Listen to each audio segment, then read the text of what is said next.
That is a very nice intro, isn't it? I love the intro. It's also Hello, a little everyone. bit psychedelic. Yeah, the best kind of psychedelic is good. Hi, everyone. Welcome to day 2 of our .NET Days online. We've had a fantastic day yesterday.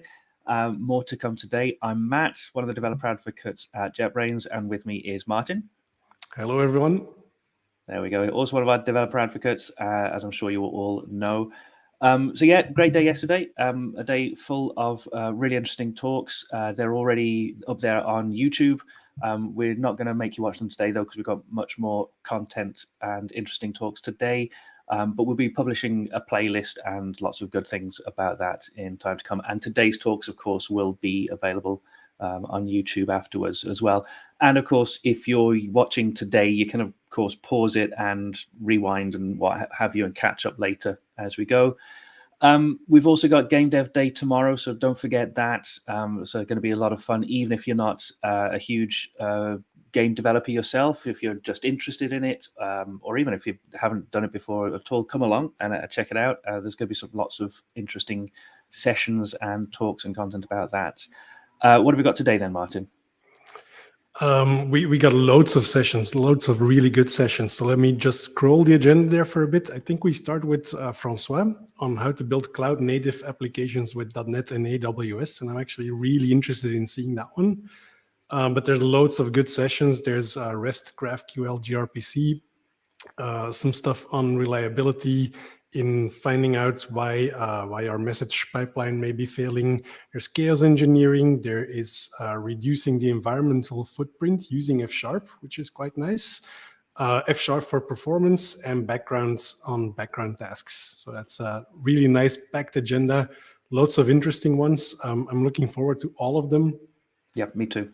Background tasks is always a good one. Task scheduling and threading is always a fun and complicated topic. So looking forward to that one. Exactly. So I think we have a couple of minutes left in the introduction. So let's maybe bring in the first speaker of today, François. Hope he's ready to come on stream. He's nodding, so I guess yes. So let's add him. Hello. Hi there, François. Hello, Matt. Hello, Martin. So how are you doing today?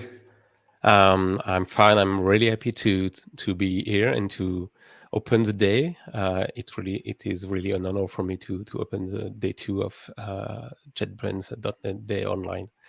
And the agenda yesterday was already awesome. I've learned a lot of things, and I'm sure I will learn a lot of things today too. So really happy to be there.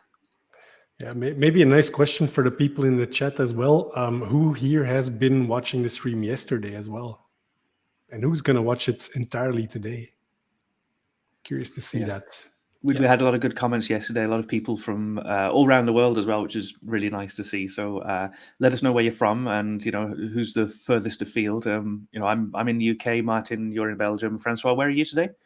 I'm based in Paris. Fantastic. Yeah.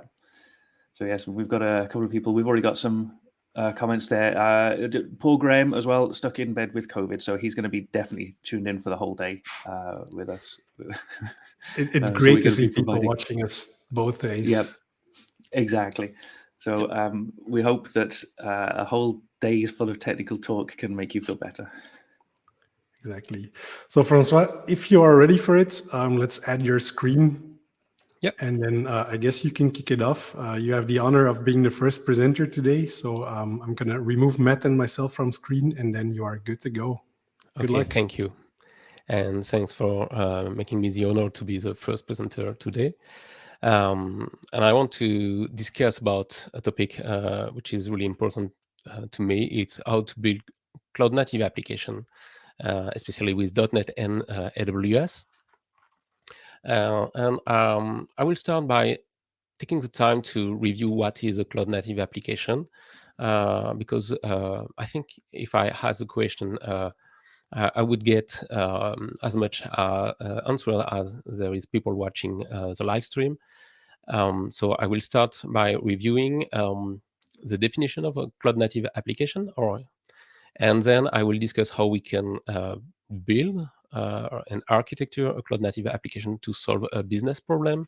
And then I will go into a demo, a live demo, try to build this application. But let's start by reviewing the definition of cloud native application. And I would say that the only, I would say, official definition of cloud native is the one given by the Cloud Native Computing Foundation. So let's read it together. So cloud native technologies empower organizations to build and run scalable applications in modern dynamic environments such as public, private, and hybrid clouds. So the first important things here is that we are discussing cloud native technologies, and they help these cloud native technologies help to build applications, the applications that we call cloud native application. And one of the characteristics of these cloud native applications that we want to build is to be scalable. We want this application ready to handle high traffic and to be able to go nearly down to zero if there is no traffic. So let's continue to read the definition. So containers, service meshes, microservices, and immutable infrastructure and declarative APIs exemplify this approach. And here again, there is an important thing. I've heard too many people making a direct link between containers and cloud native.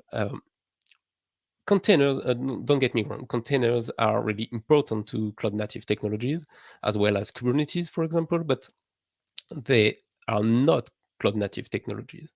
They are an example of what is cloud native technology. And using containers doesn't mean that you are building a cloud native application. For example, if you take a good old monolithic application that you struggle to move forward and to modernize, and you containerize this good old monolithic application, it won't transform this monolithic application into a cloud native application just because you've containerized this application. So don't make this mistake. Containers are an important part of the cloud native technologies, but that doesn't mean you are building cloud native application. And then let's read the second paragraph. These techniques enable loosely coupled systems that are resilient, manageable, and observable. So these are important characteristics of cloud native applications. They must be resilient, manageable, and observable. And combined with robust automation, they allow engineers to make high-impact changes frequently and predictably with minimal toil. So that's the definition of what is cloud native, and it helps to understand what is a cloud native application. So basically, a cloud native application is a scalable application that is resilient, manageable, and observable, and that leverage cloud native technology to succeed with these characteristics. So now that we have a common definition of what is a cloud native application, let's move forward. And I want to discuss a real business use case, the one of I Love My Local Farmer. So I Love My Local Farmer is a fictional online marketplace. It's a fictional company. I've built this fictional company, the story of this fictional company with some colleagues, because we needed a way to share some deep technical details on some implementation. And we've seen when working with our customers, and of course we can't and we don't want to share technical implementation of our customers. they are their secret sources, so we don't want to share their secret source. So we've built this fictional company to be able to tell the story of this company and to share some technical details. This company is a fictional online marketplace that helps consumers to buy fresh and local produce to the farm near them. And so to sell on this marketplace, farmers need to register into the platform. And to register to the platform, right now they have to send proof of address documents to the company, and human operators will review the documents, and once they've manually processed them, they will store these documents into a proof of address database. And the business stakeholder want to automate this manual workflow to speed up the registration time of new farmers on the platform, and to reallocate the workforce to more valuable tasks. And they've asked the B2B development team to automate this process, and the B2B development team is a .NET development team. So let's see how they've decided to build the applications that will automate this process. So first, farmers will navigate to a Blazor WebAssembly single-page application. This single-page application is served by a content delivery network. Here we are using Amazon CloudFront. It's AWS Cloud Delivery Network. And if the single-page application content is not yet in the cache, it will retrieve the single-page application content from an Amazon S3 bucket. So basically, an Amazon S3 bucket is an online object storage. Once the single-page application is loaded, the farmers will be able to log into the platform. So the login request will be redirected to a backend for frontend API hosted by AWS App Runner. So basically, AWS App Runner is a service that allows you to run a containerized web API, and just by asking the service to deploy your container and to handle the load balancer for you. So you just have to build your containerized web API and ask the service to run it for you, to handle the load balancer for you, to handle the scaling of the number of container instances running behind the load balancer for you. You just have to build your container. And the container, the backend for frontend API, will check credential and permissions against a user store. Here we are using Amazon Cognito as our user store. And once the farmers are logged in, we will retrieve a pre-signed URL from an Amazon S3 storage, so that the farmer will be able to directly upload documents to Amazon S3 without going through the backend for frontend API. So once the Amazon S3, the file is uploaded on the Amazon S3 storage, Amazon S3 will send a message to a queue for further processing. So here we are using Amazon SQS as our queue middleware. And Amazon SQS will then trigger a background task. Here, our background task will run on AWS Lambda. It's our serverless function service. So here you just write the piece of code that handle the business requirement of your processing, and you don't have to care about managing servers, deployment. It's all handled for you. So here our background task will call Amazon Text Tracks, Nayar services that will perform form analysis of the uploaded document and return all the text that has been identified. And then our background task will store this information in a NoSQL database. Here we will use Amazon DynamoDB. So with this architecture, we are building a cloud-native application. We are leveraging serverless services where you don't have to handle servers. Auto-scaling is managed for you. Resiliency is managed for you because all these services have been built by design resilient. Sorry. So it's already managed for you. And let's see now how we can build this application. And let's switch to the browser. I want to showcase the application first. Okay.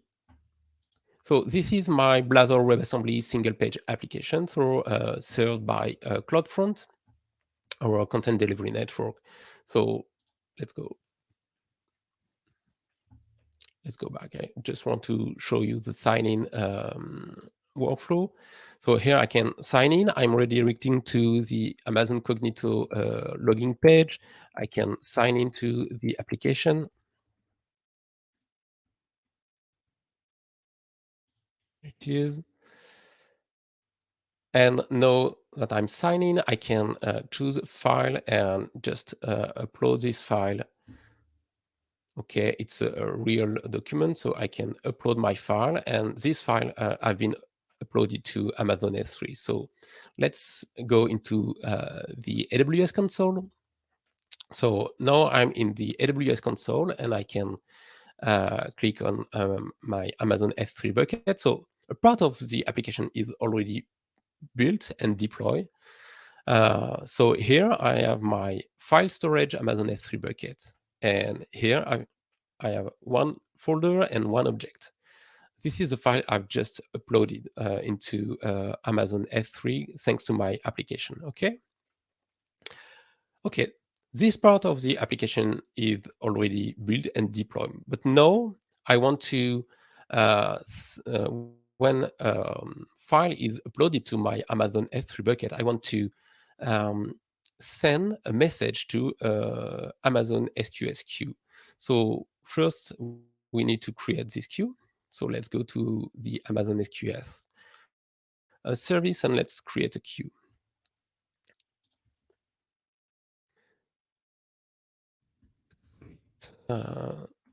JetBrains.net days. So we can leave all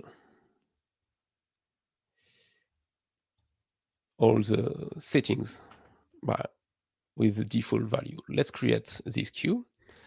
Okay, that's it. My queue is already available, so I can start to work with my my queue middleware. So now I want to allow my Amazon S3 bucket to send message to my to my queue. Okay.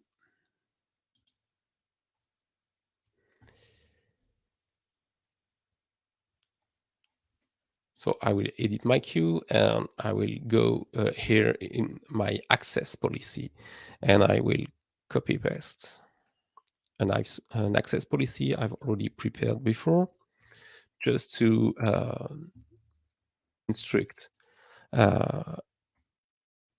us to give access to the Amazon S3 service. So here I'm instructing Amazon SQS to that if the S3 service want to send a message, so the action is SQS send message, it's okay.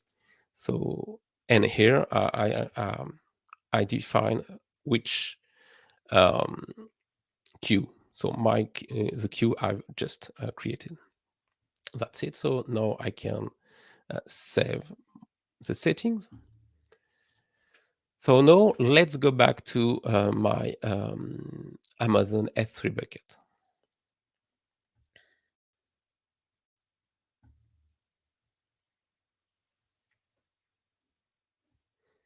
So here is my file storage service.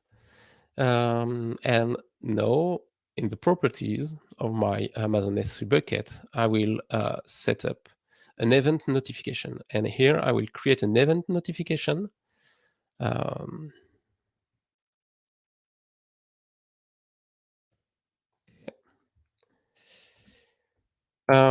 want to create a notification only for files that are created inside the upload folder. So here we call it prefix. And I want to be notified for all objects that are created. And here I want to send my notification to my Amazon SQS queue. So here I can choose my queue and save changes. And I'm all good. So now let's try to upload once. Let's go back to my Amazon SQS queue. Okay. And I got one message available. It's the first message. Let's try to upload one more file. And if I refresh my page, I should have now 2 messages available. Demo effect. Nice. Okay. It should be good. I will. So now I'll come back to this later, but the message will be triggered and sent. So now I want to build the Lambda function that will consume this message. So let's go to Rider. Okay, so here I'm in Rider, searching for my. Okay. Yep. So here I'm in Rider, and you can see this is my solution, my .NET solution, and I've already created some projects. So the web project is my Blazor WebAssembly application. The API project is my backend for frontend API. I won't go into all the detail of this API, but this API is calling. So, for example, this API has a pre-signed controller, and this pre-signed controller, okay, interact with my Amazon S3 bucket to get a pre-signed URL. So this is the backend for frontend API that in this part. So now I want to create a Lambda function. So let's add a new project to the solution. And let's select Lambda. So Lambda simple SQS function. And let's give it a name, task.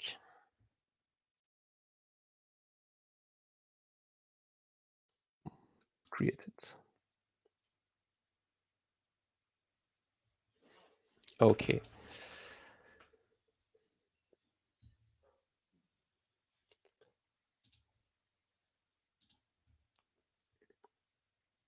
So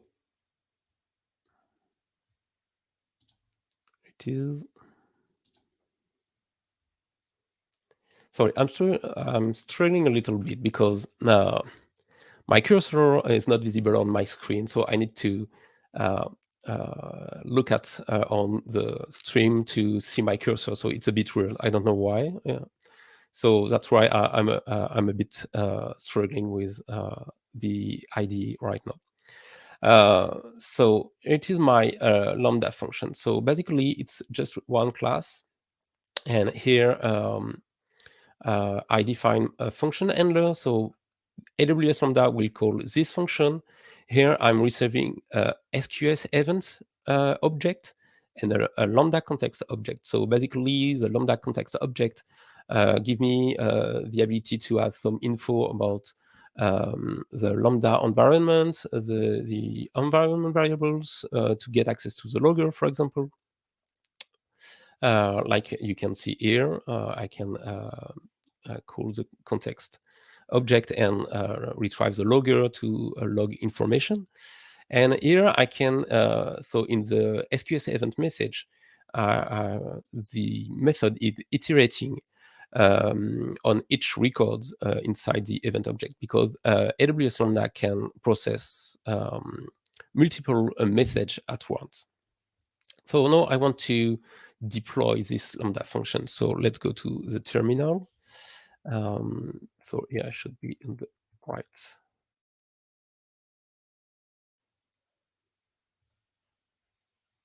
Okay. Okay, and now I will use an extension, a .NET extension that we provide to work with Lambda, and I will just call the deploy.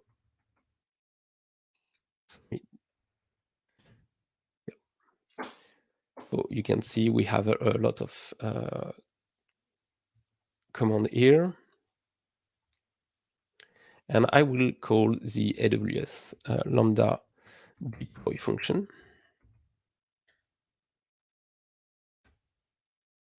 So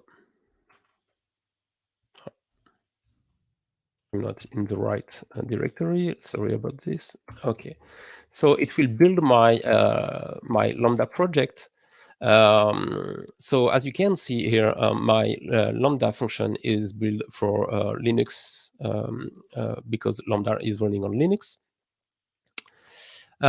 It will pack my application, my Lambda function as a zip file, and it will ask me, okay, enter a function name. So let's call this Lambda function background task, and it will deploy, I think, and here it's asked me for a Nayar role, so permissions that I want to associate to my Lambda function. So I've already prepared a Lambda role with the right permission to interact with Amazon DynamoDB, Amazon TextRack. So I will reuse this this role. Okay, so now my Lambda function is deployed. So let's go back to, okay.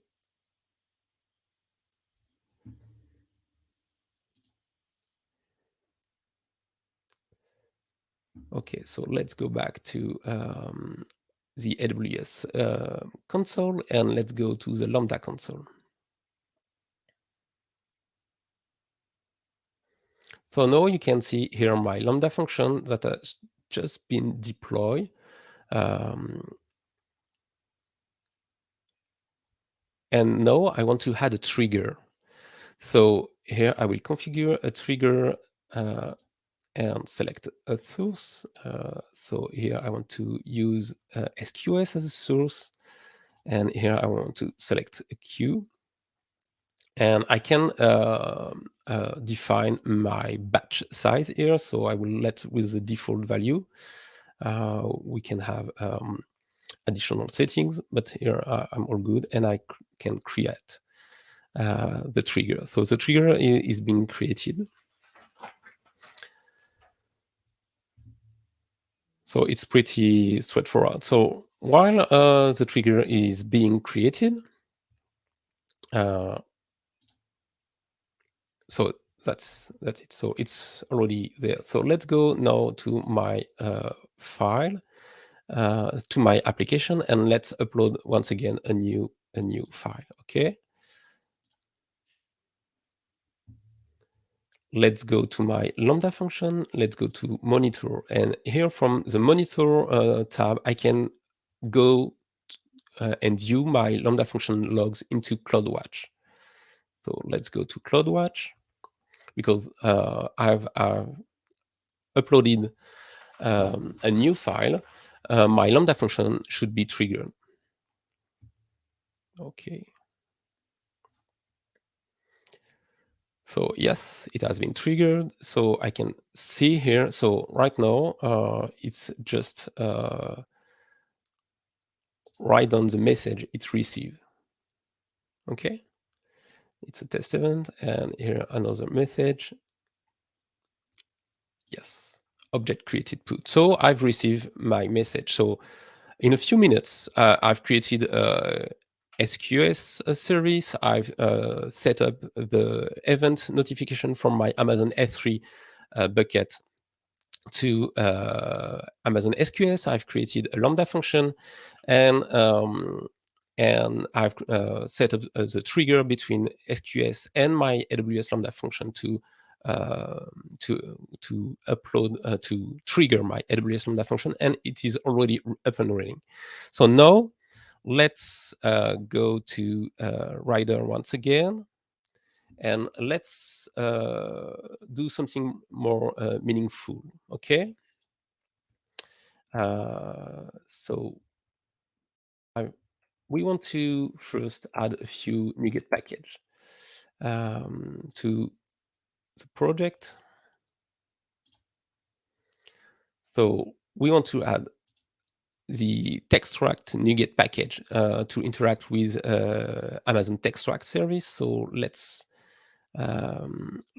install this package.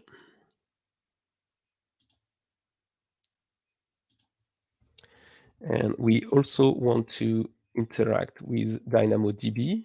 So let's add this package too, okay?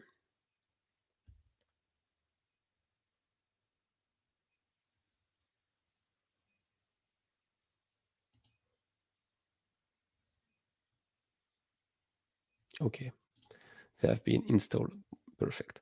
So let's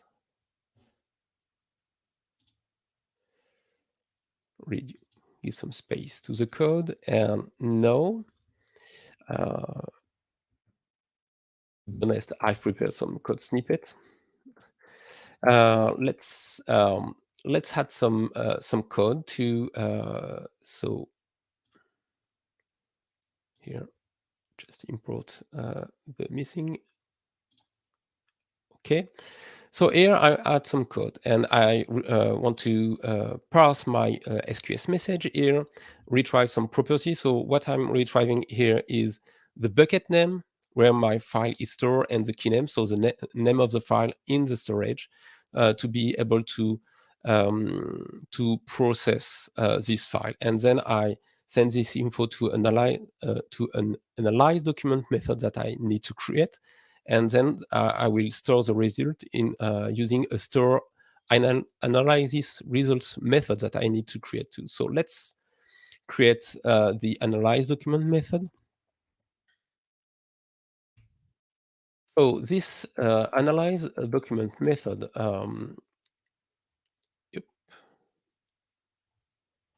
is here, and it is using Amazon Textract client to interact with the Amazon Textract service.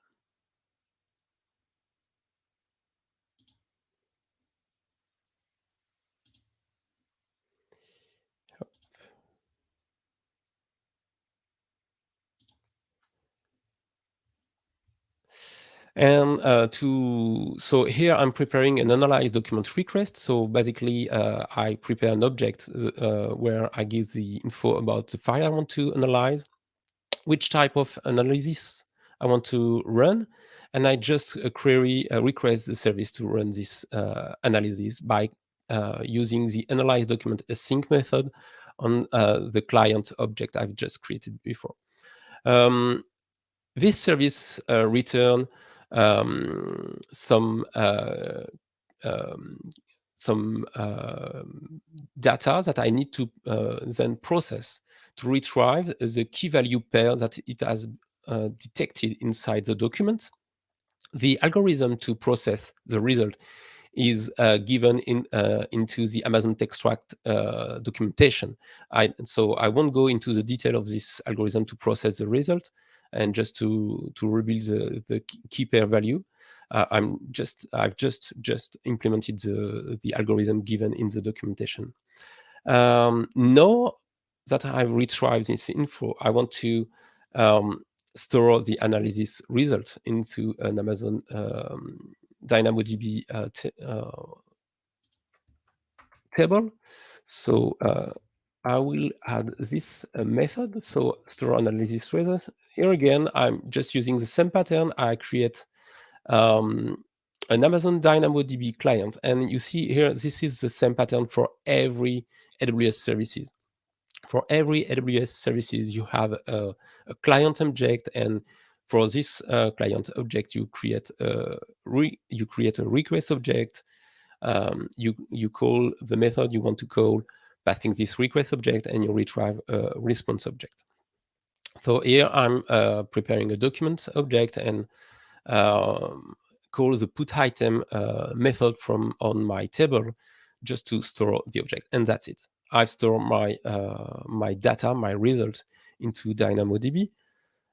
So now let's go back to the terminal and let's redeploy my Lambda function once again. So it will rebuild everything.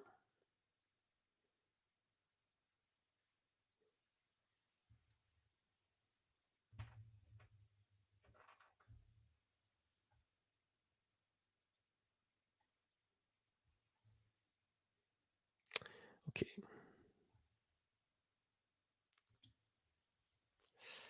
Yep.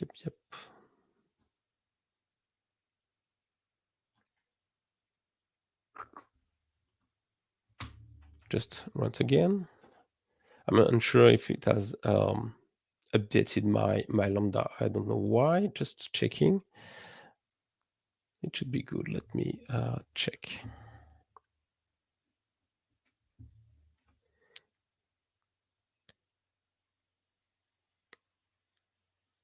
Okay, so let's go into AWS Lambda and just check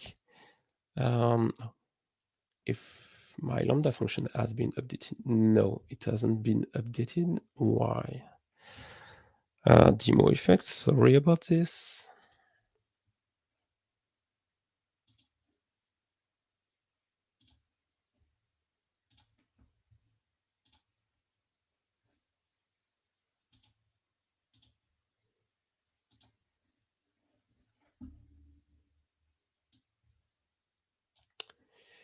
Okay, let me check.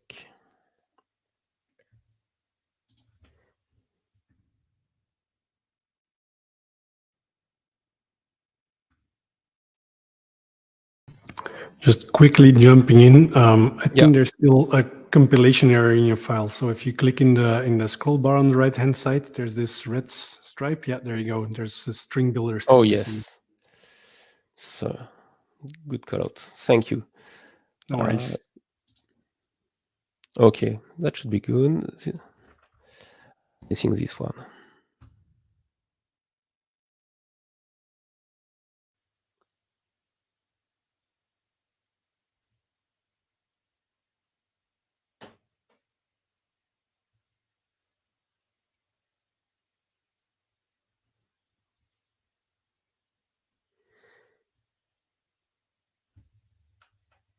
So now it is building my the update of my package.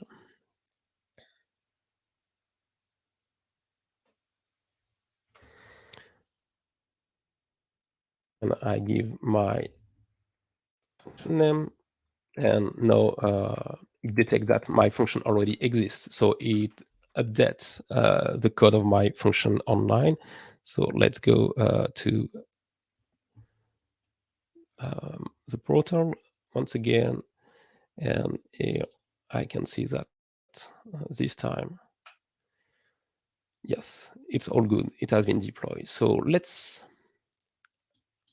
first, let's go to DynamoDB. So in Rider, if I go in Rider, what I didn't show you is that you can interact with AWS services right into Rider thanks to the AWS toolkit. So here I can go to my DynamoDB and go to my proof of address. And I've already one item inside my proof of address. Okay, so let's upload a new file. Okay.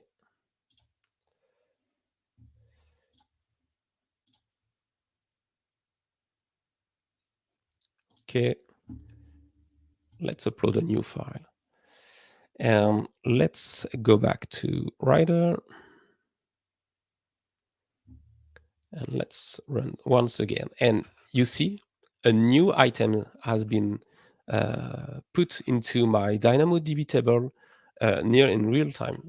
It didn't take long to upload my file, send a message to my SQSQ, trigger the AWS Lambda function that has processed the file, call Amazon Textract, retrieve the result, and store the result in my DynamoDB. It's already there, so it works. In a few minutes, I've been able to build all this and to add some capabilities to my function, to my application. So let's go back to the slide now. Okay, I've lost my cursor once again. Okay, that's good. So let's wrap up. So what we've seen, it's standard C# and .NET for Blazor WebAssembly and Web API. It's really standard C#. There is no magic here. We've leveraged AWS services through the AWS SDK for .NET. So when you want to interact with an AWS services from .NET, you just use the AWS SDK. You can interact with AWS services directly from Rider. And with all the service I've demonstrated, you don't have to manage server. So I really recommend you to leverage serverless and container services to speed up your development process. What we haven't seen to build a cloud native application is how we can fine-tune permissions to apply least privilege policy. I've set up some permission for the Amazon SQSQ, but we should do this for every services to ensure that only the required permission are set up. We should also need to add logging and tracing to our application leveraging CloudWatch. We already did it for the Lambda function, but we should use a CloudWatch and X-Ray everywhere in every part of the application. And of course, we need to automate deployment of this application. I've already did it at some extent because I'm using the AWS Cloud Development Kit to provision the infrastructure required by the application.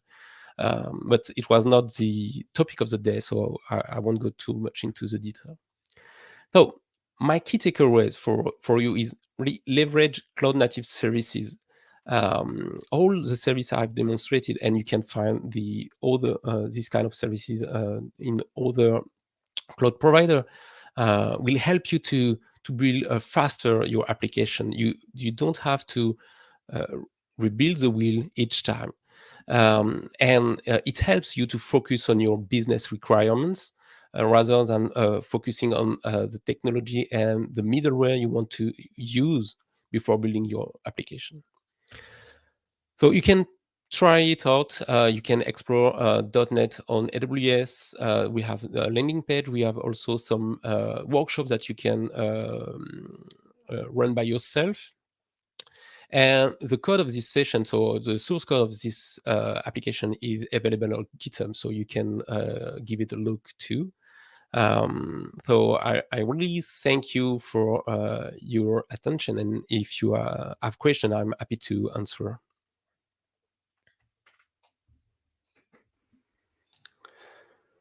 Thank you, François. That's an awesome session, and I had no idea that there were so many small building blocks that you could combine.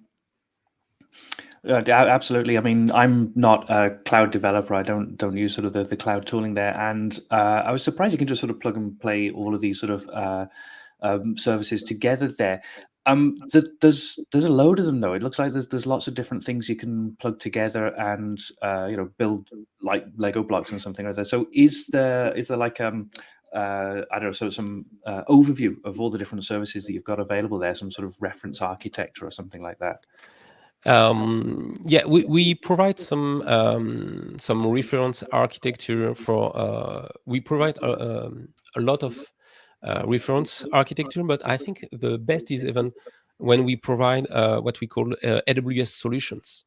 Basically, AWS solutions are quick start for infrastructure. Okay, I want to build a farm of servers with a load balancer, and you can use one of our AWS solution, and it's already plugged in. You just have to deploy the infrastructure, and we have the same for what I've just shown this morning with SQS and Amazon S3. So it's really kind of building blocks that you can quick start your system. It's already they are already connected together. You just have to deploy the infrastructure and you can start. And you just have to build your application and use the deploy AWS resources.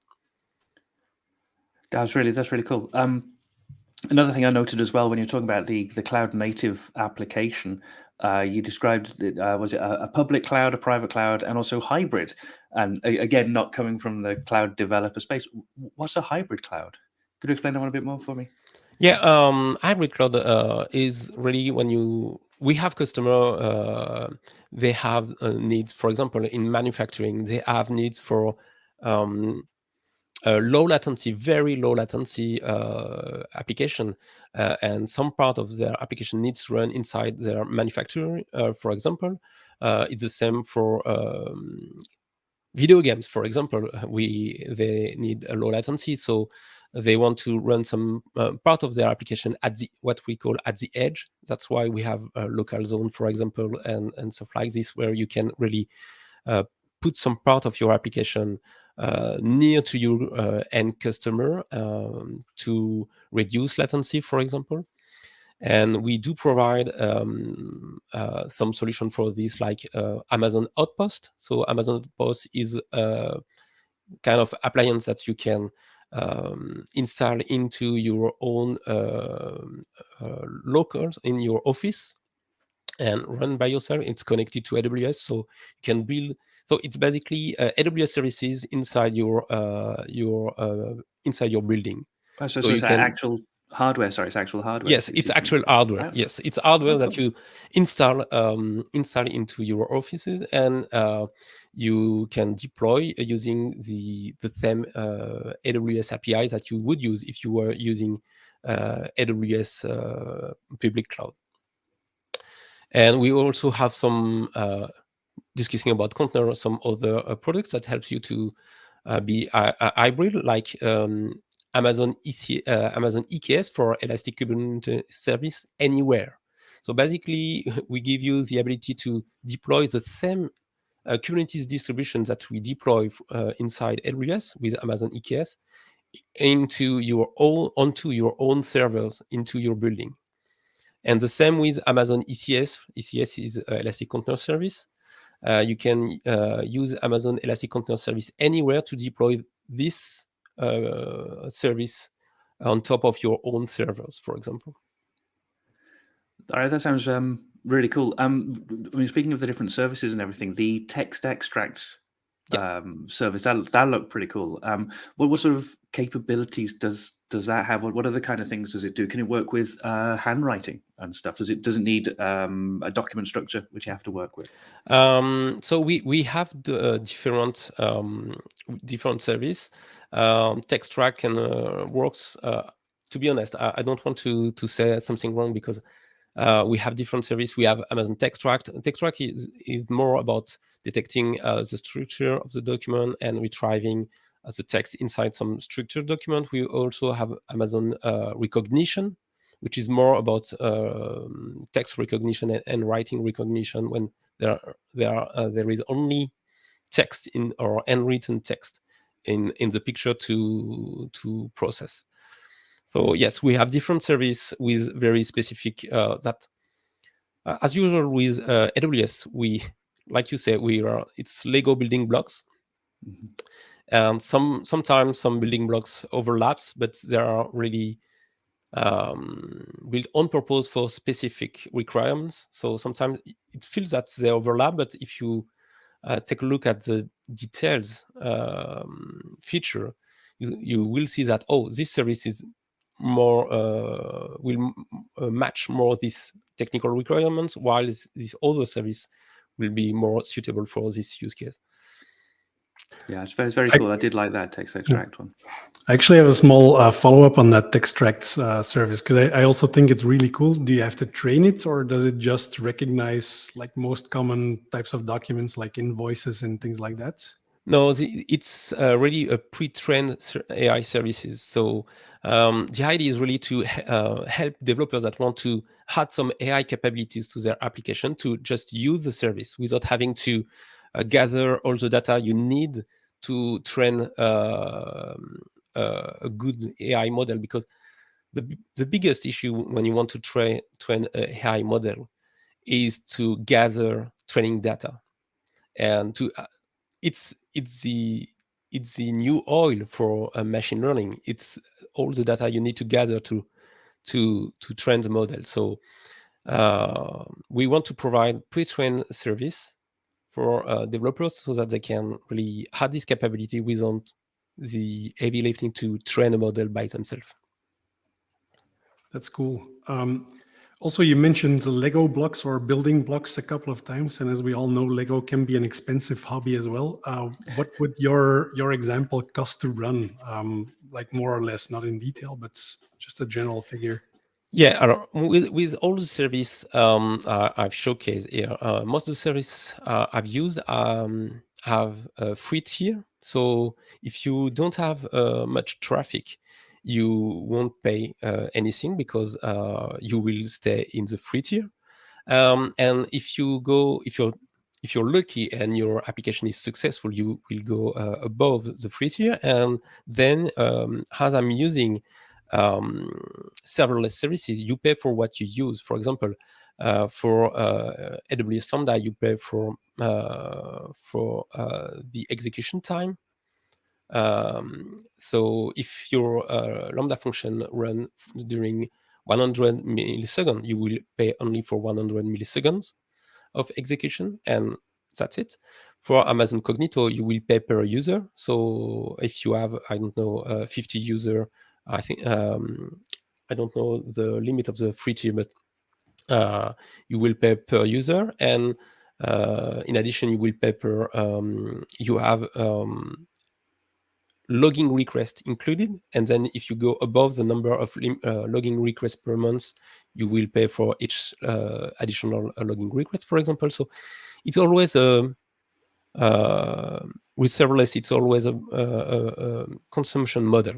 Okay, you pay for what you use. So if you're successful, you pay for what you use, and if your application is not used, you don't pay. But indeed, it's a complex topic. It's when you architect an application, no, you should take into account how much will it cost.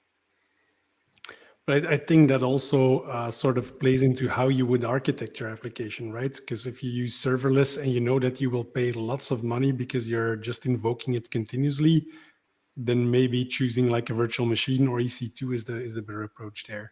So yes, definitely. It's that's why you see sometimes some people saying, "Oh, we've moved from Lambda to EKS or ECS." Because yes, if they have a constant load, using this kind of service can be more efficient from a money perspective. Yeah, definitely. So it's really about using the service that is tailored for your needs. That makes total sense. A more detailed question from someone in the audience. I'm not sure if you can answer it. I'll try to do my best with the acronyms as well, because I'm not familiar with all of them. But can S3 trigger SQS directly without an SNS between them? Yes, that's what I did in this demonstration. So S3 is the Amazon storage service, and it can trigger and it can send event notification to an AWS Lambda function. So here I could have a void to introduce a SQS queue between my Amazon S3 storage and my AWS Lambda function, but I want it on purpose because maybe if there is an issue, I want to be able to resume by consuming the content of my SQS queue. So yes, Amazon S3 can trigger SQS without SNS in between, definitely. And SNS is for simple notification service. It's a service that will receive an event and then notify multiple subscriber of this event. I see Matt nodding. He's probably wondering, where do I learn about all of those acronyms? Yeah, I'm just pleased you explained what SNS was then. Yes. Yes, we try to be careful with acronyms. So SNS is Simple Notification Service, SQS is Simple Queue Service. We try to be careful with this because, yes, sometimes it's overwhelming, all these acronyms. So we have on Amazon on AWS website, we have the list of all of our services and with the detail of what they do. So yes, you can go to the AWS website and discover all AWS services, their name, their what their meaning and what their goals. That is cool. Maybe on the same topic, not learning acronyms, but learning about cloud native. Question from the audience: is there a recommended learning path or something if you want to go from just a regular .NET developer to a cloud native developer? Yes, we let me.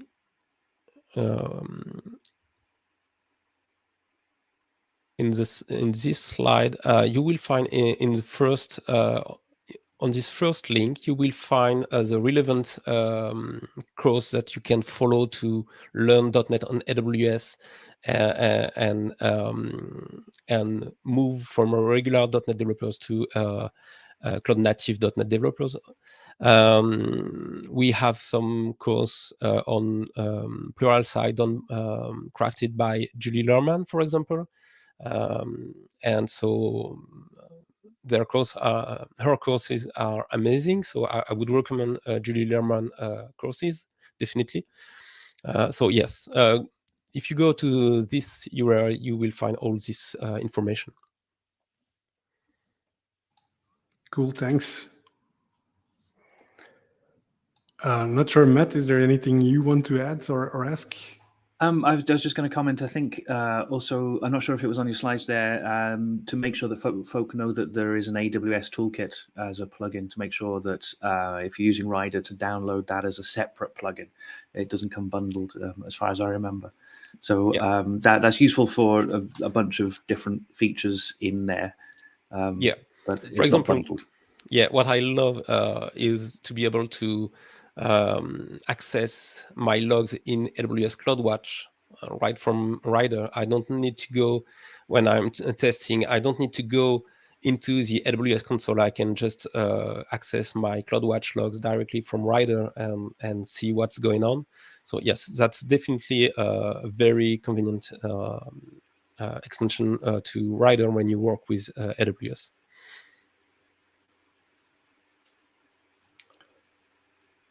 Awesome. Yeah.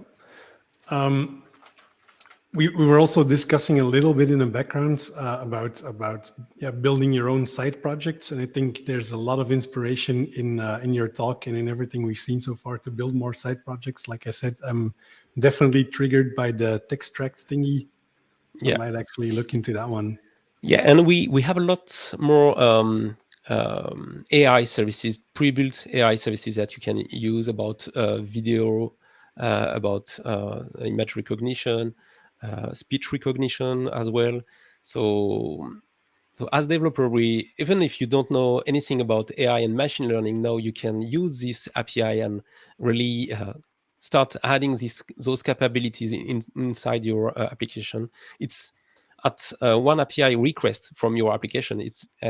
You don't even have to craft the request. You just use the AWS SDK for .NET and it's there.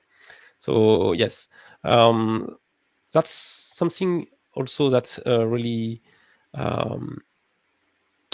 in my opinion, it's the added value of using a public cloud provider is all these pre-built services that it would take you weeks or months to build the same services. So you can use them for proof of concept, for example, to build something very quickly, test the ID and see if it's successful or not. And maybe at some point you will build your own AI model, but at the very beginning, you don't want to invest on this before knowing if the business ID is successful or not. Cool. All right. Definitely inspired by everything you've been showing, but I think we're close to ready to move on to the next speaker and let you go. Thank you, François, for kicking off the day. Thank you for enlightening us about cloud native applications on AWS as well. Is there anything you want the audience to still know before we remove you from the screen here? They can reach out to me on Twitter or on LinkedIn. I will be happy to answer their question, to give them more information about something related to AWS. I just want them to know that they can reach out to me. That's fantastic. Thank you very much. Yep. Thank you for your session there. I really enjoyed that one. Thank you. Have a great day. Yes, right, see you, thank François. you. Bye. I like what you're saying there about the getting triggered by text extract. I know how easy it is to nerd snipe you, basically. So I can see that you're going to end up having a bit of a play with that. That's your kind of thing, isn't it, really? Maybe this is also the ideal moment to explain what nerd sniping is to the audience for folks who don't know. Yeah, okay, so nerd sniping comes from the XKCD comic of distracting somebody with a good idea so that they actually then forget the thing they should be working on and go off and start playing with something new. And Martin is very easy to nerd snipe. So if ever you want to follow him on Twitter and just suggest like good ideas to him, he'll be like, no, I'm not doing that. And then 20 minutes later, he's like, damn it, I'm busy, I'm doing this. And so he's very easy to nerd snipe. What kind of things have we nerd sniped with you in the past? I forget now.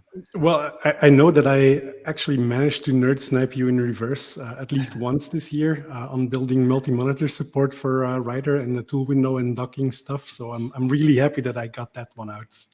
Yeah, that's also very true. So it's Rider's tool windows. We've got a very sort of simple and straightforward docking system with Rider and the other IntelliJ IDEs. But people have been asking for something a little bit more complicated for quite a while now. And so, yes, Martin managed to say, just if we have a look over here, if we try this and we do that. And before you know it, I was starting to write some code. So, yes, that's good. However, it's usually the other way around. And I usually do get to nerd snipe Martin. True. What kind of project? Sorry. Yeah, I actually think a couple of plugins in Rider are the result of being nerd sniped by various people out there. That's right. What plugins are you working on at the moment? You've got the Azure one. Officially working on the Azure plugin in Rider, but I think XAML styler is one of the plugins that I've been nerd sniped with. There's some stuff in working. What does XAML styler do? That one lets you format your code using the XAML styler project, and they have lots of additional code style rules for writing XAML code for WPF or for Maui or for Avalonia and things like that. Nice. It's pretty cool, actually. Yeah. Yeah, I remember you got nerd sniped with C# Interactive as well, didn't you? That is long ago, but yes, C# Interactive in Rider originates from nerd snipe from someone on Twitter. So please don't nerd snipe me too much. And then you got to own that code for a while. Yes, exactly. Same with global.json. See, there's a theme here, isn't there? You totally got to be easy to nerd snipe. It's great. All right. Let's see if we can maybe nerd snipe some other people with building applications and introduce our next speaker, for example. So let's let's bring Poornima on air. Are you ready for it? Just give a thumbs up. Perfect. Let's bring her in. Someone's just commented saying, "Is this discussion technically a nerd snipe?" And I think that's absolutely true. Sorry. Hi there, Poornima. Hi, Hi, Martin. Are you doing well today? Yes, as well as I can be. It's school holidays here, so I've got a couple of days off, and I get to do fun activities like this too, presenting at a virtual event.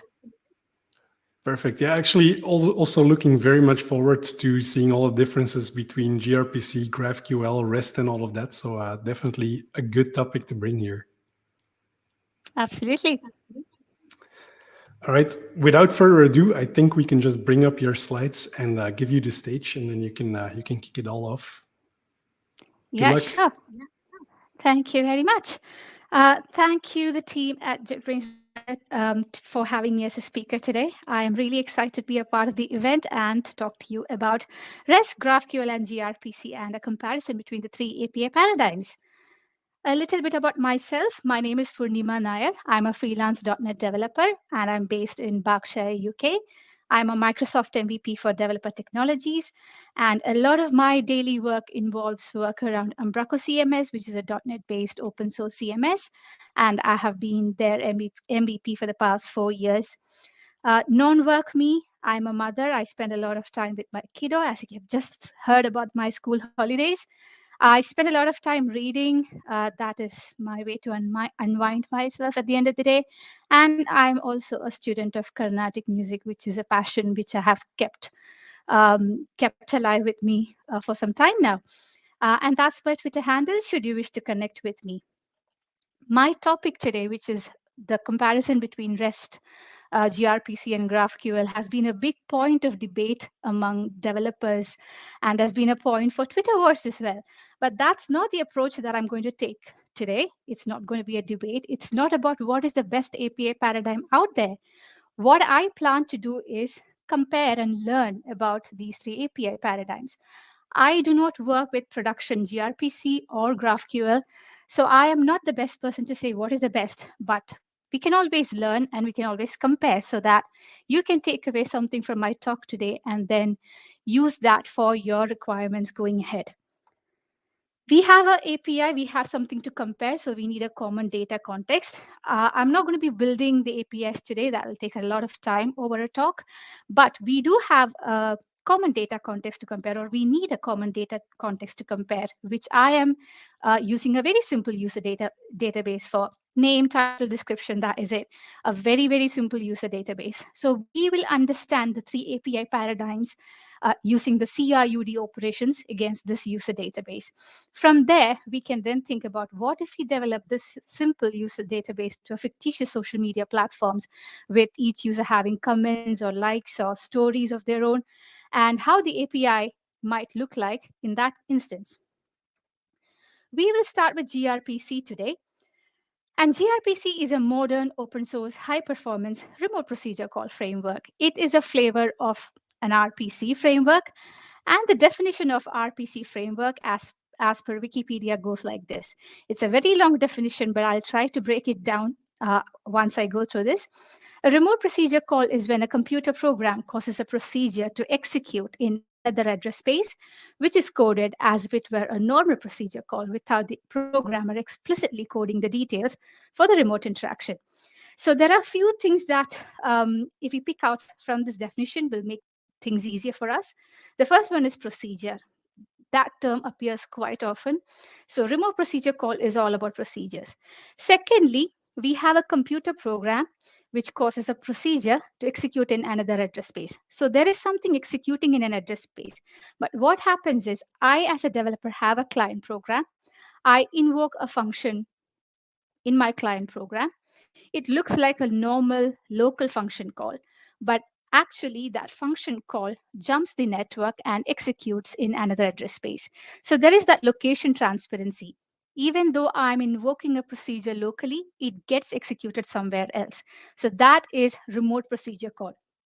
Now, remote procedure call is not something that is new out there. It's been there since around late 1970s, 1980s, and there's been various implementations of remote procedure calls over the years across various programming languages. WCF, if you're familiar with that, is one of the remote procedure call frameworks that we've had in the past with .NET Framework.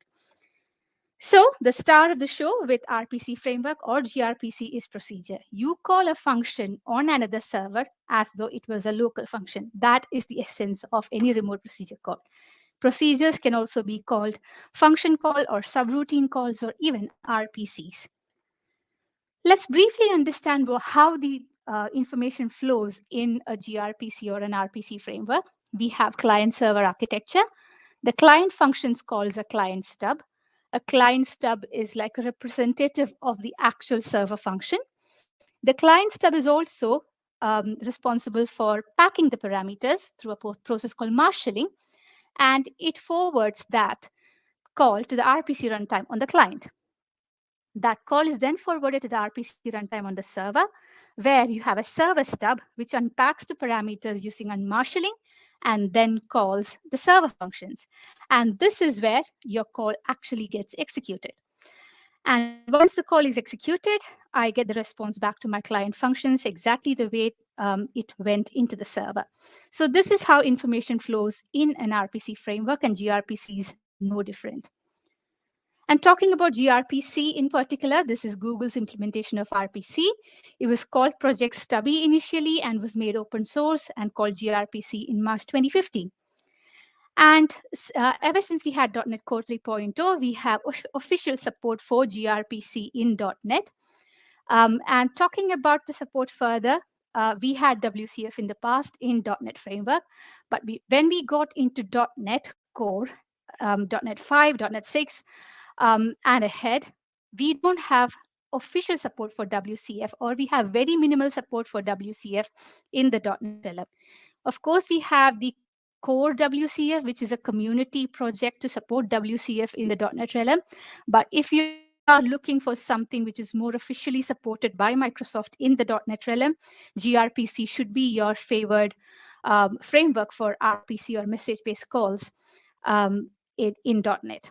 gRPC favors contract-based API development, and it is designed for HTTP2 and beyond, which means that all the nice functionalities or features of HTTP2, like streaming and multiplexing, gRPC takes full advantage of that. And furthermore, we also have support for all major programming languages with gRPC. So if you're considering a polyglot system and in your requirement you have message-based calls or RPC calls, then gRPC is the framework that you need to be looking at. One of the technical terms that we need to understand with gRPC is protocol buffers. This is the interface definition language as well as message exchange format. And it is Google's open source mechanism to serialize structured data.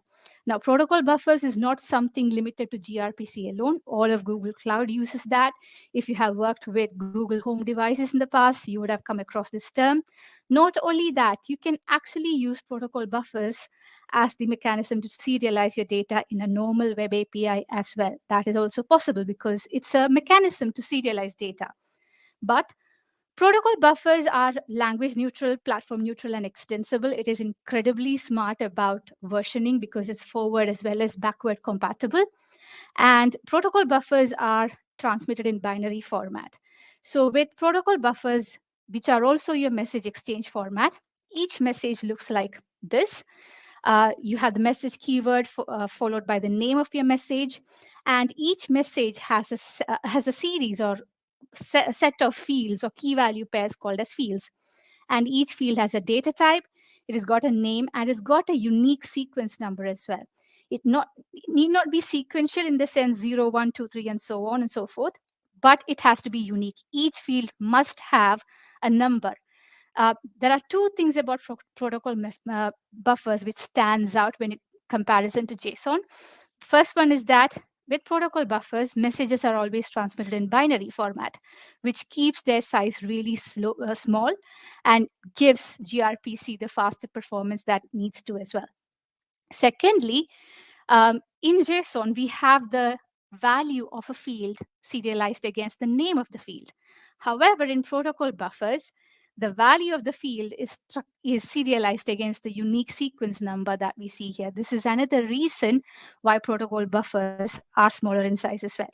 So this name is probably a developer-only thing, but this number is actually what matters when it comes to kind of transmitting the data between the client and the server and client and so on. So that these are the two main differences between JSON and protocol buffers, like out of the box. There's a whole scene of encoding that comes behind protocol buffer encoding as well. It's a very good read. Google Docs or the Google official documentation on protocol buffers is a very, very, very good read if you want to understand more about protocol buffers. Now, where are all these specified? All these are specified in proto files, which are files with .proto extension.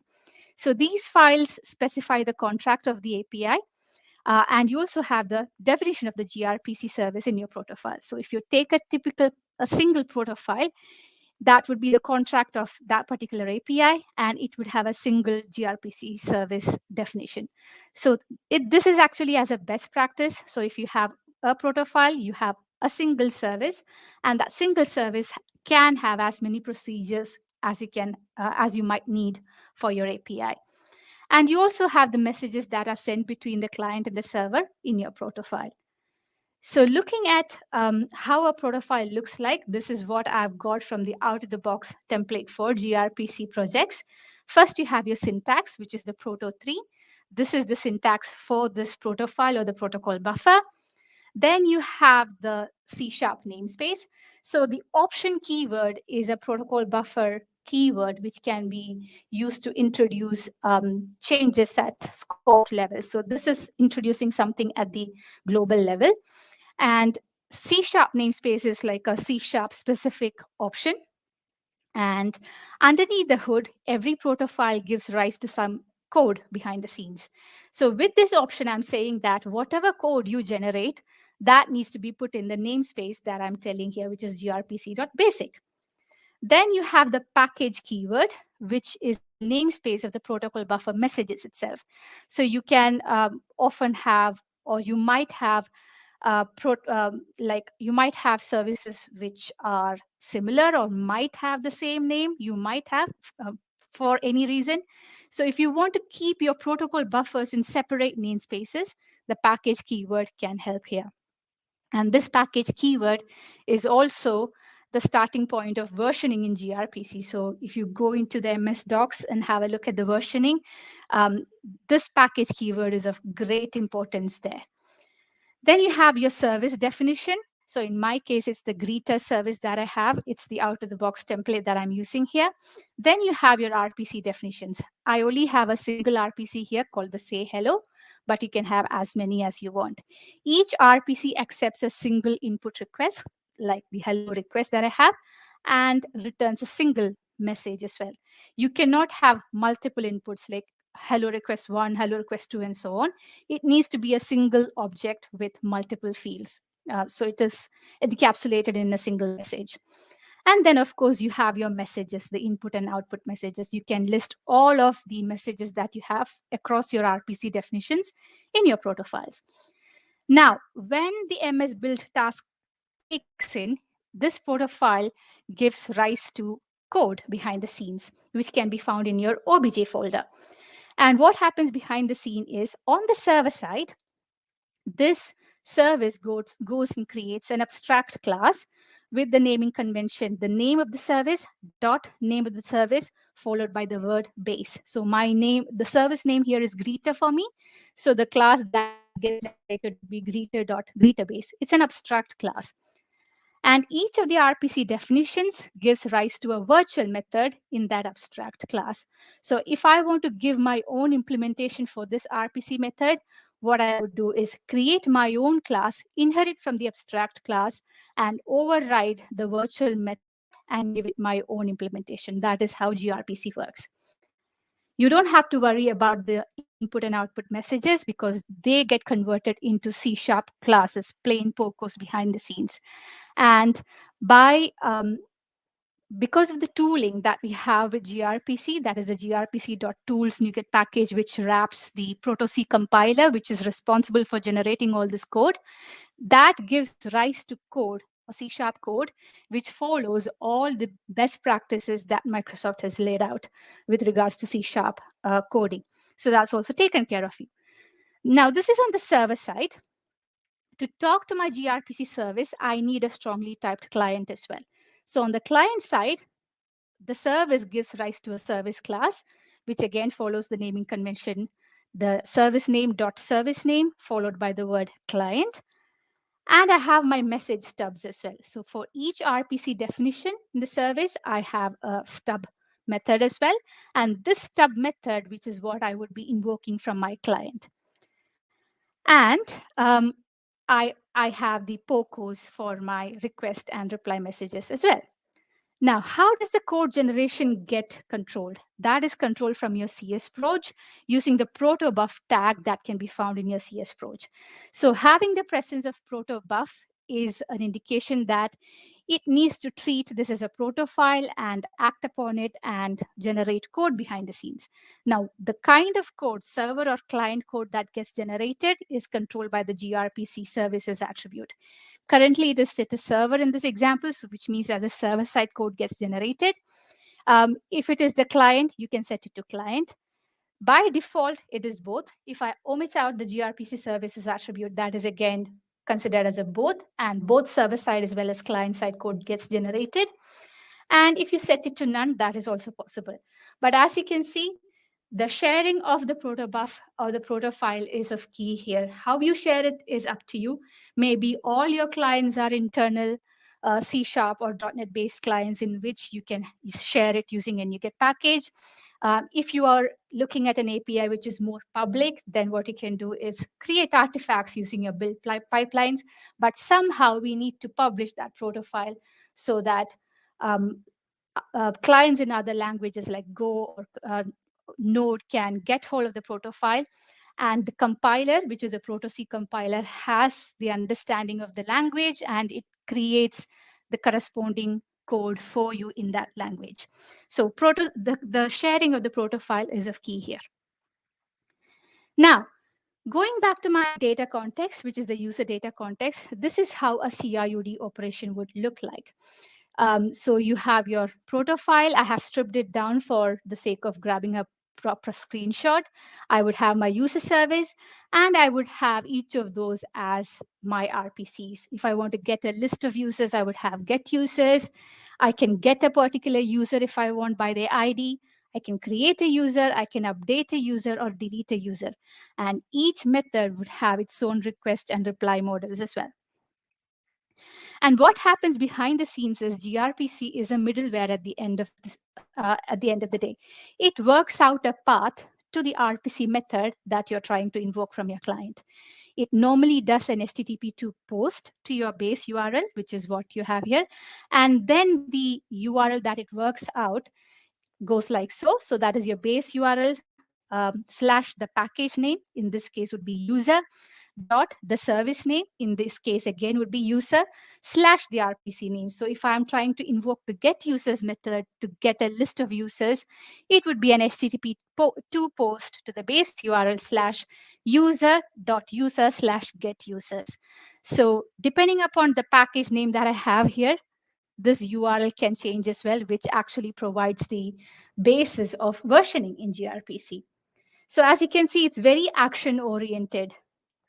So now if you want to extend that user data context or extend my API to have to get the stories that a user posts or get the comments for a story or the latest activity for a user, all of that can be done by having corresponding action. So it is very action-oriented. Get me this, get me that, do this, do that. It is very action-oriented. But this is how you would do it in gRPC or any RPC framework for that matter. gRPC also has various methods. Till now, we have been dealing with unary, which is a single input from the server, so from the client, and the server sends a single response back. Then you have server streaming, where the client sends a single request into the server, which acts as a trigger for the server to open up streaming, and the server then starts to stream data from the server to the client. You have the opposite of that as well. That is client streaming, in which the client streams information to the server. And once the streaming is done from the client, the server processes the information and then sends a single response back to the client. And then you have bidirectional streaming, where the client streams as well as the server streams. You can have complex scenarios like reading happening as well as streaming happening from the server. You can also have client streaming, and once the client streaming is done with, the server can then stream back. Complex scenarios are possible.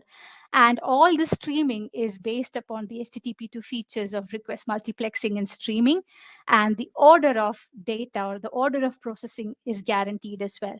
This probably has a stateful aspect to it, because streaming is all about having a request and then keeping that request open for a long period of time till the streaming is done with. So this is actually relying on probably more stateful aspects of HTTP2. You can also have request headers, you can have response headers. You can also have response trailers, which is a feature in HTTP2. Well, not exactly. I have read somewhere that HTTP1 also had trailers, but it is more prominent in HTTP2 because we have all the streaming functionality in HTTP2. And there's a difference between response headers and response trailers. Response headers are sent alongside the response, and it actually contains more generic information about the call itself. But if you are looking at more data data about the call to be sent back to the client, you need to use response trailers. So if you have server streaming or bidirectional streaming or client streaming, you can send back information like how many packets of information you have processed, whether there was an error in streaming, and if so, how many packets processed before the error happened, what is the cause of error. All of that can be sent in response trailers. And response trailers are served after the response is complete. So you have your response headers, data, followed by response trailers at the very end.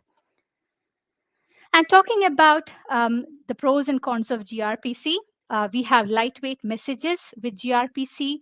We have high performance. We have built-in code generation because of the Proto-C compiler. And we have streaming options relying on the HTTP2 features. And because of lightweight messages, we have reduced network usage with protocol buffers. I think there is at least a 30 to 40% difference between JSON and protocol buffers, the equivalent JSON and protocol buffers. And of course, gRPC is scalable. But gRPC is a contract-based API, so there could be tight coupling between client and server. But gRPC is incredibly smart about versioning, and with a little bit of love and care right from the beginning, you can have a fully maintainable and versionable API with gRPC, making sure that your service is all forward as well as backward compatible with the clients. Because it relies on HTTP2, we still have limited browser support with gRPC. Your proto files are your best method of discovering gRPC services. So you need to have some kind of documentation in place to make sure that developers at the receiving end know what they are trying to do or what they need to be doing with your service. And of course, it is not human readable. gRPC or any RPC is for computers to understand. It's for point-to-point communication, which means that it is in binary format. It's not human readable. And finally, the key feature of gRPC can go against itself because it can result in a function explosion. You can easily have a service with like hundreds and hundreds of RPC if you're not careful about it. And that brings us to REST API, which is probably the most successful, the most widely adopted API pattern. But having said that, it is also the most used, overused, and even abused API paradigm, because even when we serve JSON over HTTP, that is REST. That is consciously or unconsciously REST for us. You invoke a method just like we did in gRPC over HTTP, that is also REST for us. But there are some standout features for REST, which we will talk about in this session. REST stands for Representational State Transfer, and it was first presented by Roy Fielding in 2000 in his famous dissertation. Unlike gRPC or GraphQL, this API pattern is more of an architectural style for distributed hypermedia systems. It is just guidelines or indicators of how a system should be to make it restful. How you implement it is up to you. So developers across the world have come up with their own practices to go ahead and implement RESTful API services. But apart from that, we do not have a spec or standard to work against. And REST is all based upon resources. Here are a collection of resources, and do whatever you want with them. It is all about modeling your resources, talking about resources, getting a resource, acting upon a resource, like updating or deleting or creating resource. That is what REST comprises of. And what is a resource? A resource is anything that can have a representation: a computer, a fruit, a car, a person. All of that are resources. In our case, in our user data context, a user is our resource that we are dealing with today. And according to REST, every resource has a unique resource identifier, which is the first and basic and most important feature of REST. And when we are dealing with the resources, when client and server talks to each other, they are passing between them what is called a resource representation. And a resource representation is made up of data, like what you have see here. Then you have the hypermedia links that you see here, which comprises the heteros or hatios, and your metadata, your headers. This is actually resource representation. So your resource, which is held on the server, if the client wants to get access of the resource on the server actually sends back a representation of the resource on the server. And that helps the client change the application state, which is on the client.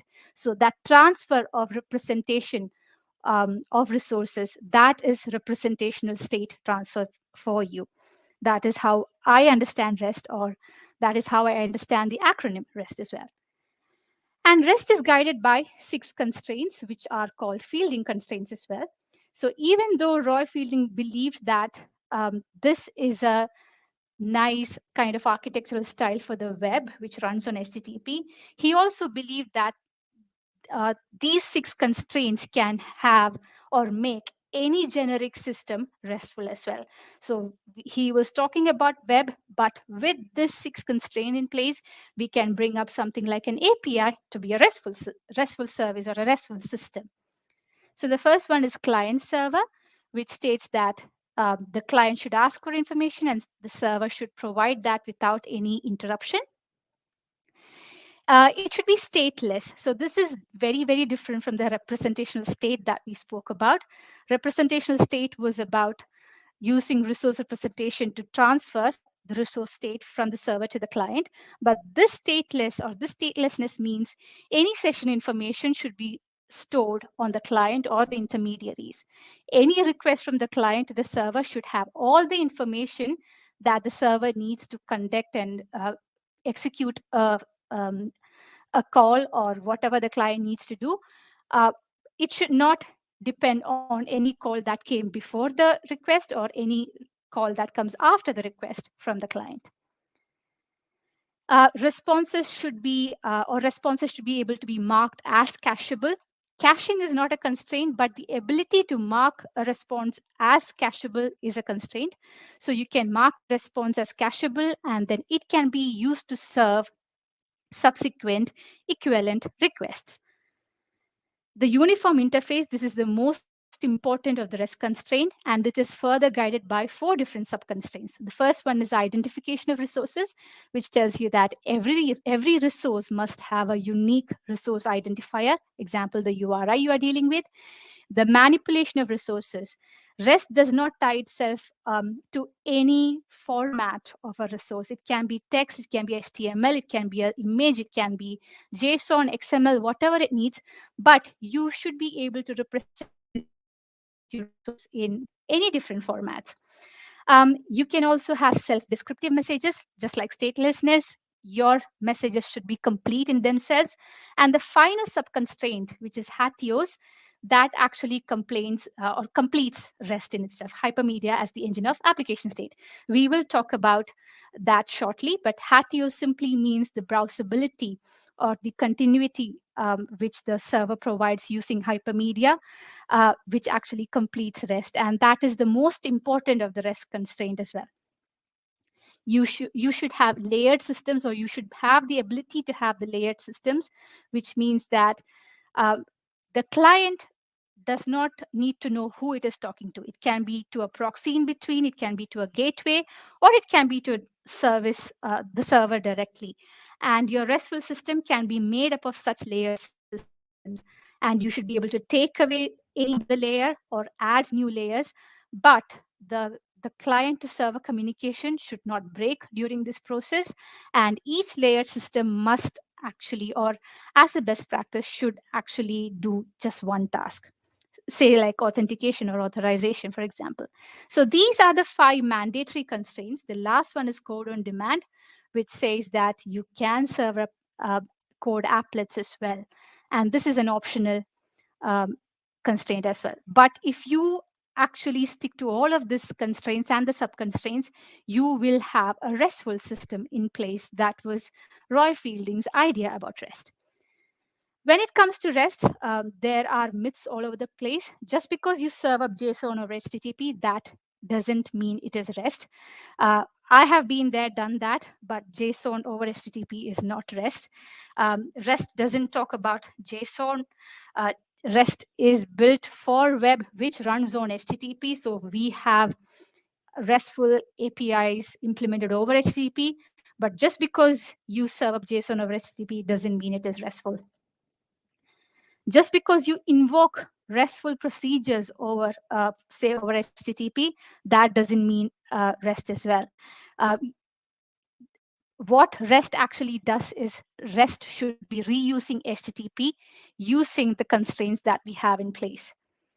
Finally, the biggest one is REST not equals HTTP. HTTP is a communication protocol, while REST is an architectural style which was put in place to generalize web, which runs on HTTP. So there are similarities between REST and HTTP.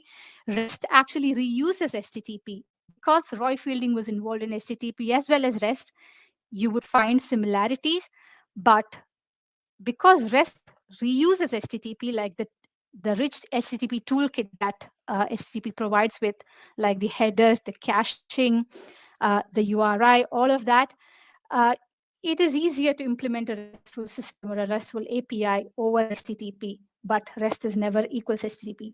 So we have RESTful systems reusing HTTP, and what we usually, or what ideally it should have, is a root entry point, which is like api.xyz.com. And once you get in there, you might have your users endpoint, you might have your places, you might have your locations endpoint. And then, just like a human would interact with the website, your API should be interactable as well. So forget the human interaction here. I'm clicking through mouse clicks here. A client, say a mobile app, should be able to get into your root entry point, and then using the hypermedia links that your server provides you with every response, it should be able to browse through your API. So imagine you browsing through a website. That is exactly how a client is supposed to interact with your REST API as well. But how does your API look like? What do you do? What you do is you have a single URI or a unique resource identifier, and you issue various HTTP verbs for over that URI. So starting with the user's endpoint, which is where I would have all my actions, all my methods to get, methods to read or create or update or delete my users, I would issue the get verb to read about a single user or a list of users. And of course, I need to make sure that the correct HTTP status code is served up as well. If I want to create a user, I would use post over the same /users endpoint.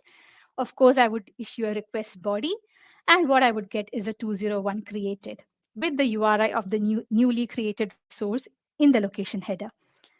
If I want to update a resource, I would issue the put command. You can also issue the patch, but then the request is different between put and patch. While put actually replaces the resource completely, patch is like incremental updates. You can also issue a delete HTTP verb over the URI, and of course, get the correct HTTP status code back as well. So this is how a CRUD operation would look like. But what if you want to get stories for your user? What if you want to get story comments? What if you want to get the latest activity?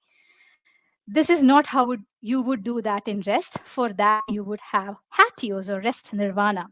So Hatios stands for hypermedia as the engine of application state. And this is what actually demarcates what we saw till now, which is merely an HTTP API, and makes it completely RESTful.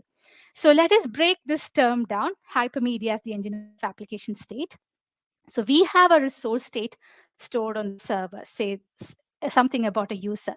Now, I, as a client, shouldn't be going and looking for what I need to do next, or I shouldn't be assuming as a client what I need to do with the user that I have in hand. It should be the server telling me what to do. So if I want to get the story of a particular user that he or she has uploaded today, what are the latest comments for a particular story that's been uploaded today, that is then worked out from the hypermedia that comes back from the server response. So the application state, what the client does next, that browsability factor is actually driven by the hypermedia that comes in from the server response. So your application state is completely driven by the hypermedia, which comes in from the server, which makes the server and client completely loosely coupled. That actually completes REST. And Hatios has been defined as the glory of REST in Richardson maturity model, which is a measure of how RESTful your system is. At level 0, we have the swamp of POX, that is plain old XML. At level 1, we start thinking about resources, but we still use the HTTP post. Level 2 is where you have resources coupled with HTTP verbs as well as the status codes, which is what most of the APIs that we have out there today are. But level 3, when we have hypermedia controls, is when you have the glory of REST. This is when you have a complete RESTful system in place. And this is how the response from the server looks like. So I can get the information about the user ID one, which is Harry Potter. From there, I can think about the stories of that particular user there. Once I click into that, or as a client, it would reveal more information about the comments, the latest activity that needs to be worked up from there, etc. So REST is meant to be chatty in place. If you think about a web page made up of links, a collection of such web pages making up a website, that is exactly how your RESTful API should be looking like. And this is a point of confusion as well amongst developers because, for example, this is the expression that we had on our faces when I was talking about Hatios at a conference in the past with my friend Laila. Confusion. And that confusion arises because there is no REST is not a standard or a spec by any means. It just defines some guidelines. Furthermore, there is no standard as such to specify or work with Hatios as well. Every person or every developer out there who is keen on implementing Hatios implements it in their own way. And as of now, we have a work in progress standard convention, which is HAL, which defines a set of conventions for expressing hypermedia links in XML or JSON. And application HAL XML or HAL JSON is the MIME type. There are various other MIME types in place as well, which can be used. So I think Leonard Richardson and Mike Amundsen, they wrote a book about RESTful web APIs, which is a highly, highly recommended read. I don't think that information can ever go out of relevance. It's a highly recommended read if you want to understand REST. Every time I read that book or chapters about the book, I have learned something new. Talking about the pros and cons, REST is supposed to be completely decoupled between the client and server, and it can be so if you implement Hatios, because the client is then dependent upon the server responses itself to work out what action to take next. This also means that API can evolve over time. API is capable, but regardless, there's seamless integration and reuse of HTTP. It is easy to consume, and it has got superior browser support. But having Hatios in place, a completely RESTful system in place, means that your endpoint is very chatty. If I need to get to the latest activity of a user, I have to first go to the endpoint, then get the user, then from the user, go to all their stories. From all their stories, do some kind of working out to see what their latest activity is.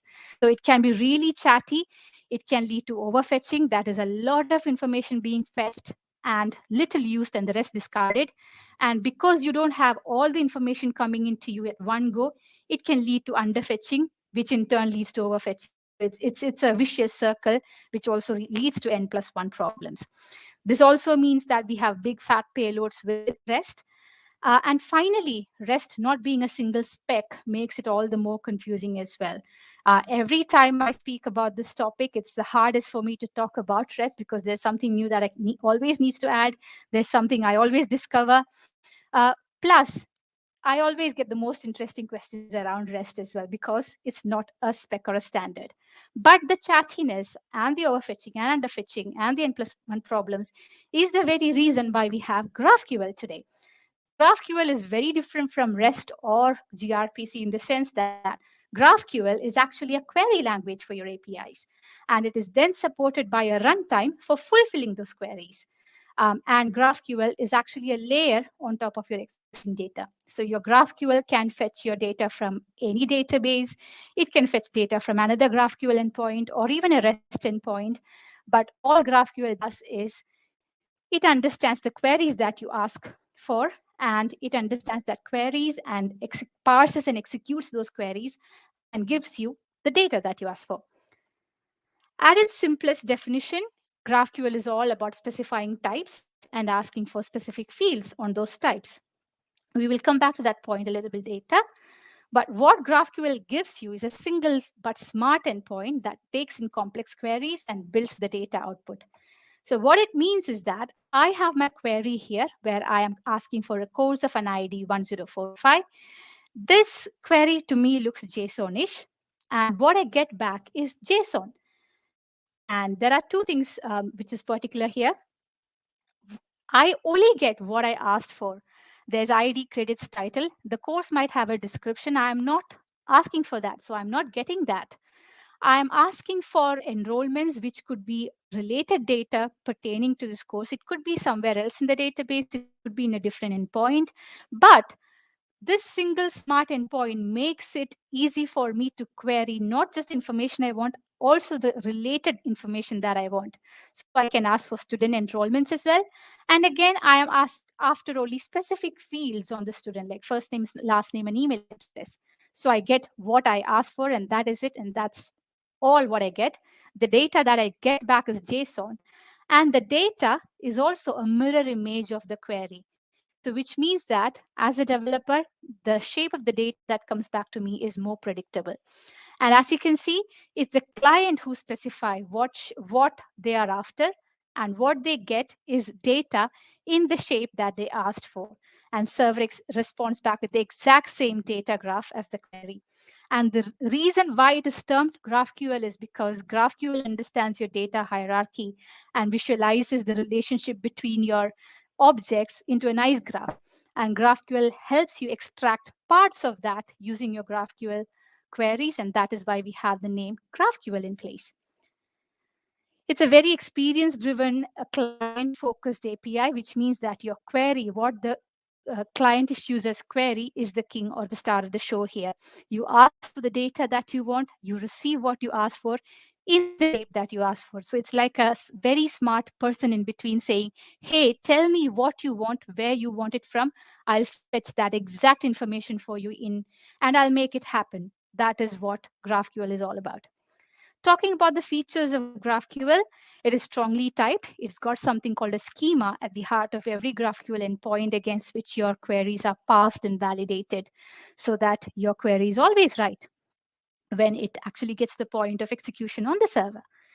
GraphQL is a specification, so it's a standard, and we have implementation of GraphQL over various different programming languages. If you're thinking about .NET, GraphQL for .NET has been out there for some time. There's also Hot Chocolate, which is another GraphQL server out there. Both are really good. But GraphQL is a specification. All these implementations conform to that specification or the blueprint. GraphQL has a nice feature called introspection, which means it can query itself for information about the endpoint. So this has given rise to self-documenting tools and IDEs, which can help you get error validations. It can help you parse your queries, test your queries, even build up documentation from the endpoint without having a single line of YAML in place. That is fantastic, I would say. Your API is always fully documented. GraphQL is hierarchical. It understands and respects the relationship between your data and the hierarchy. What you get back from GraphQL is a JSON response that mirrors the query. GraphQL is an application layer. It doesn't concern itself with where the data is stored. It can be a database. It can be another RESTful endpoint. It can be another GraphQL endpoint as well. It is all about understanding the query and giving it the shape that you ask for.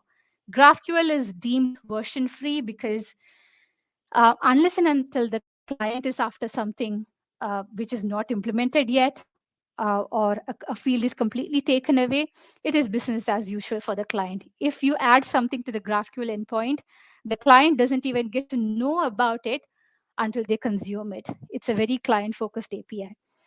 And finally, GraphQL is transport layer agnostic. GraphQL doesn't restrict itself to HTTP. I know there are implementations coming over WebSockets as well. I've seen issues and comments and discussions around it, but you can have GraphQL in any transport protocol, but HTTP again is the most common one. And talking about the system at the heart of any GraphQL endpoint, your GraphQL schema, this is your strongly typed system against which your queries are parsed, validated, and then executed. And a schema is made up of types. The first one is your object types, which is a representation of your object. In our case, in our user data context, it is our user. So if you have stories, the story is again an object type. You have your comment is an object type. Your like can be a part of your object type, like a field or so. Then you have your operation types as well. So you have your object types and then the operation types starting with queries, which are the operation type for reading data. Then you have your mutations, which are your operation types for inserting, updating, or deleting data. And the last one, subscriptions, which is quite a standout feature of GraphQL again, which stands for pushed updates from the server. And all these makes up the different types. So your object types are types, as well as your operation types, query, mutation, and subscriptions. They are all types as well. So remember a few slides I spoke about having types and specifying fields. So every type, regardless of whether it's object type or the operation type, like query, mutation, subscription, they are all types, and types have fields. So if I think about my user object type, the ID, name, title, description, all that can be fields. And each field has a name that is used to identify the field in your queries. Each field has a scalar or complex type, which is the type of the field. And then each field is given meaning by the resolvers. The resolvers are the functions which converts fields into concrete data. So if you think about stories, it might have a picture, it might have some description, they all can be fields. Now, if you're thinking about queries, your operation types, you can have field to read data, you can have a field to read about just a particular user by itself. You might even have a random field to read about a random user as well. So that is also possible. So you decide how to act upon the data And if it is all about reading data, they are all fields on the operation. If it is about adding a comment to a story or adding a like to a story or something like that, that can be fields on the mutations and so on. So be it operation types or object types, you have fields. And talking about our operation types, the query, this is one of the operation types in GraphQL and the top level entry point for read operations. Unlike REST, where you read using a GET HTTP verb, it usually happens over HTTP post in GraphQL because you are issuing flexible queries and you need to protect your server. This is at the bare basic minimum, but you can have something called persistent queries, which means you can have caching and then get your data across an HTTP GET. That is another point as well. You are issuing flexible queries. That's one of the reasons why we are using a post. Now, if you want to think about cacheability and things like that, you need to have GET in place, and persistent queries are a way to do that. And the keyword for issuing a query operation is the query keyword. And what you get back is a hierarchical JSON response that mirrors the query. And if you are thinking about a bare minimum GraphQL endpoint, you need to have your object types in place as well as the query in place as well. You can forget about mutations and subscriptions. It's not needed. And it is absolutely fine to have a GraphQL endpoint just with read operations. That's the bare minimum that you need alongside your object types. The next is mutations, where you change the data using inserts or updates or deletes. This is the top level entry point for write operations. Again, works over an HTTP post. The keyword is mutation, and it usually, every GraphQL mutation accepts an input type, which is a special type, as an argument. Now, the last one is subscriptions, which stands for pushed updates from the server. And unlike the client polling for regular updates, in this case, the server pushes back the updates to the client, and the clients can choose to listen if they want. It's not a must that a client should always sign up for a subscription. Subscriptions usually works over WebSockets and again uses HTTP post. The keyword here is subscription. And one most important thing about subscriptions is that they are stateful, because the client and server needs to have an understanding of who is listening to who and what fields that they are looking for as well, which makes subscriptions stateful. Now, what can be the fields on your query and your mutation types and your subscription types, which can then help you build up, or which can then help you visualize your endpoint? Your query can have a users field as well as a user field. Users to read all the information about all the users. User to read information about a particular user. You can have a create user, update user, and delete user field on your mutation operation type. And if you want to have pushed updates from the server when a user is added or a user is updated or a user is deleted, you can again have those fields in your subscription. So you have your type and you have your fields. And these are some of the queries that I have worked out. So this is for the users, getting all the users and some of the fields. This is to get a single user, and this is how you would have a variable and pass in some value using a variable. In this case, I would have the value of the ID sent in as a separate dictionary. You can have create user mutation. You can have an update user and a delete user mutation.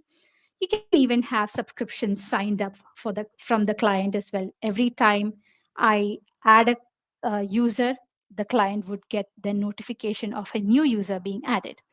So it's up to you how you want to define your fields in your operation types.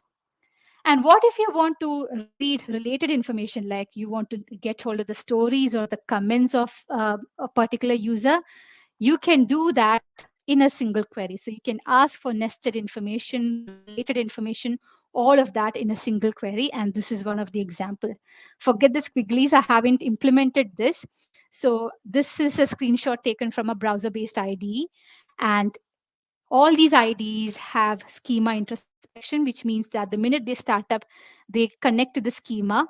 And if you type in something, which is something that the schema doesn't implement, it gives you this squiggly straight away, which is an indication of the query being parsed and validated against your schema continuously. So this is a nice feature as well.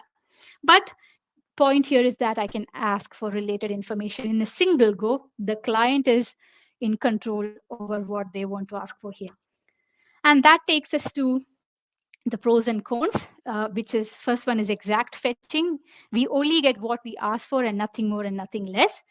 We have a completely loosely coupled client and server with GraphQL. You have auto-generating API documentation.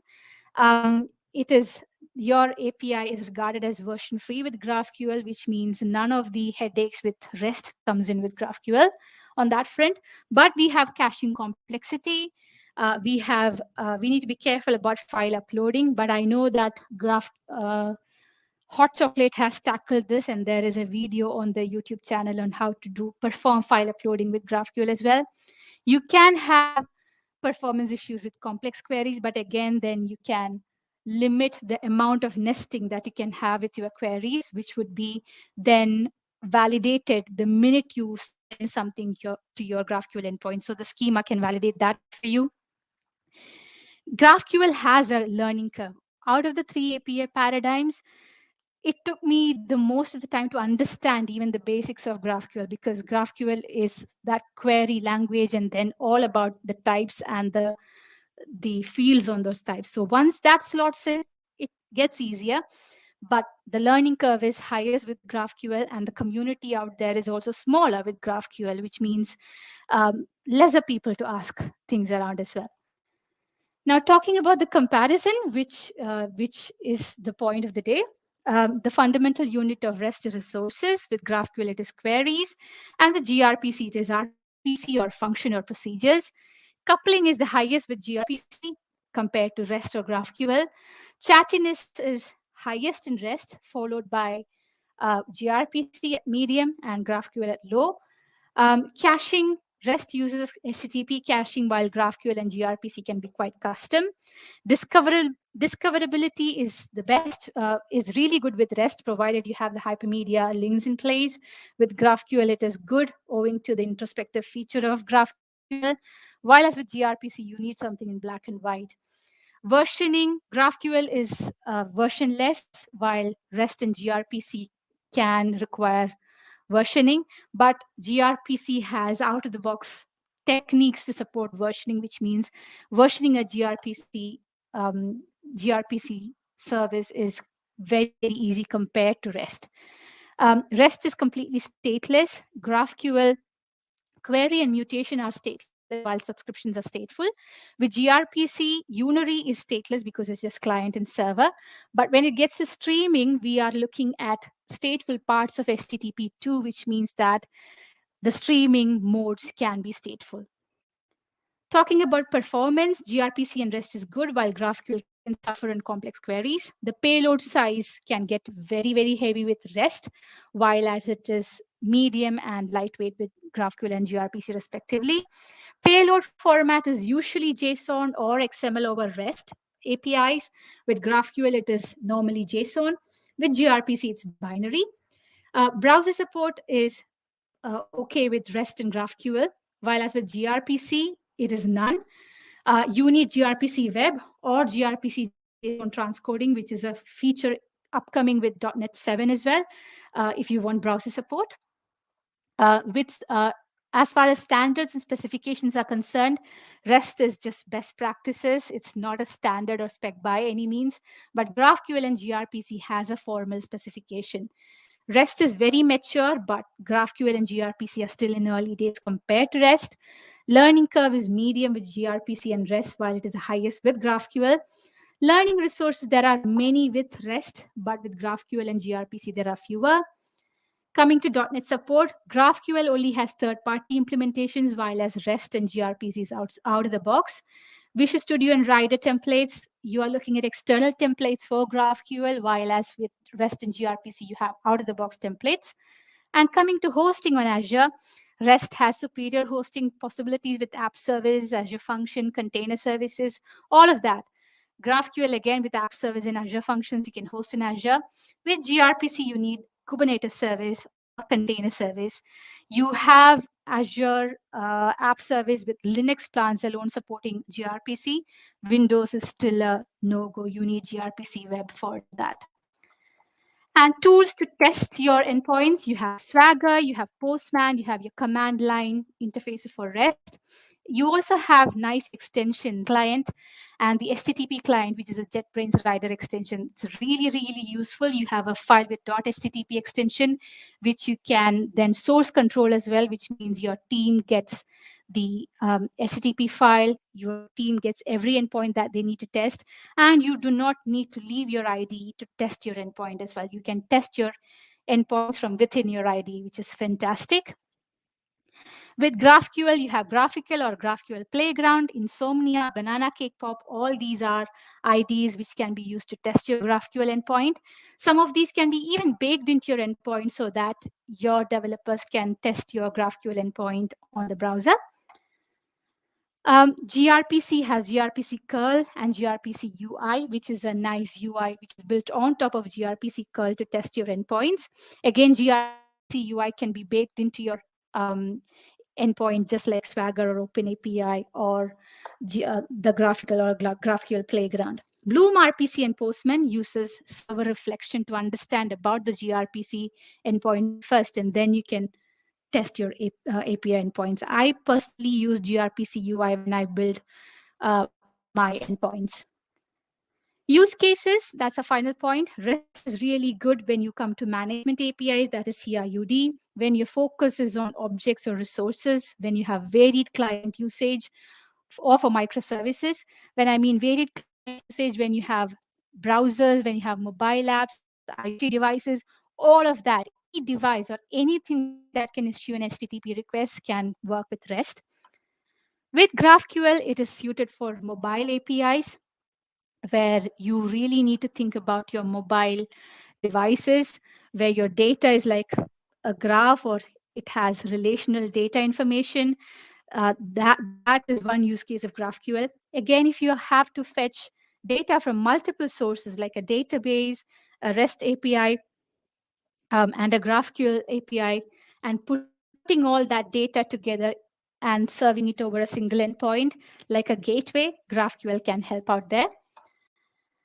With gRPC, if you have action-oriented APIs, internal services, microservices, IoT, and most importantly, polyglot environments, best suited for gRPC. If you have services which require high performance needs, again, gRPC can help. If you have point-to-point communication, like a REST API talking to another, it can be a gRPC service on the far end, while your REST API can be something which your browser-based applications talk to. If you're thinking of browser-based applications, never use gRPC because it still doesn't have the support it needs. Use REST or GraphQL instead. But if you have point-to-point communication, gRPC can massively help. And that's my resources for the day.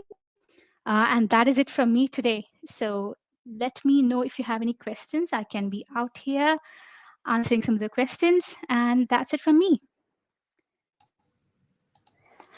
That was an amazing talk, I will say. Absolutely. Thank fantastic.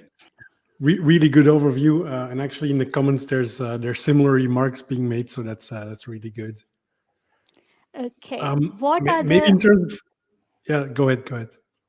So do you want me to answer some of the questions myself, or do you want to pick and We'll choose? we'll just ask you a couple, and we'll do them on stream. Yeah. So we started when you started talking. We did a quick poll with the audience on which API technology people are using between gRPC, GraphQL, and REST-like, and the result is quite surprising and unsurprising, I would say, at least for me. 80% of people are doing REST or REST-ish, followed by gRPC with 14%, and GraphQL is only at 4%. Is that what you see in the wild out there as well?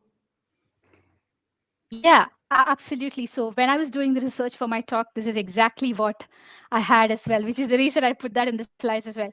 The learning resources for REST or REST-ish are always the highest. We are looking at probably 20 years or 22 years of REST-ish APIs, while as with GraphQL, it is much newer in the market. We would say 2013, 2012, 2014, that is the time when GraphQL came into the picture. And I know from my personal experience that it took me a while to kind of slot in that, okay, GraphQL is a query language. And if you look at GraphQL, you have your object types, which are types. Then you have your query and mutation subscriptions, which are your type. And what you do with your resources, how you act upon your objects, is what goes and makes the fields on those types. So it took a while for it to slot that in my head. Once that slots in, you get a better picture. But it took the highest amount of time to slot that in. RPC as such goes back way to 1970s and 80s. But thinking about gRPC in particular, that's something new out there. And I think, say, for example, gRPC JSON transcoding is something that other programming languages already have in place. But the support for that in .NET is coming with .NET 7. So it is well supported, but we are still evolving that technology as we speak. And not having the browser support is something that goes against gRPC, I would say. But again, every API paradigm has a very niche use case as well for it is best suited for. So everything is out there for a reason. Yeah. Yeah, I think the second poll we did, I love doing these polls today. It's something new I found on YouTube. The second one I did was asking if people are doing REST or REST-like, and it seems that maybe one or two persons answered with I'm doing full REST, and most of them are just doing REST-like. So that's also an interesting statistic there. Absolutely. So most of the APIs that we do real world are in the level 2 of that Richardson maturity model. Level 2, you think about REST, you think about resources, and you use the HTTP verbs. That is where most of the real world APIs lie. You can even have that coupled with a level 0 thing, like you might have a API endpoint which manages your, say, your orders and carts. You might have your orders and your customers, all of that completely restish, a level 2 with resources, CRUD. But then you can have something like add to basket. It could be like a controller action sitting somewhere, or clear the basket. It could be a controller action sitting there as well. So what I'm reading is that it could be a mixture of both as well. Again, it is how you see your resources, how you model your resources, which is what then goes with REST is not a standard or a spec. It is how you opt to do it. Should I use post or get? Should I use query string parameters, or should I use OData, which is more like filtering? Should I use post for upserts, or should I use a put for upserts? So all these interesting questions come out of REST. I think every time I've spoken about REST, there has been a good question which stands out. Mm-hmm. I think you can probably add versioning in the URL or in the headers as another discussion point there. Yeah. How you want your resources to be manipulated, the accept headers. Would you have it over a query string URL, or would you have it as a header that you send in? That's one of the real world scenarios I've seen. Like when I'm playing with an API which I'm working, it has an XML as well as a JSON endpoint. So if you want to use the JSON, I specifically ask for JSON rather than issuing a header. That is also possible. So that's another point as well. But when I go back to the book that I read about RESTful Web APIs by Leonard Richardson and Mike Amundsen, he says to make use of that headers. And I think that is where the .NET community is more focused in going towards these days as well. Because if you go and look at the MS docs, there's clear examples on how you start with versioning the APIs as well. So yeah, all sort of interesting information and discussions on REST. Yeah, do you have any example tooling for .NET for REST? You mentioned the HAL format for JSON, but is there any tooling available? Do you know? I don't think so. HAL is again a working progress standard. There is no known standard as such. And that is what even MS Docs tells me. There's no known standard for REST. So I tried implementing something for the first version of the talk that I gave in the past. It is confusing. It's objects, over nested objects, over objects. I get the idea, Hatios. Your server gives you the response which your client should be playing around with. But how many of us uses such clients, which goes to the root endpoints, figures out the users, then goes to the user comments? Fine. You know what? I'll just bake in my endpoint. I just want something which works. This can be way too chatty. That is where usually conversations go. Or Hatios is weird. It looks weird to have such hypermedia coming back in responses. Yes. Yeah, when I read about Hatios for the first time, I'm like, this is weird. Why would I want this? You know, but again, we have Hatios for that decoupling that we need. That is why. And most of us don't implement that, which is the reason why most of the real world APIs are HTTP APIs, not completely RESTful APIs. Your slides mentioned the N+1 problem with REST as well. So it's very easy to be able to have to make multiple requests to get a single chunk of data effectively, or some data that you want to work on in a single chunk. But is there a similar problem with GraphQL as well? You know, if you're going to be kind of requesting like a fairly complex object, is that going to have the same sort of performance problem that you'd get with a N+1 issue? Not N+1, because GraphQL, for GraphQL, I don't need to issue N+1 request to get me the information. If I have a user, comments, and stories, all of these interconnected objects, I can query them at one go using a big query. But then what comes with the query is, with the amount of nesting that you can have, it can bring up performance issues because you're talking to a huge database somewhere underneath the hood. So it can give rise to potential performance issues. But then I know this for a fact that Facebook uses something called persisted queries. So the queries that you issue more often, that query itself is cached somewhere, and then an identifier associated with that query. And every time you want to get information using that query, you fetch that identifier, reuse that issue, reuse that query, and get the information back. So there is a bit of caching going on, which you can make happen. I think the term to Google is persisted queries. So there are ways to overcome that. Again, you can limit the amount of nesting that you can have in a query as well. And your schema would pick it straight away for you because of the validations that I've got in place as well. So as a developer, if I'm using the GraphQL playground or one of those IDs to test my query, the minute I write something, squigglies appear, I get every instance, and I get the error alerting that I need to tell me that, hey, you cannot go with this nesting level. That is possible in GraphQL as well. Cool. Yeah, maybe quick related question there, and this will definitely show my age. I think of GraphQL a little bit as a successor to OData. And I know in OData, a lot of people were just exposing their database or exposing their iQueryable to the internet, and people could just query pretty much anything. You already mentioned that you can limit the amount of nesting and things like that, but are there ways to also limit what people can do on the data store you have in the background? Yes, if you're thinking about, say, for example, this is one question I get asked quite often as well at conferences when I speak about this topic. Can you implement authentication on certain fields alone? That is possible. If you look at the GitHub API, GraphQL API for GitHub, there are fields which you can query without being authenticated. But then you can introduce authentication and authorization on certain fields alone. So that is possible as well.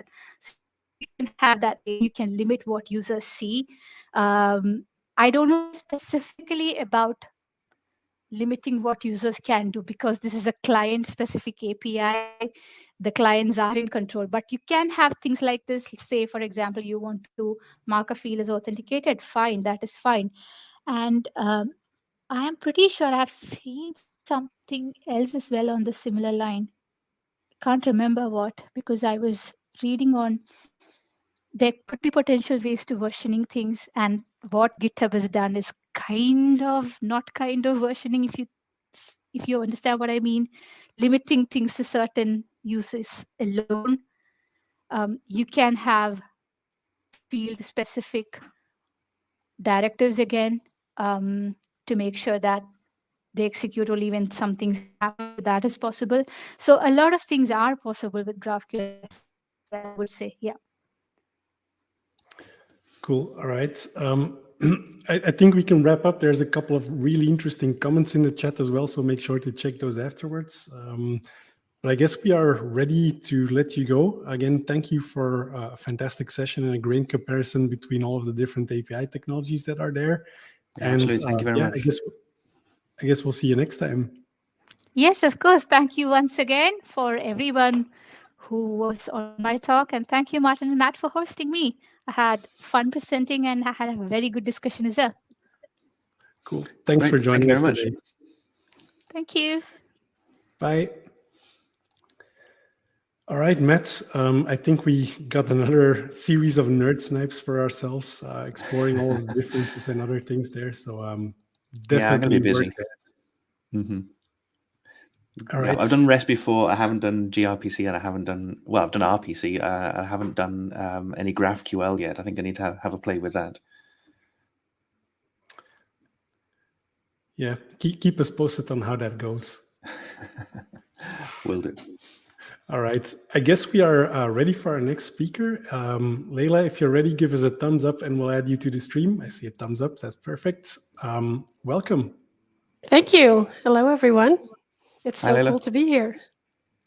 Cool. I guess you have a slightly different topic in terms of what it is about. It's all messaging and tracing things throughout various systems, I guess. Right. So I'm really curious about that. Okay. Well, I hope you enjoy it. You'll have to tell me afterwards. Perfect. Let's bring up your screen and then we will remove ourselves from the stream and give you the full stage. Okay, thank you. Good luck. So, hello, everyone. My name is Laila Bougria. I work for a company called Particular Software where we make a service bus. And today, as Martin already introduced, I want to talk about the challenges of debugging distributed systems. And in this case, I'm going to go through a system that's based on messaging and kind of, go over the sort of pains that I've seen many teams go through, including myself. Let's be real right here, right? So I've also felt this pain definitely when moving from what I was used to working on a monolith to then working on something that is based on different components that are all interacting together. So with that being said, let me start off the session with a story. Once upon a time, there was a retail business that decided to build a system for their online shop.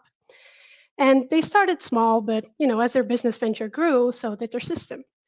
And in order to keep up with all of the increasing complexity that brought with it, they quickly understood that in order to stay on top of all things, they had to start decoupling the system. And slowly but surely, their system sort of evolved into what we nowadays call a distributed system. Before you knew it, we also had 3 teams in the house working on the system, and they were Team Lorem, Ipsum, and Dolor.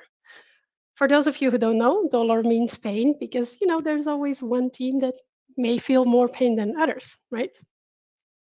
As a way to communicate between the components that were now part of that distributed system, they chose to use messaging. So let's take a look at one of the most crucial business processes that's part of this system, placing an order. And we sort of know the drill on this one. We want to store the order. We also want to charge the credit card so we can actually make some money, package the order, ship the order, also send the customer a bill at the end.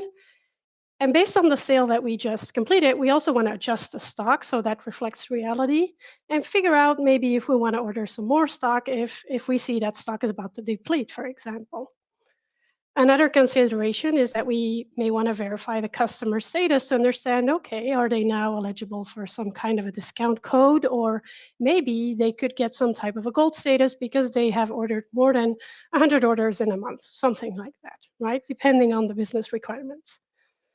So if we think of these responsibilities in terms of the teams that were managing them, then we'll see Team Lorem basically responsible for everything regarding that physical order and getting that into the customer's hands. Next, we have Team Ipsum that's responsible for everything regarding the inventory. And we have finally Team Dollar that is responsible for everything regarding customer care, hence the name. So if we start to think of the messages that are flowing through a system based on this business scenario, then we might come up with something like this. So there are a few relatable components that we can sort of think of, like a sales component that will make sure that we can process orders, a finance component that will make sure that we can actually make some money, inventory takes care of the stock, and so forth. And we're sending some messages, or rather commands, for things that we want to execute, but we're also making use of the publish subscribe pattern to basically signal to the system that things are occurring. However, looking at the system in a drawing like this doesn't really tell us anything about the complexity, because we need to understand who's communicating with who and who sends with message to what component and what's reacting to what. So in order to really grasp the complexity of the system, we need to start thinking of the system in terms of interactions. And once we start drawing things that way, we'll start to see the complexity surface a little bit as well. So as I've already mentioned, we're using pub/sub here to signal to the rest of the system any events that are of importance. For example, we can see here when an order is placed, there are multiple components that are reacting and are saying, okay, this event is of importance to me and I need to do some things right now. For example, inventory will say, okay, an order was placed, so I have to go and adjust the stock right now. And the advantage of splitting things up this way is that you end up with a whole lot of autonomous components that are not too tightly coupled together. They're just basically reacting to events that are happening across that system. If we think of autonomous components, it brings us quite a few advantages, right? Because one of those actually is the fact that it supports the idea of having our teams operate autonomously. And that also means that each team can basically choose whatever tools, frameworks, even programming languages that best suits their own needs. They can also operate in isolation. That means that if one component is, for example, down, or we're upgrading that or taking that down for whatever reason, the rest of the system should be able to continue operating without much problems. And as long as these components are interacting based on a fixed contract, which in our case is messaging, right? Then they should also be able to evolve independently. However, there's a caveat there, because anything that can evolve independently can also fail independently. Let's take a look at an example that our team Ipsum ran into. So here's one of the exception messages that surfaced in their system. As we can see here, the system is throwing an invalid operation exception when we are trying to process and update product stock message. And it seems to be because we're trying to get a product from a collection that does not exist. So maybe something is off, maybe we don't have that product to begin with, right? So the engineers on Team Ipsum look at this and they start racing through a bunch of questions in their head. What happened? Where did it happen? In what context and why? Usually, as engineers, we'll look at an exception message like this and we'll carefully look at the message. We'll also try to understand, are there any inner exceptions? What's the call stack right here? So that we can understand how this happened.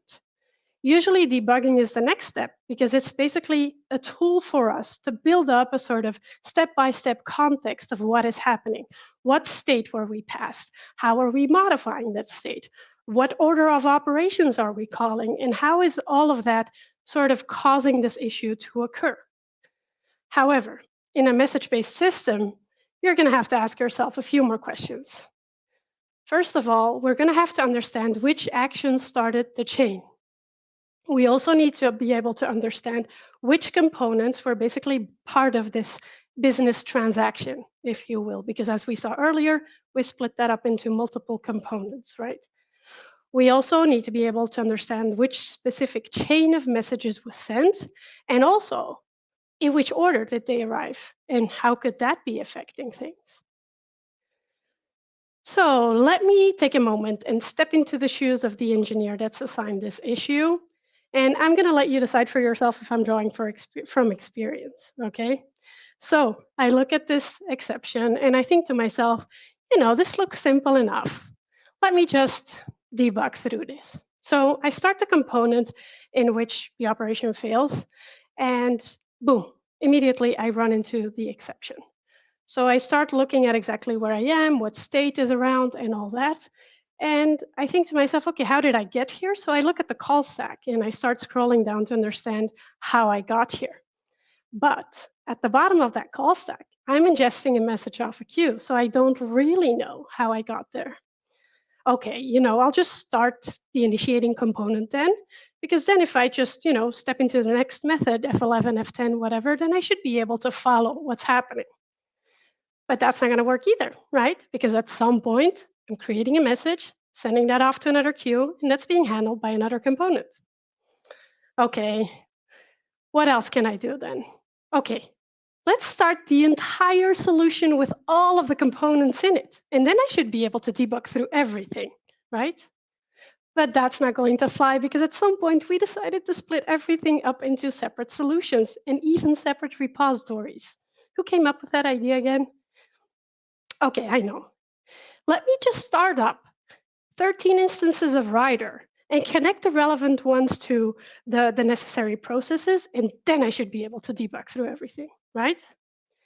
And it's not easy, but I'm a persistent person, so I get there at some point and I'm like, okay, let's do this. And I'm debugging through everything. I have 157 breakpoints set all over the place. And I have this gut feeling that I'm really close to finding the problem. I've already spent a few hours on this, right? So I'm okay, F10, F11, F10, and I look at where I am and I think to myself, okay, I should be able to hit F5 until the next breakpoint. So I hit F5 and everything seems to pause for a second. And at some point I hit the next breakpoint and I'm like, dang it, the problem has already occurred. So I have to start all over again. At that point, if you know me, I have Mediterranean roots. So at that point, I'm already cursing in at least 3 different languages, and I need some breathing time. So I walk outside, take some air in, listen to the birds and the bees, and do some breathing exercises to calm myself down and think, okay, what more can I do to solve this problem? And at that point, I think, okay, let me add some logging. So I go back in fresh energy and I start adding log statements all over the place, trial and error mode, right? And I'm looking at the log statements that are being emitted. And I look at one, it says, okay, order 256. And I think to myself, wait a second, is that my order? Because I was debugging order 325, right? Is this message even mine? So I look around at my colleagues and I ask them, like, is anyone else creating orders on the testing environment right now? Because I'm testing something, I'm debugging through something. At that point, one of my colleagues looks at me and says, Laila, why are you debugging through this? Do you think anyone at Amazon runs into a failure and thinks to themselves, oh, let me just fire up the Amazon and I'll just debug through this? Well, if you put it like that, the question is, what do we then do instead? Because this is a whole lot of frustration, a whole lot of pain, and I still haven't found the problem, right? And the slide already is telling you what to do. We test, right? And if I'm stating the obvious to you right now, then more power to you. But unfortunately, given my experience, I think it's still worth stating and restating again. Testing is very important. And that's really independent of any architectural style that you may be using in your system. But in a distributed system, it's really, really crucial. So there are many forms of testing available, completely out of the scope of this talk, but I'm sure you know where to start looking for them. Unit testing, integration testing, acceptance testing. It's just something that you have to do, and you have to do it consistently. So whenever you run into a failure, then you need to add more tests because you're missing at least one, but probably more. One thing that I do want to say about testing is sort of rethinking the rule of 3. And I'm saying the rule of 3 because one of the patterns I've used before is the AAA syntax, the arrange, act, assert. But it could be given, when, then. It could be input, processing, output. It doesn't matter. So a way to think about it is just the rule of 3. Because in terms of messaging, when we prepare the input or arrange our test scenario, we want to prepare a message, right? That's going to be handled. When we invoke when we sort of act our tests or execute our test scenario, we're going to want to invoke the message handler that will be responsible for processing that message. But it's the verification phase where things get interesting, because not only do you want to verify any desired outcome of your test scenario in terms of API calls, state changes, and whatnot, but you also want to verify all of the outgoing messages that you are sending as part of processing that message, because you are sending a bunch of information that another component in the system is going to start make decisions based upon, right?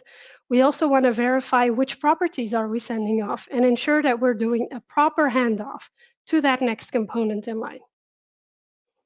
So, okay, that is all good. But as always, the devil is in the details. And with the details, I mean the order.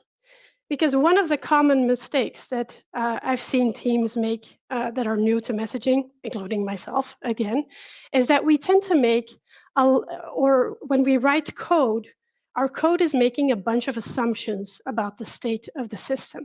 However, we need to be mindful that messages can and will arrive out of order at some point. It could be due to handlers failing, there could be latency, concurrency.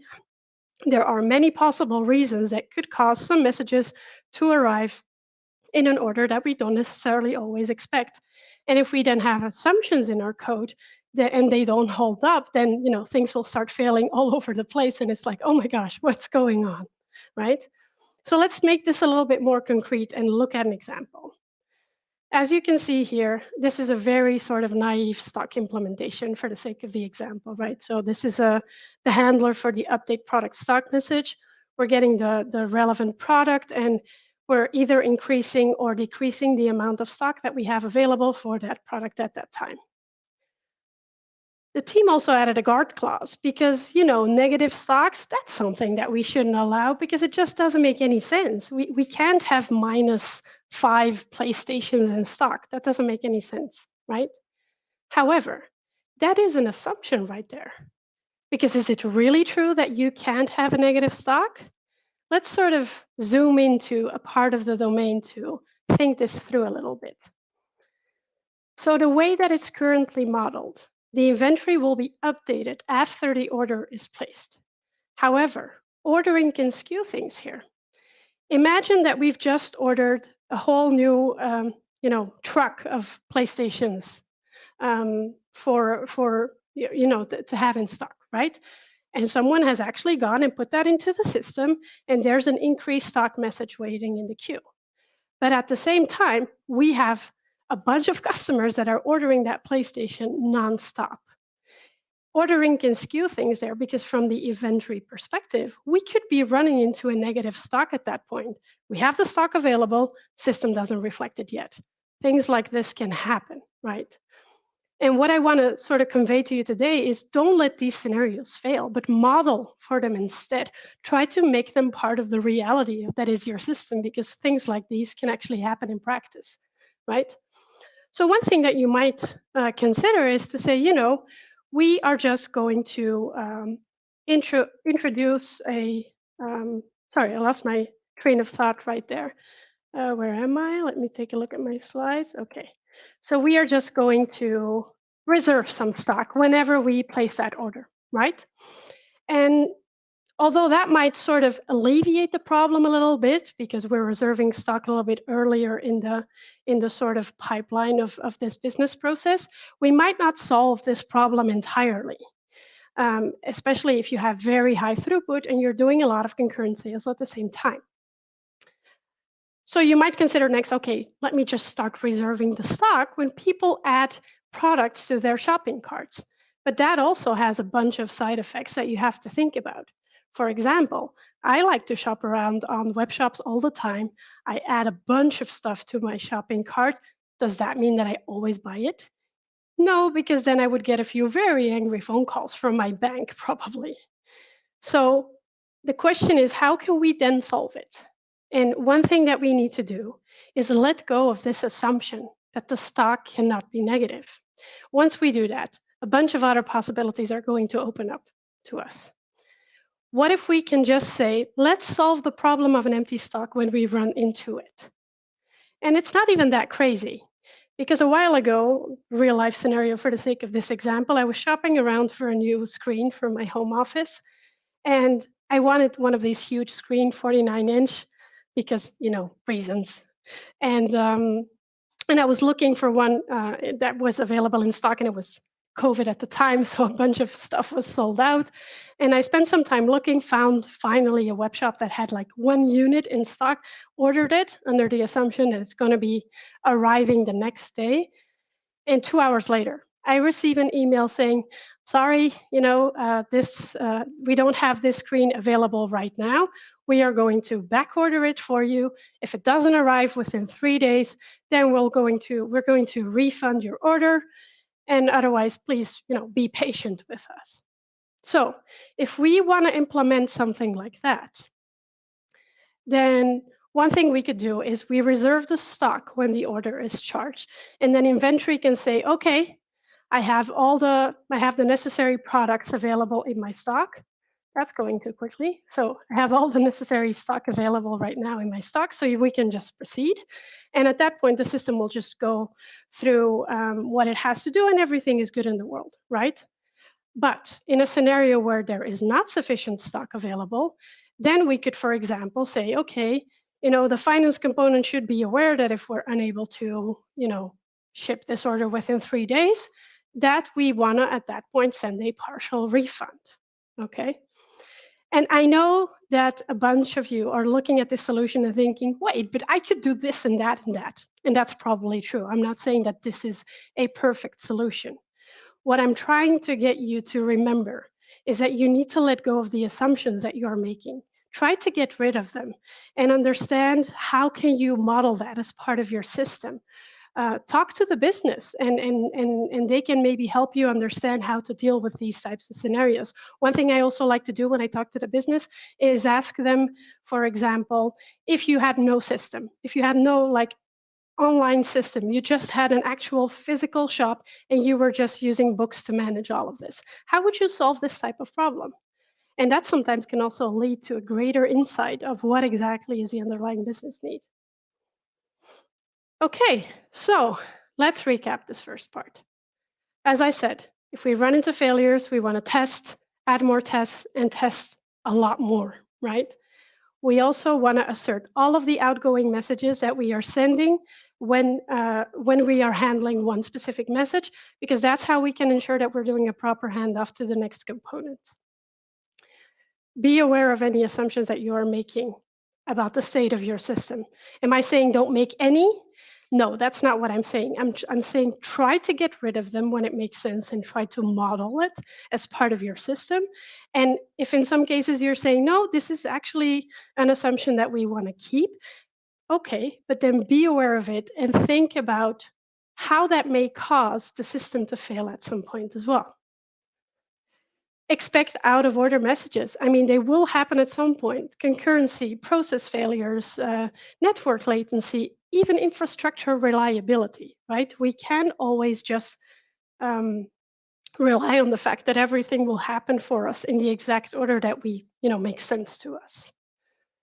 So, and finally, I just want to say, talk to the business, because to come back to the previous example of the inventory, probably if you talk to someone on the business and you tell them, we can't have negative stocks, they'll probably tell you, of course we can. Just sell what we don't have and we'll make sure to back order it and it will solve that problem later, because, businesses just want to make money, right?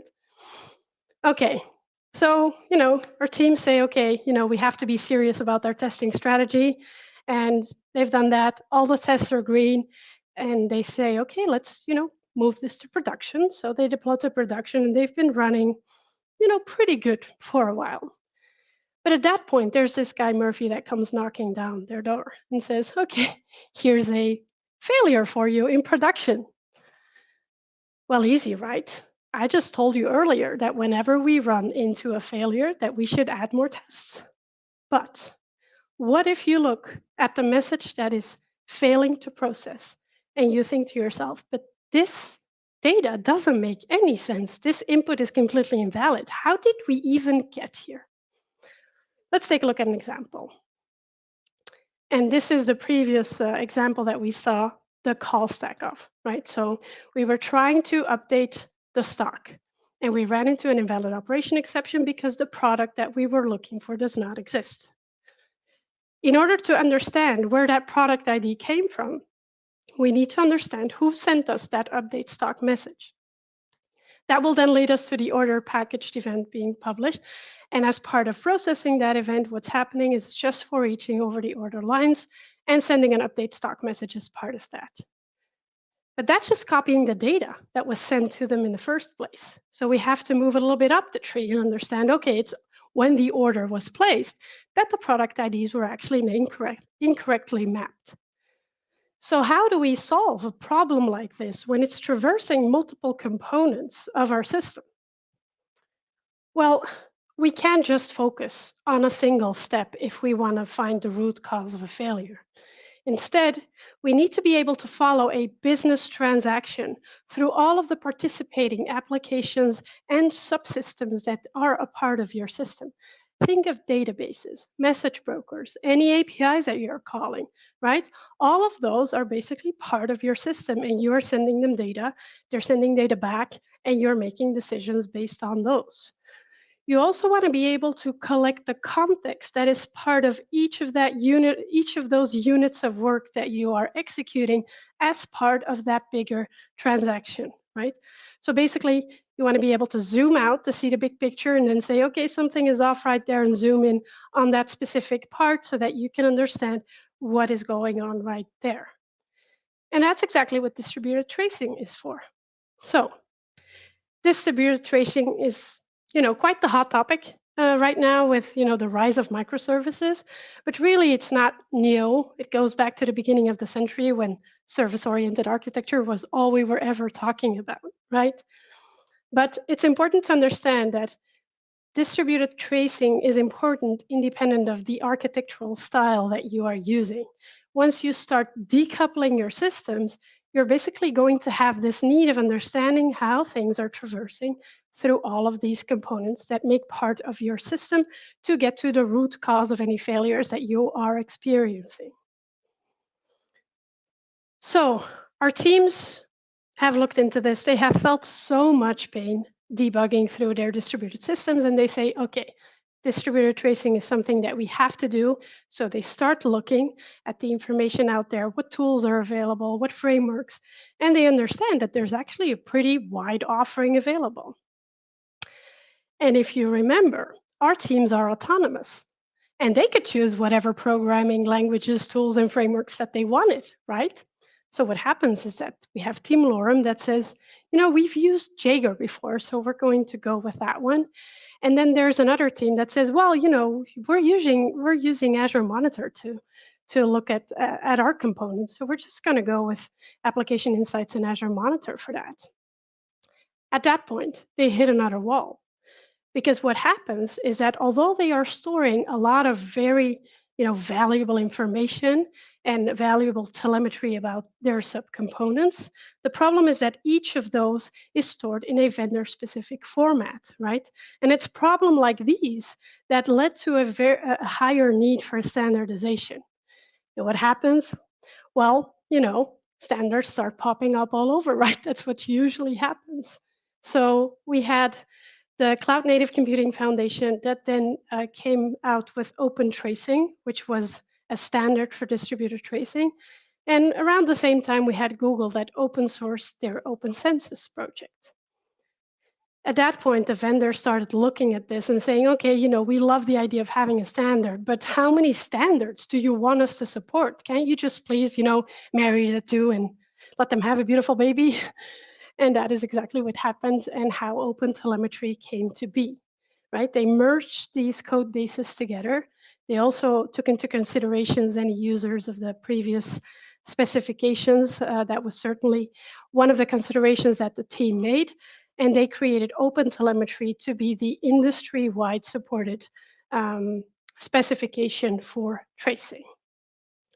So what is OpenTelemetry exactly? OpenTelemetry is a collection of tools, APIs, SDKs, completely open source, and it's basically there to standardize how teams instrument, generate, and collect, and even export telemetry information, right?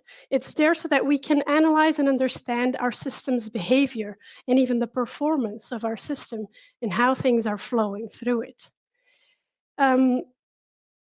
We want to enable teams to collect and export information in a sort of uniform way.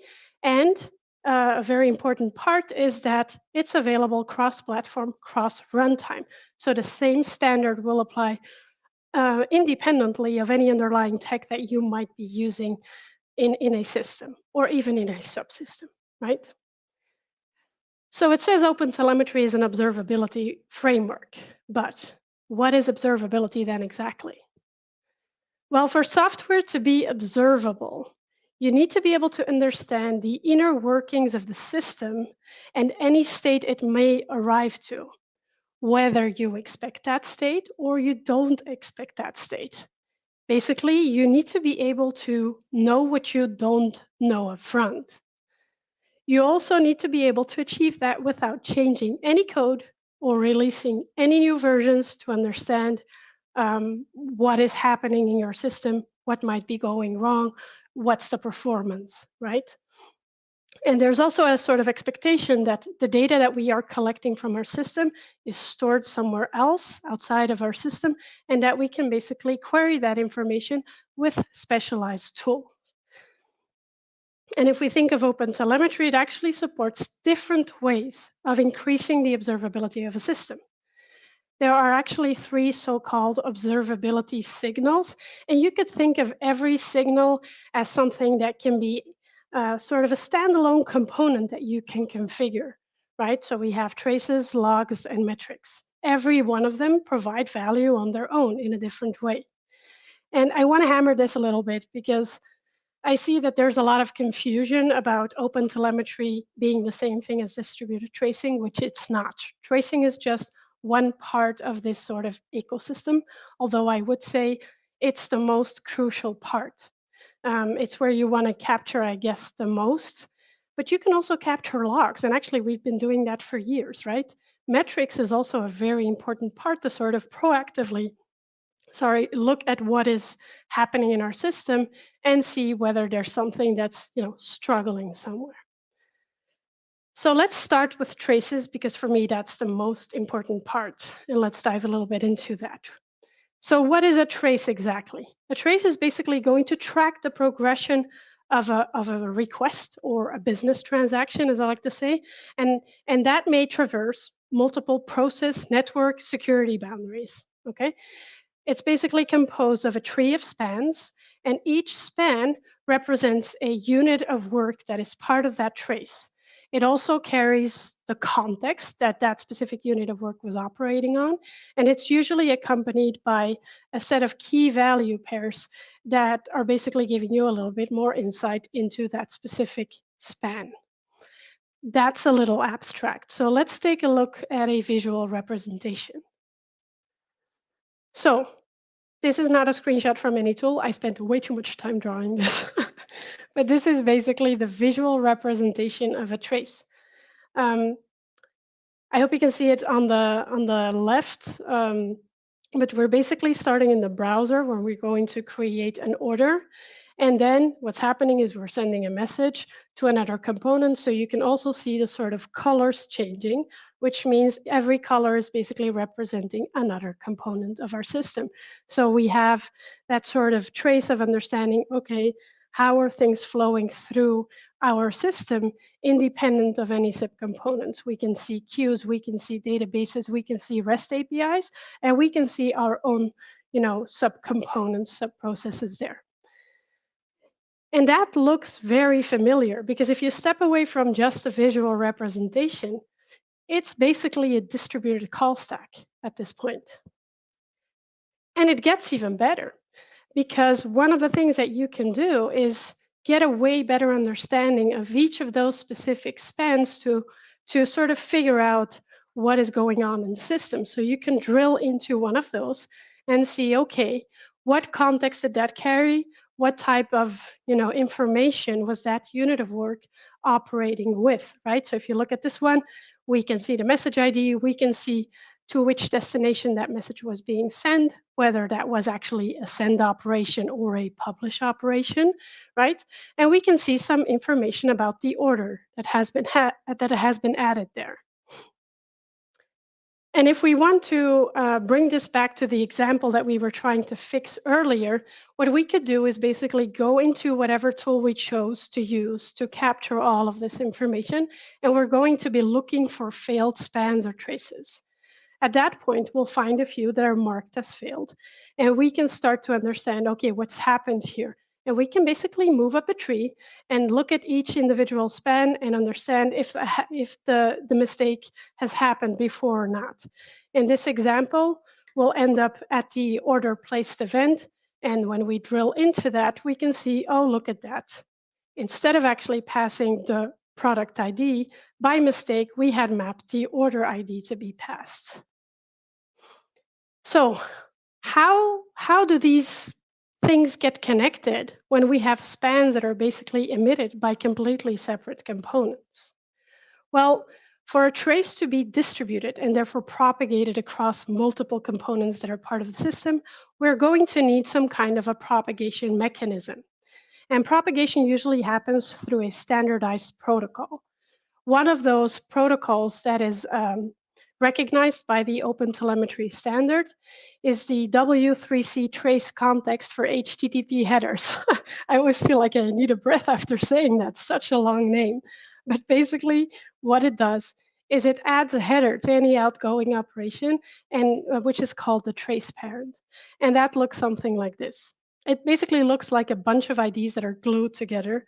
But if you look at the hyphens, then we can sort of distinguish a few separate parts. First, we have that first part representing the version of the protocol, in this case 0. Next, we have the trace ID, and that's a unique identifier that's going to be assigned when that business transaction starts, so at the start. Next, we have the span ID, and that's going to represent the specific unit of work that span represents. And and next, we have some trace flags that can indicate whether this information was recorded, what was a sampling decision, and things like that. So if you think to yourself, this is interesting, let's get started, then Microsoft has made that very easy for us because they have basically built it into .NET. It's now part of the System Diagnostics API, and that ships with .NET 5 and later. But if you happen to be on older versions of the framework, or even still running on .NET Framework, because many applications still are, right? Then you can still benefit from that by referencing the System Diagnostics source NuGet package to make use of this implementation. And it's super easy to start collecting telemetry. You hardly have to change any code. The only things that you need to consider is that we're going to have to set up a trace provider. We're going to have to think about what sources do we want to collect telemetry from. And finally, we'll have to set up an exporter to actually send all of that information to, so that we can later query and investigate that information. So if let's say that you're using the generic host, as many projects are, then that could be as simple as what you can see now on your screen.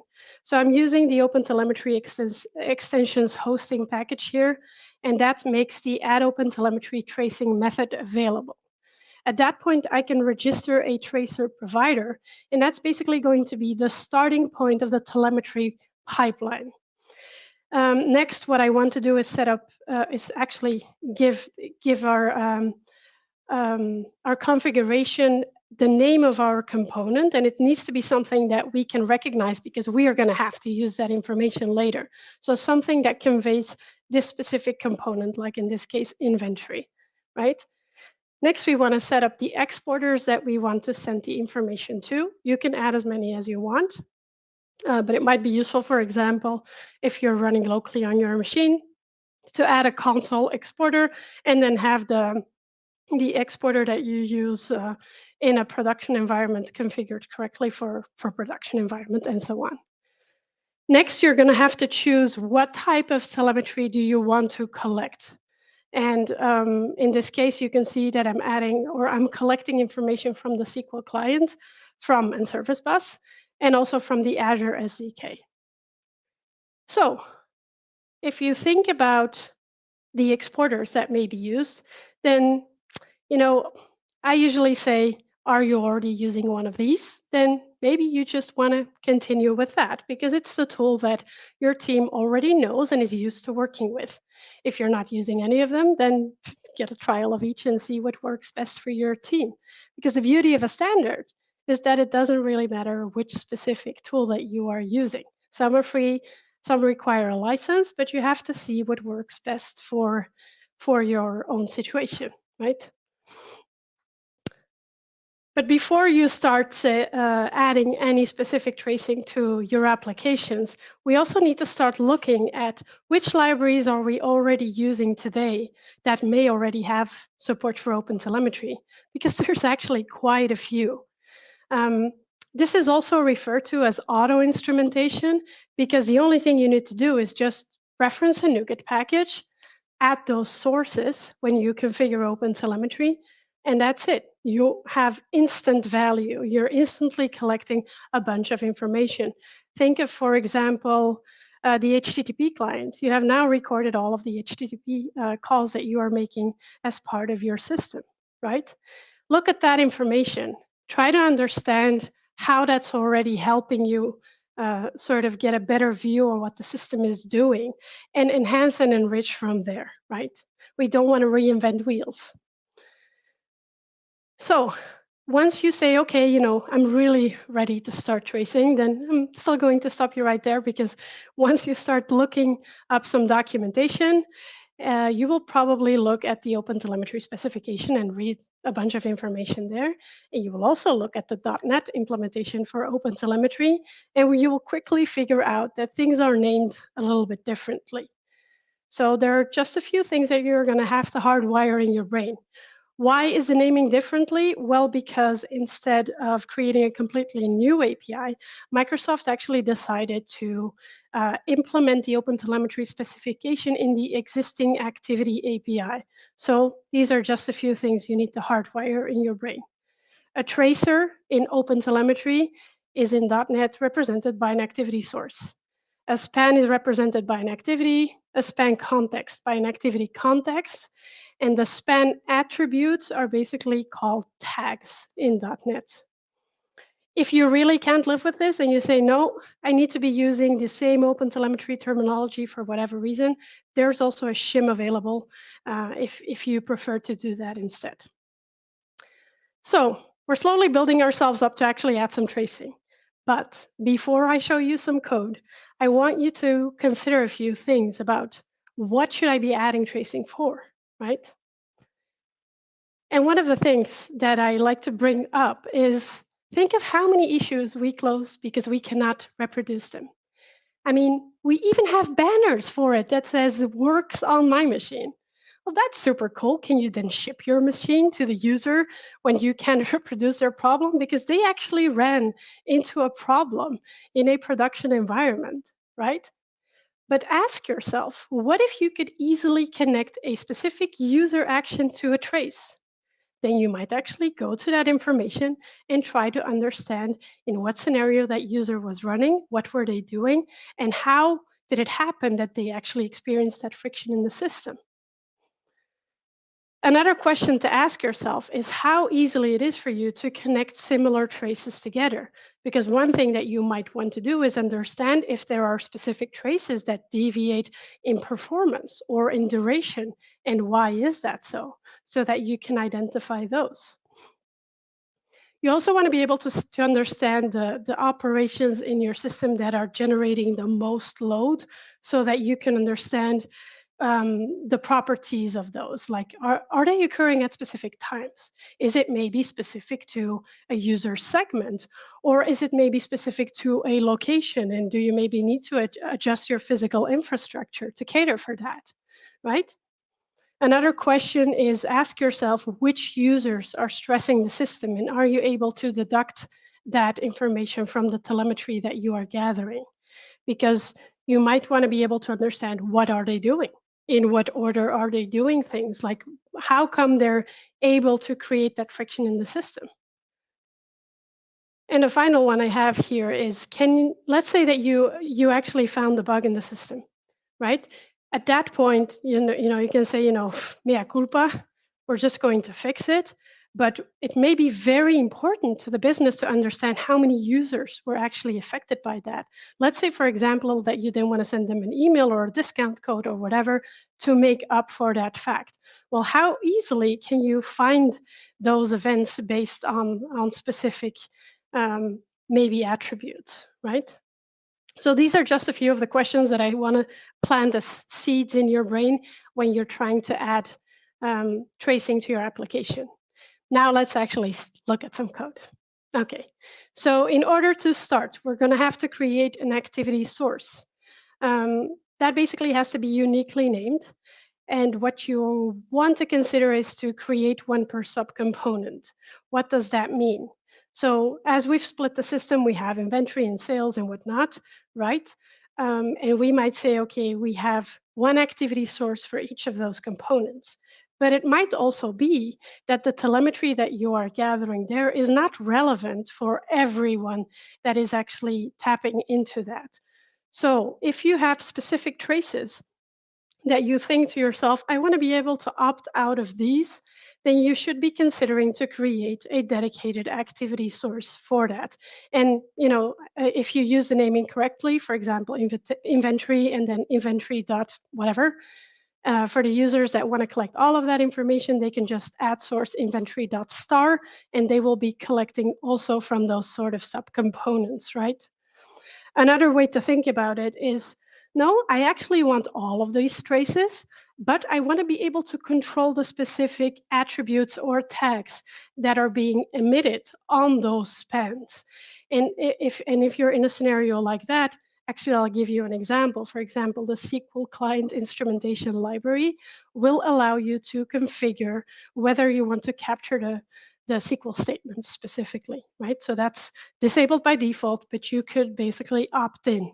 And that's something that you can then handle with configuration. So it's going to be the same activity source, but you will allow some configuration of the information that's being emitted. As this example shows, it's basically a static instance. So you create it once and you share it within that same component. You don't have to reinstantiate this one. Another important thing to remember is that the activity source basically has an opt-in model. So if you are collecting, if you are emitting information, that doesn't mean you're automatically collecting it as well. You basically also need to add source inventory and the string literals, between the activity source and what you're adding source for. Those need to match if you actually want to collect some of that information. Okay, so let's actually add a trace for the scenario of updating the product stock, right? So what we're doing here is we're starting the activity based on that activity source that we've initialized earlier. And as you can see, the activity there is nullable. Why is that?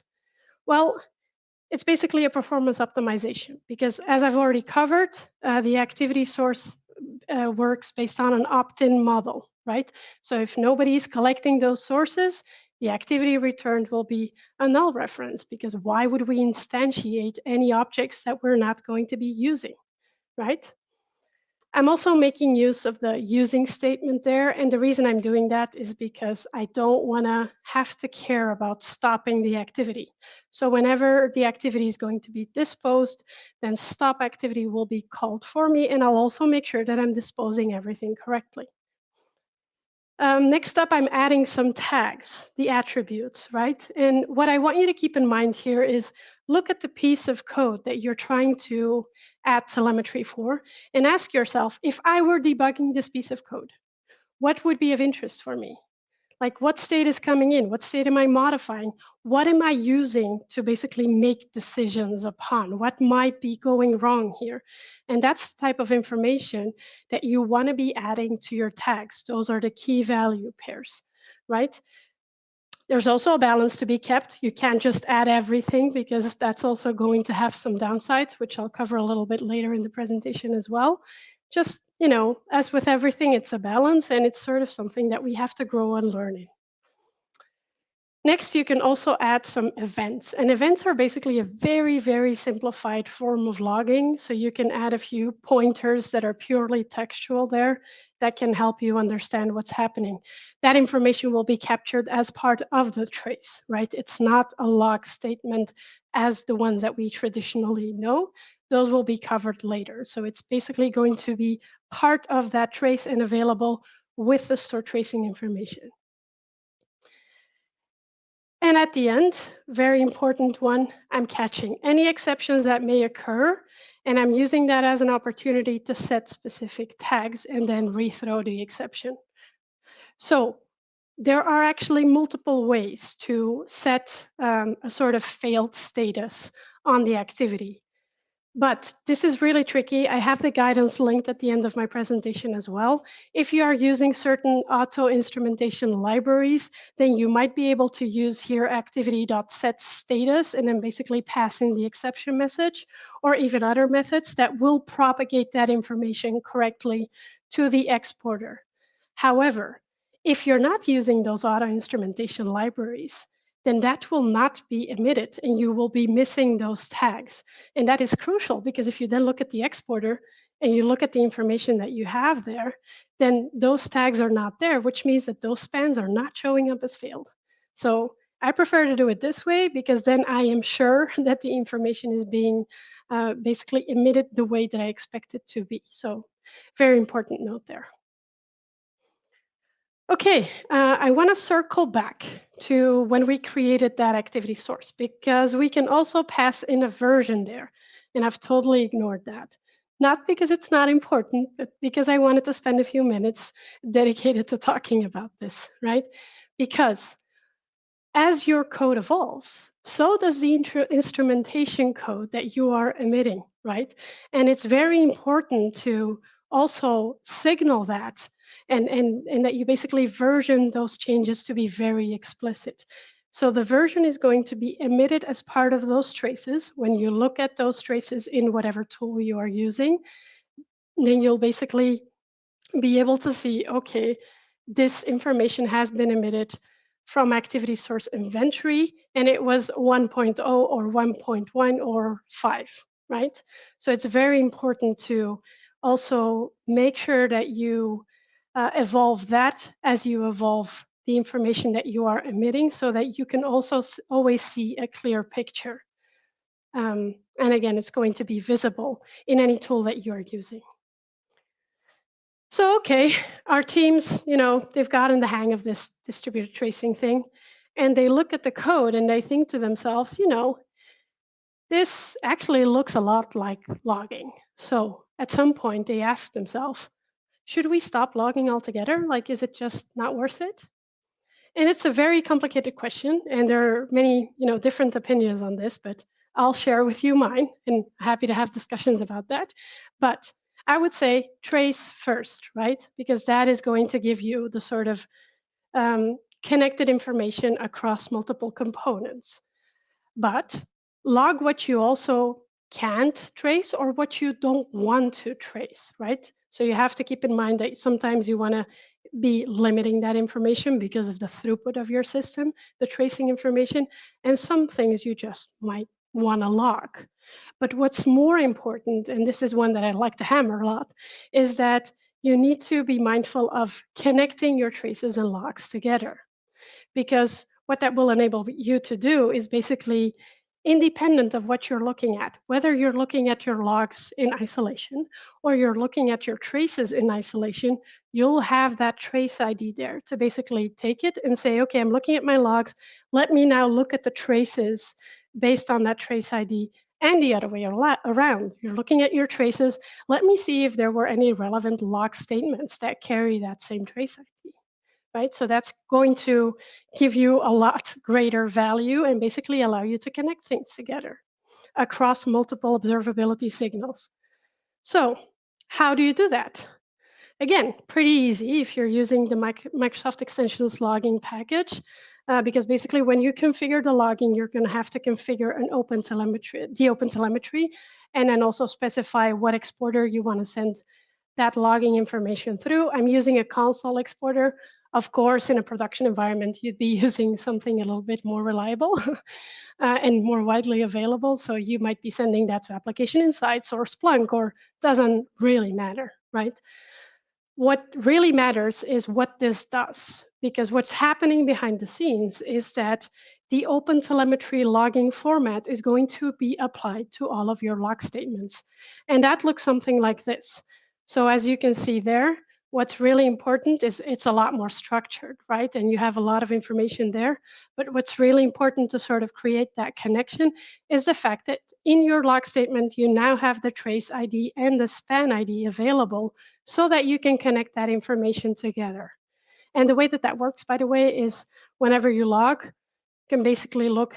Let's say you're not using extensions logging, it might be useful to know this. Then whenever you log a statement, you can always take a look and see if there's an activity.current available, and then add that information to your log statement. Okay, so at this point, we've talked about tracing, we've talked about logging. What about metrics? Well, metrics is a bit of its own topic, and I don't have a lot of time to go into it in depth, but I do want to share some information about it. So think of metrics as scalar values that are accumulated over time to represent a specific state of the system. So it basically collects multiple data points and then tells you something about what's going on. One of the examples that we like to look at in terms of messaging is message throughput, because we really like to understand how many messages are we able to consume within the time span of 1 minute or per second or whatnot, right? Another example that might be very important in messaging terms is the ingestion failure rate. And that actually makes a very good base for alerts, because I might be saying, okay, if we run into more than 50 failures within 1 second, then I need some red bells to be going off. I need some alarms, and I need people to, take a look at what's happening, right? One fundamental limitation about metrics, though, is that it's a pre-aggregated measure. And depending on the metric and how you've configured it, of course, it could be that there are completely disconnected events that are adding data points to that metric. So sometimes it might appear out of whack and actually everything is running smoothly. So you need to be mindful of that as well. The way I look at it is whenever a metric looks out of whack, it's an indication of a problem. Does that tell you exactly what's going wrong? No, it's just telling you that something is off.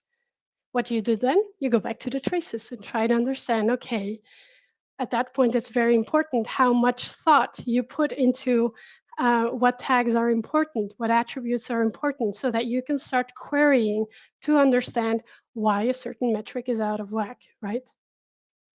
And it's a very good way to do proactive monitoring of your system so that you can understand, or basically react a little bit quicker before things start really going wrong. So I've been telling you all of these nice things about OpenTelemetry, but is there also a catch?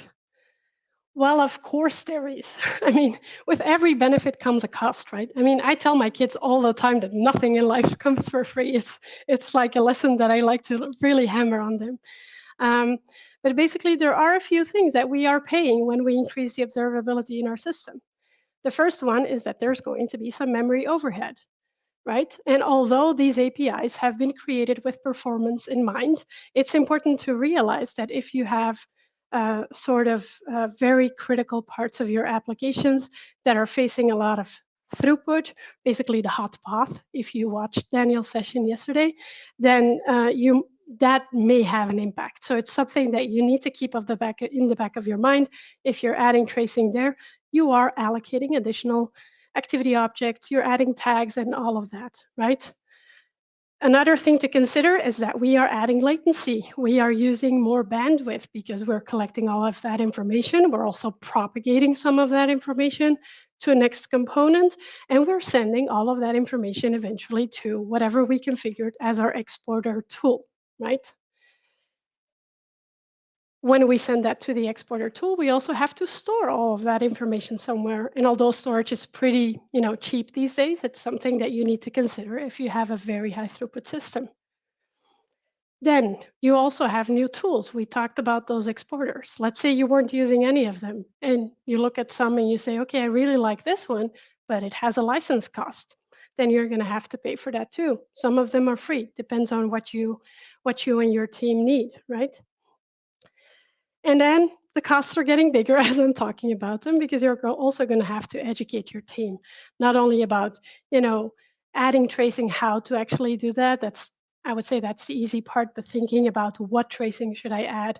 What do I add attributes for? What not? When to trace, when to not trace, and things like that. So that's also a very big cost to consider. And finally, the biggest one, maintenance of all of that traceability, right? Or the logs or the metrics. Because any type of code that we write into our systems, whether that's production code, test code, or even telemetry, it's going to cost effort, and we're going to have to maintain that over time.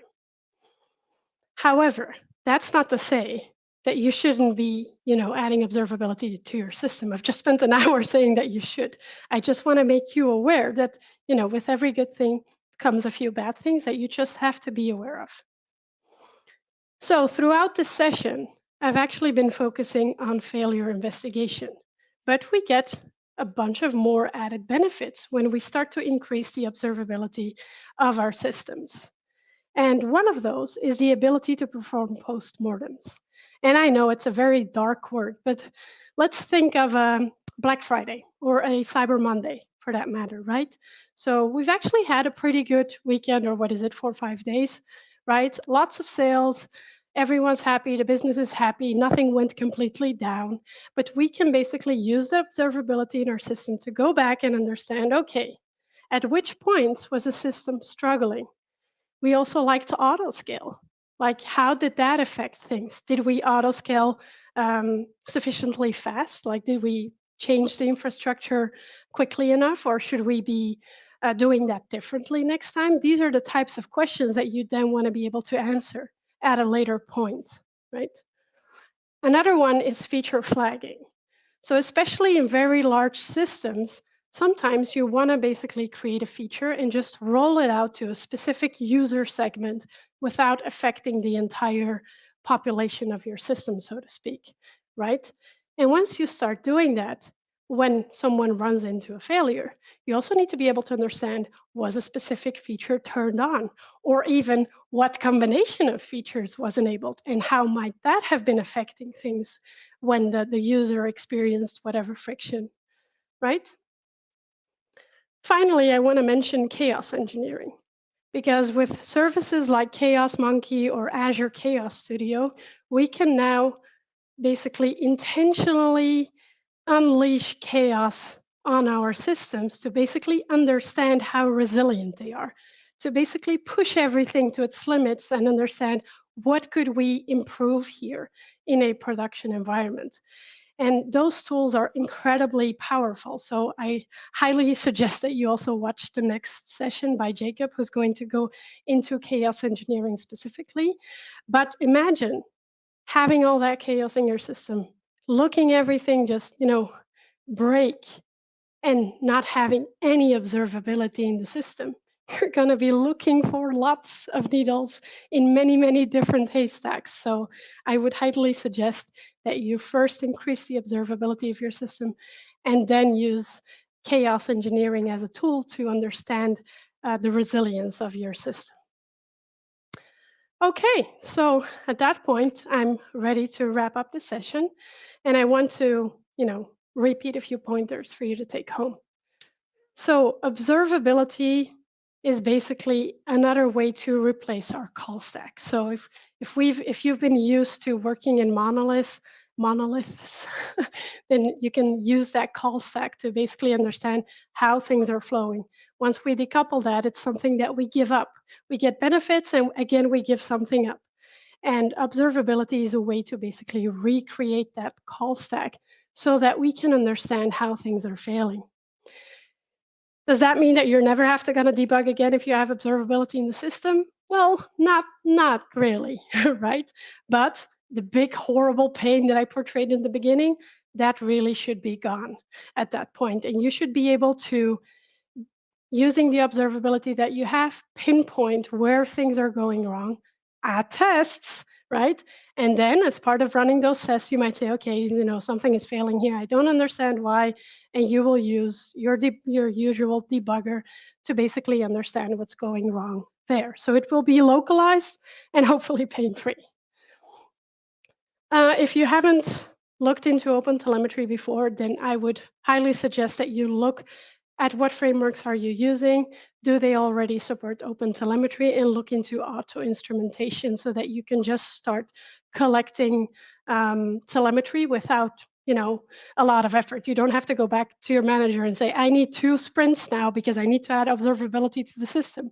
No, it's something that you can do slowly, and you can incrementally get there. So investigate that information. Turn all of those libraries on, and then connect all of that information to your logs. We have been logging in our systems for years. That's not a lost effort because we can connect all of those things together, and then enhance and enrich from there on. Okay, at this point, I'm basically done. I'm also sharing a QR code on the screen. I have plenty of resources available there if you want to read more about this topic. I also have a few samples available within Service Bus so that you can see how that works. We also have support for OpenTelemetry in Service Bus V8 and through a community package by Jimmy Bogert in V7. So if you're using that, definitely take a look at that. And I'm happy to hear if there are any questions from the audience.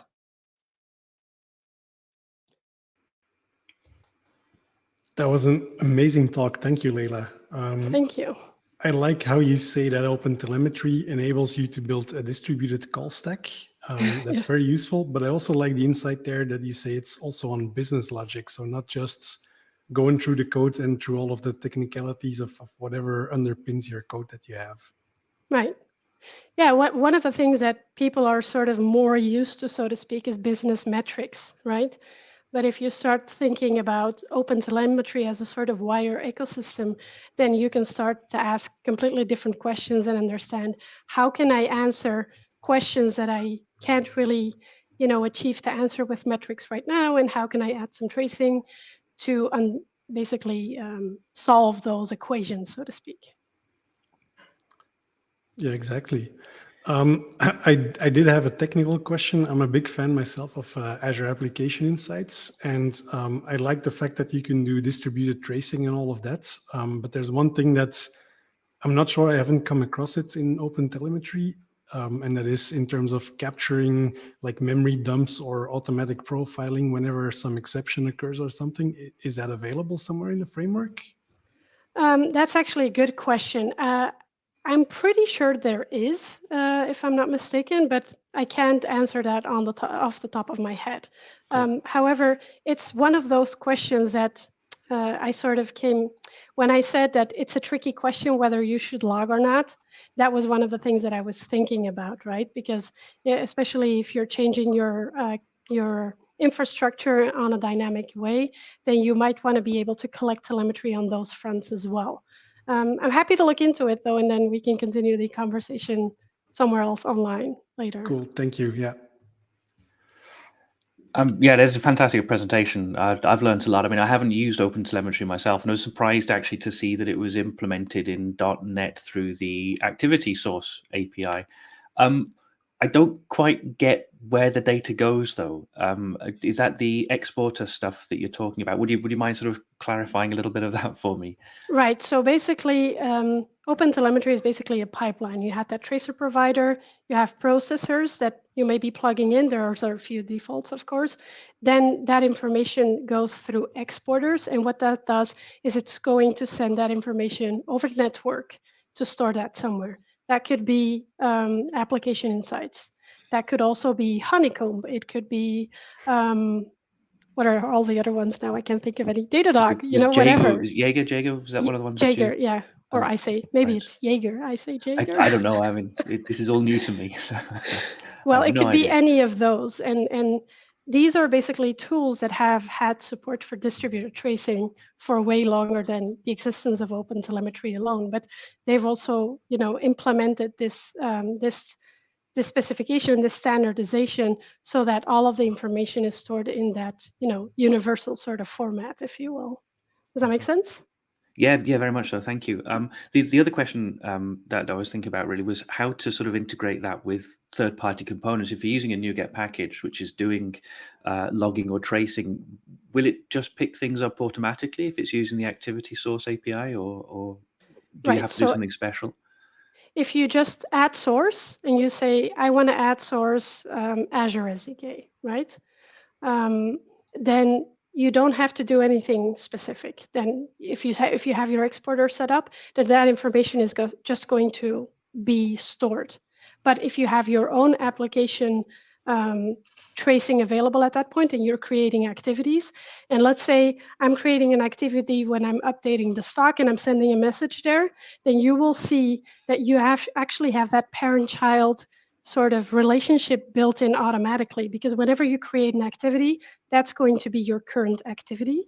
And the rest will sort of just look, oh, is there a current activity, and attach itself to that. Does that make sense? So you create a tree across those boundaries. Mm-hmm. That's cool. I like that. Yeah, maybe also a code structure question that we had. I think it was somewhere in the chat. But how do you keep, or how do you prevent that your code base gets littered with all these activity sources and other tracing and all of that? Well, it's definitely a concern, and that's also why I drill into auto instrumentation first, and then see what you want to, enhance and enrich from there on. So does it mean that every line of code should be a trace? No. It's more like, what are the type of things that you want to be able to follow? What things are crucial parts? And it's a very difficult question, and I can't answer it any other way than it depends, right? It's also, in that sense, also still sometimes a learning curve for myself, like to understand, is this useful, is this not? And when does it get too much? As with many things, it's a bit of a balance that you have to find of what works for yourself. There's also the side effect of, if you have very high throughput in a system, then you might be generating an crazy amount of tracing information. At that point, sampling is something that you also want to look into to basically minimize that information that is being captured. And there are multiple strategies to do that as well. Sorry, Matt. No, I was just going to literally ask that question. What kind of strategies would you use for that? Well, you can basically do it tail-based, or the other side basically is decide at the beginning of the trace whether you want to trace at all or not. I usually encourage doing the other approach and tail-based. That also means that obviously you're creating all of those activities and you're capturing those. And at the end of the sort of business transaction, you're going to make a decision of whether to keep that information or not. And one of the reasons I find it so important to do it at the end is because any error that may have occurred is something that you don't want to lose, in my opinion, right? To avoid that horrible story in the beginning. And by the way, there's actually a few sampling strategies already supported by .NET out of the box. But OpenTelemetry, the OpenTelemetry SDK is extremely open. So if you want to create your own sampling strategy, even your own processor, even if you want to, your own exporter. So everything is pluggable. And in that regards, you have a lot of flexibility available. That's really cool. Yeah, there's again, I've managed to come away from most of the talks today with things to look into now. So thank you very much for that. More. The list just keeps growing. I know. I keep on getting nerd sniped. This is one of those things. Cool. I'm happy to hear that.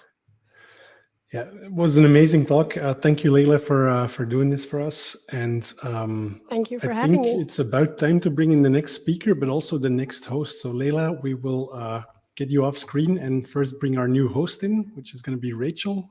Laila, see you next time. Bye. Thank you very much. Bye. All right, then let's bring Rachel in. And then Matt, I think we are saying goodbye to you for today. Yeah, I got a lot of work to do now by the looks of it. A lot of research. If you can build all the things that we've seen today so far, that would be awesome. Yep. Excellent. By the end of the day, no problem. Perfect. Thank you. See you later, All folks. right, Rachel, bringing you in, and Matt, see you next time, dude. Bye-bye now. Hey, Rachel. Hey, Matt. Hello. Oh, he got nerd sniped now by presenters giving sessions. Yes, exactly. So many nerd snipes already today. And I guess the next one is also going to be another nerd snipe to see how we can bring some chaos in our software engineering processes. So without further ado, I'm just going to bring Jacob in. If you're ready for it, give us a thumbs up. There's 2 thumbs up, so let's bring him in. Hey, man. Yes, how are things? good afternoon. I'm fine, thank you. How are you? All good, all good. And really curious to see how you can mess up your system, and also really curious about whether you should do that in production or not. So I guess you'll enlighten us about that. Yes, definitely. I hope to hear at least one YOLO. All right, let's bring up your screen as well, and then I'm gonna remove myself and Rachel from screen, and then you're good to go. Okay, thank you. Good luck. Thanks. Well, okay, welcome everybody.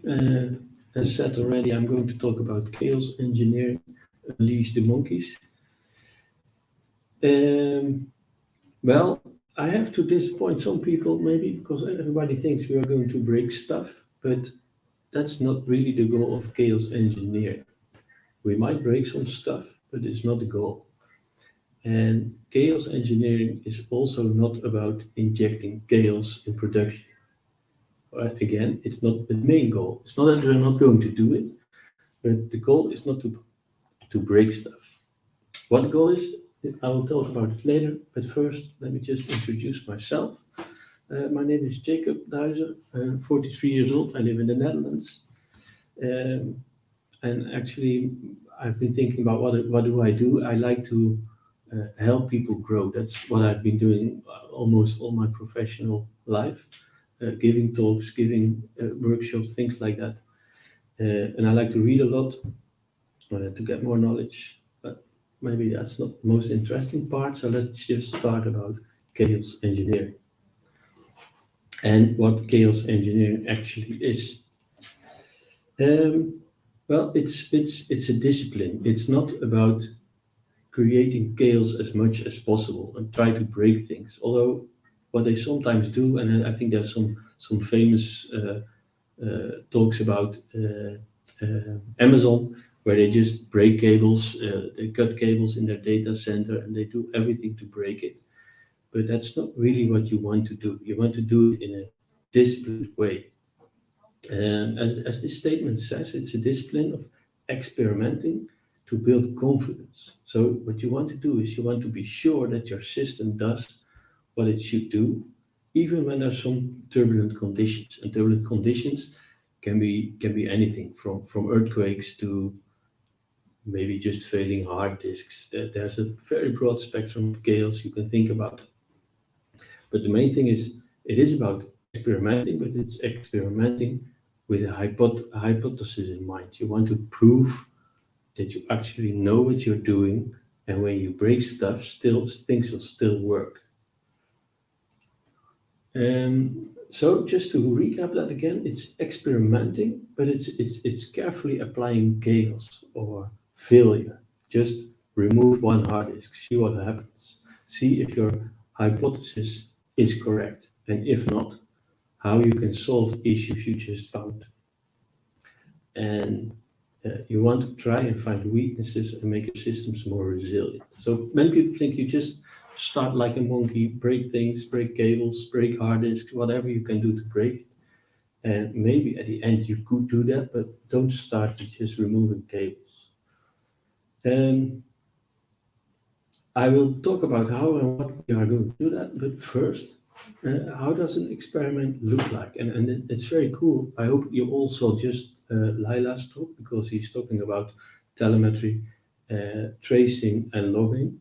These are the tools you need, because you want to know your system is healthy before you can apply chaos. So you set the baseline.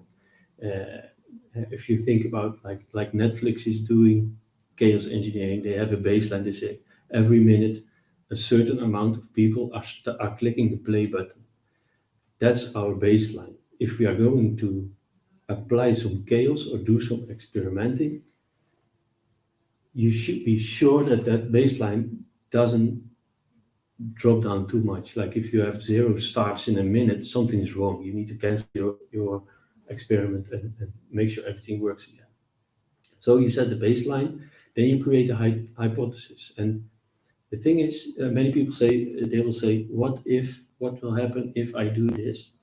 But you should actually say, when I do this, what will happen? Because you are going to do it. Don't say what if. No, you are going to break it at the end. So it's a hypothesis. What will happen if?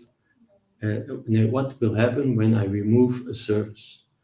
I expect products can still be ordered, or people can still click on the play button, or whatever. All these, this is part of your hypothesis.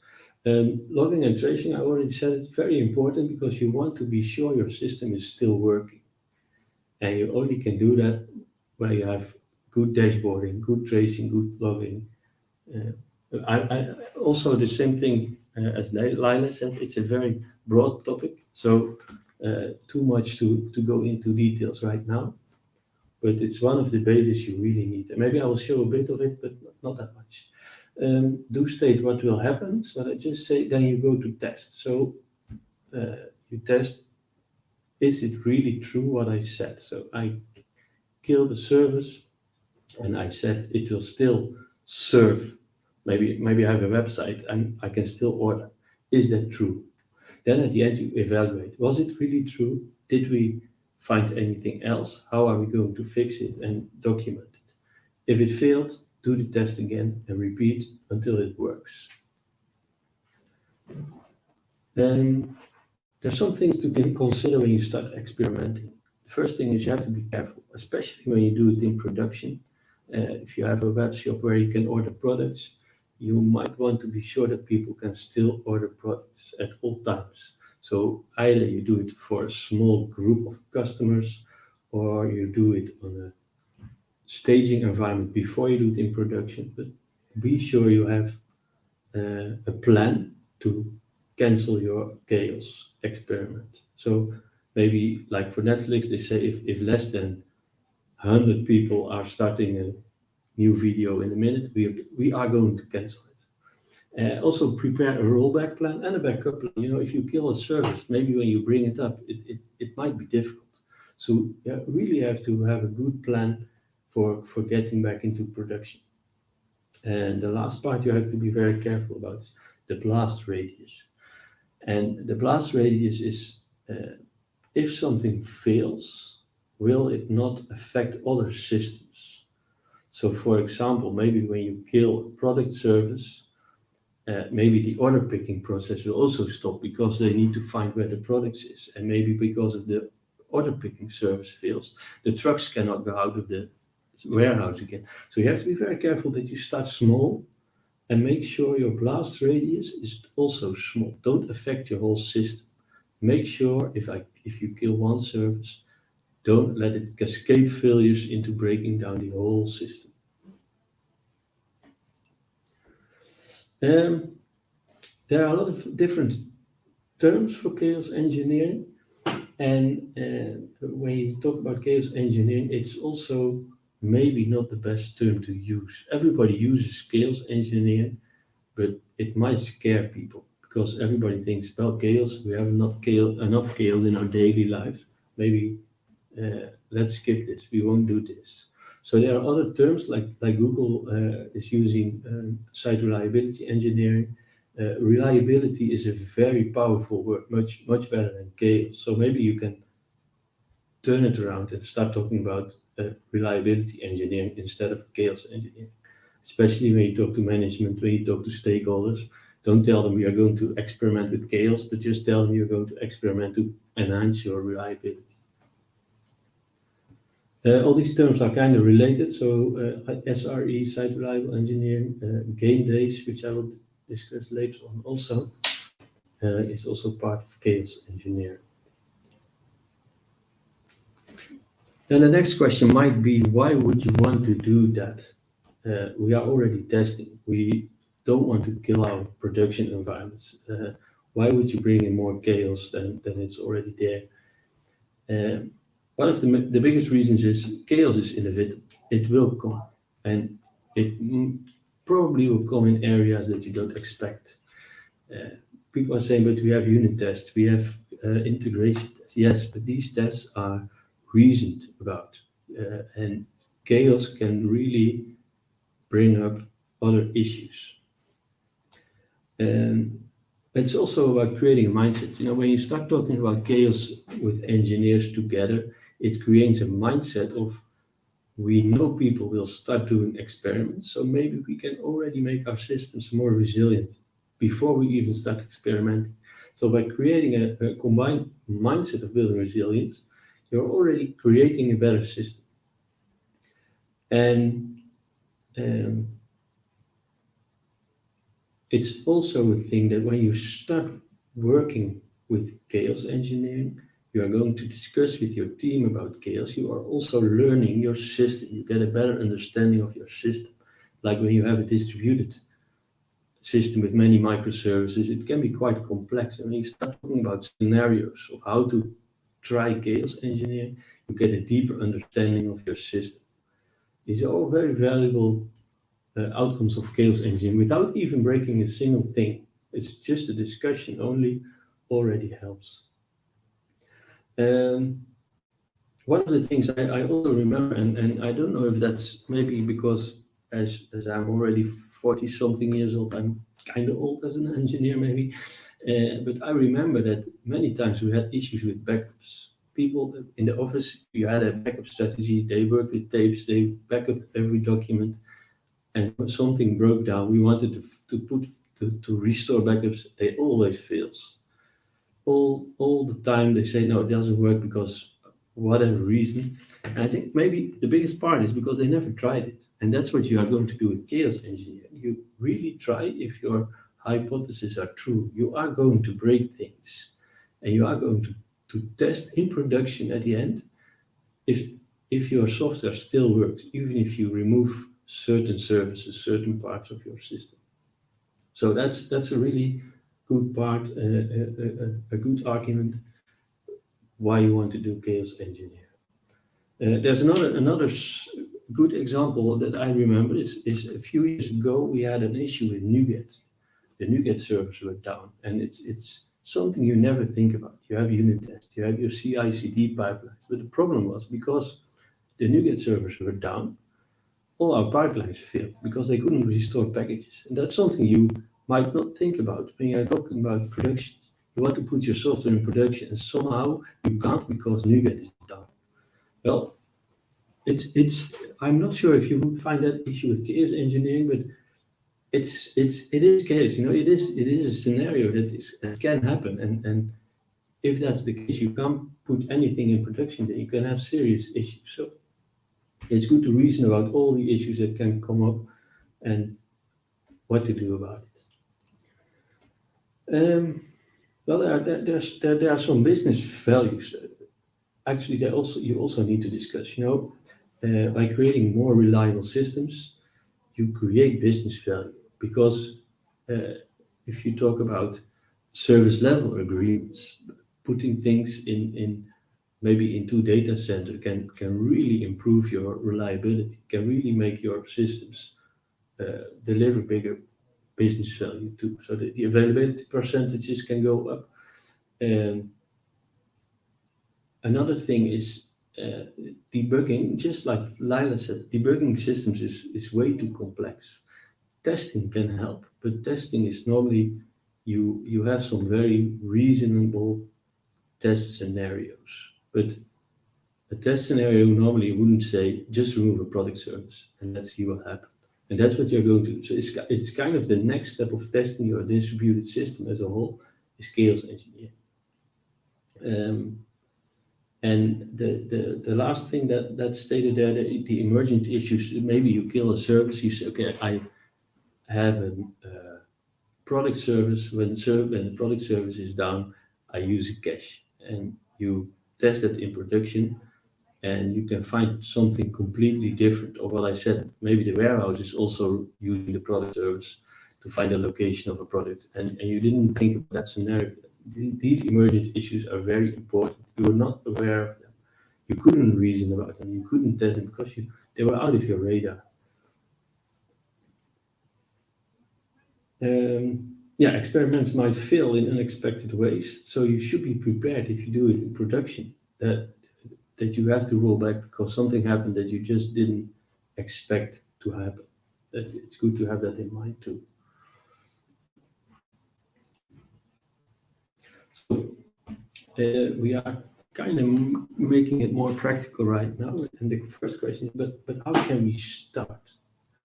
Well, the first thing is start small. That's like with everything, start small. And start with involving everyone. And one of the things that I didn't think of in the beginning was, why should I have a UX designer in my chaos engineering team? What he is not a developer, not an engineer that he knows about services and stuff, but actually it was very valuable to get UX people in the room, because you are going to talk about scenarios. Let's say you have Netflix is having this top 10 of movies, currently the top 10 in your country, and they are saying people should be able to watch movies, but this top 10 bar on your screen is not that important. We can remove it if something is broken, and that's something you can use a UX designer for.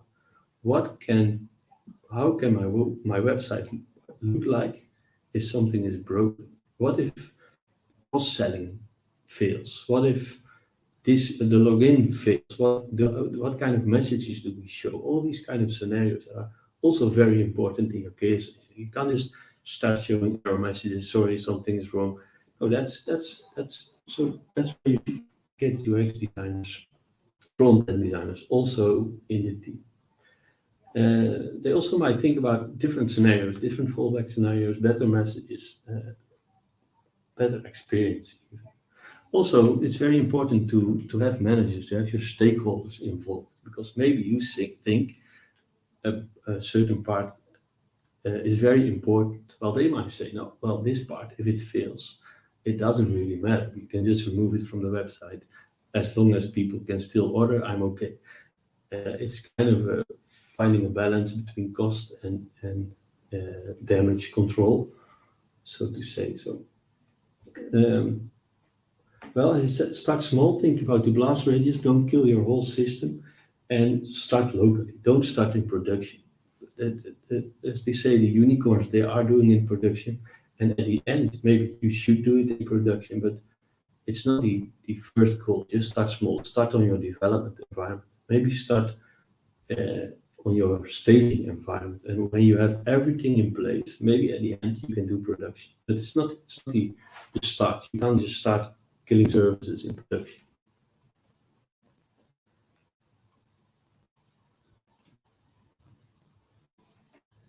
One very important part is convince your management that it's a valuable tool to start to use chaos engineering.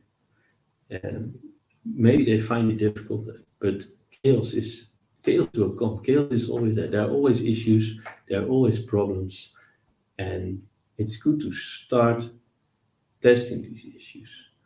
Plan controlled experience, and there's nothing better than just do it on office hours. You start 10 o'clock, everybody's awake, everybody has coffee. Just start doing some experiments instead of being called out of bed because there's an issue while somebody did a release in the weekend. No, you can just do it during office time. Again, start small, so you can start talking about canary releases. Maybe only 5% will have issues with chaos. All the other people that traffic is redirected to the normal systems. So there are strategies there to help convince management that no, not your complete business will fall down, or we just take a small part and we test them. As I said before, add them to the experiment design, help them get involved. Let them think about what is really valuable, what parts can we maybe skip if there are issues.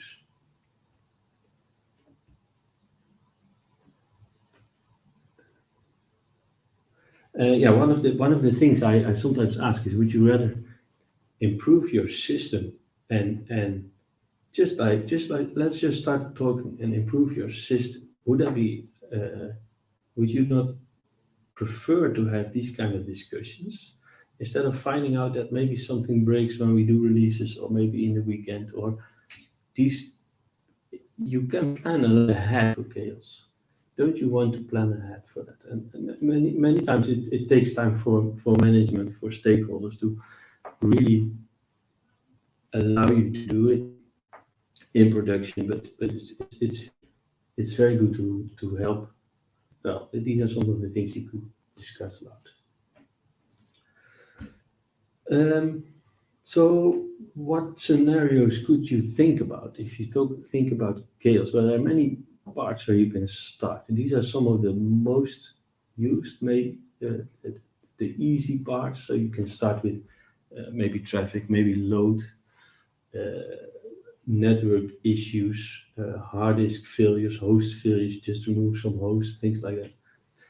There are a lot of tools to create these scenarios. There are too many to call out, but a few like Chaos Monkey, Chaos Match, Gremlin. There are some .NET packages which I will actually show later on. But there are a lot of tools who can help you with create unreliable networks or exceptions or other behavior things. Some of the tools are actually very simple. You can just use Docker stop or kubectl remove just to remove a service and see what will happen. So you don't need fancy tools. You can do it easily with some easy tools. Region evacuation, that's kind of a cool thing. The story goes that Netflix does that at least once a month. They will just completely shut down, or yeah, let me just use the word shut down, a complete region, because they want to test if that's giving them any trouble. They just kill a complete region, and another region will pick up the traffic, and you can still play your videos. DNS outages is also a nice thing. I have some more scenarios here which you can think about. And one of the fun things there is people chaos. And in the beginning, I never thought about people chaos, but I think we are all familiar with the term, the buzz factor. You have one most senior guy in your team who knows everything. If something is wrong, you'll just ask him, he'll fix it. So what you should do when he comes to the office, just tell him, please go home. Don't put off your phone, but you're off today. We don't need you. And see what will happen. Can your team manage anything without this guy? What happens? You know, you want the team to also know that it's not only about systems, but the buzz. Actually, if he doesn't pay attention and you have a real buzz factor, you have an issue in your team. That's also chaos. So that's one thing to try. Just send somebody home, see what will happen.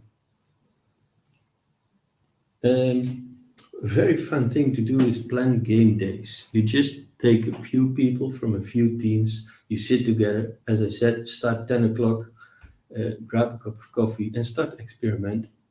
And it's not only that it's good for your systems, it's also good for your team. And I can imagine if you do this, you can really have a lot of fun, especially when you do it in production.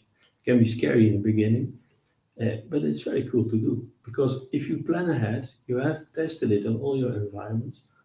Why shouldn't you do it in production?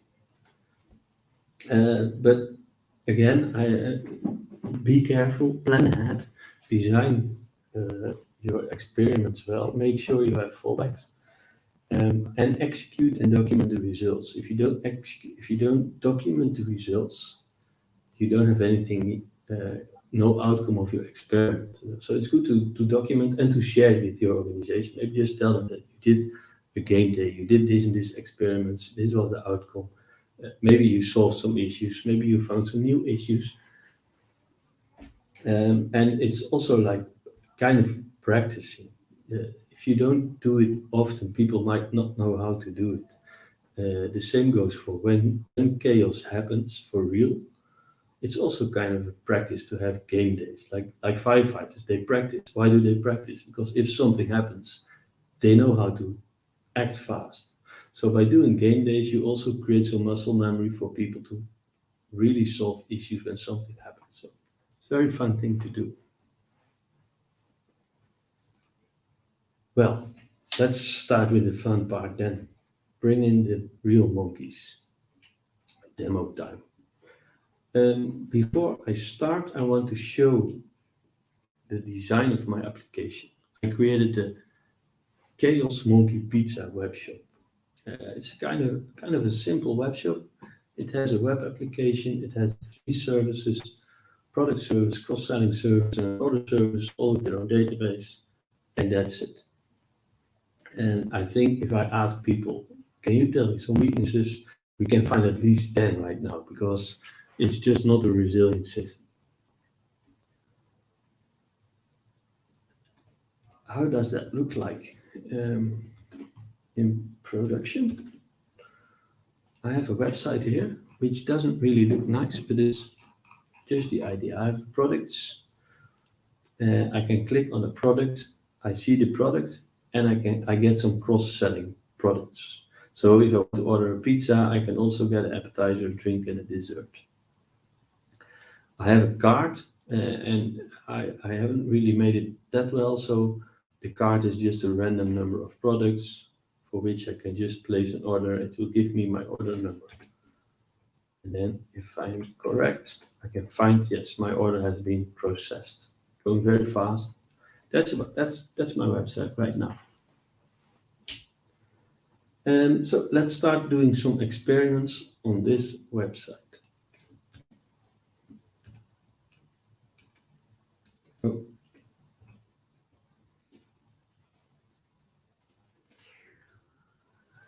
Let's say, when we kill the products database, so the products database is unavailable. Customers can see all the products and the information and still order pizzas. So basically, when we kill the products database, nothing goes wrong. Well, let's do that. But let me just, before I do that, let me just show you, I'm using Kubernetes. Font is too large. I have a web service. So here I have a web service, orders, products database, cross-sell, and a cross-sell database. This is products database, and orders. So there's nothing fancy there. Okay,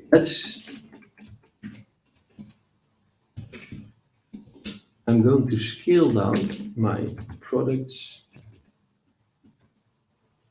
Postgres. So what it does, I don't know if you're familiar with Kubernetes, but what it does, it says, I want from the products database just 0 replicas, which is basically the same as killing, but if I kill it, it will restart, and that's not something I want. So I've killed the products database. Let's see what happens. Well, too bad, it failed. So my experiment has failed. So what can I actually do to solve this issue? And I'm going to do something which might look a bit complex, but I'm going to do a retry mechanism. So it will retry a few times. But then there will be a circuit breaker, which I'll explain later with the products cache. How does that look? And so when I get products, is the circuit broken? No, it is not broken. Okay. Did I receive successfully some products? No. Are there too many exceptions? No, then I will retry. So that's the first step that will happen. It will start retrying 3 times if there are products. If I did successfully receive products, it will store products in the cache and show the products on the website, and it's done. why am I storing products in the cache? If something happens with the products service, I can use the cache later for other scenarios. So maybe if there has not successfully been any products, there are too many exceptions, I will break the circuit and I will get products from cache if they are available. If not, well, I don't know what scenario I would come here, but for now I will just say, okay, then sorry, but I can't fix your system. But if there are products from the cache, I will show products. So how does that work? Let me just show you some code. I created in the website, I have created a product service factory. So this is a minimal API. And oh no, this is not a minimal, the service is a minimal API. I have a product service on the index page. What it does is I have a product service factory which gives me a product service. And there's a setting there which says resilience enabled, yes or no. Let me just show you how the service looks like.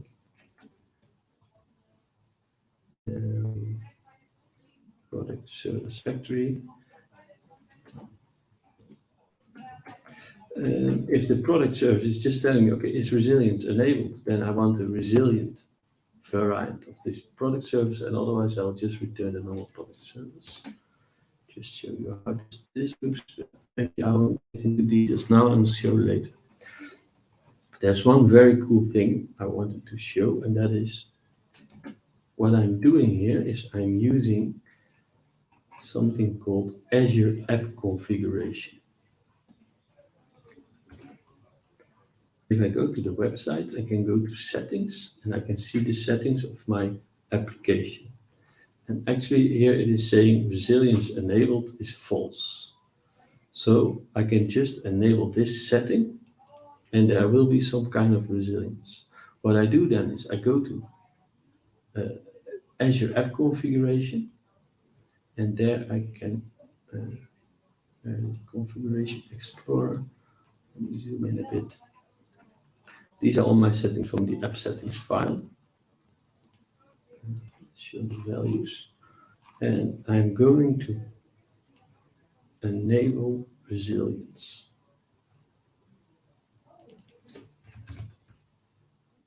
How this works is I can change all these settings, but the application is waiting for me to change one value, which is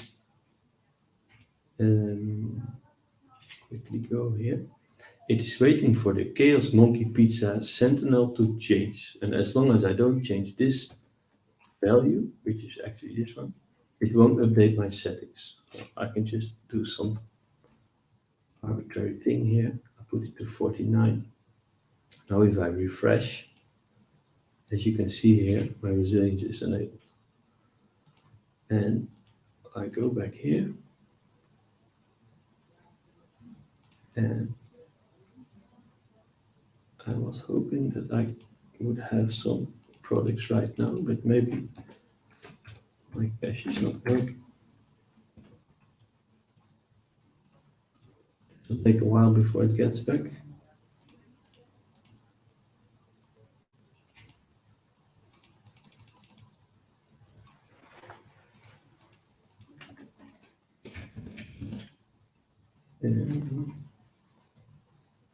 Yes, now it's back. So that should mean that if I do that again, there should be something in my cache right now. Yes. So just to prove, okay, get. If we look very well, there is not a products Postgres anymore, so it's running without the database.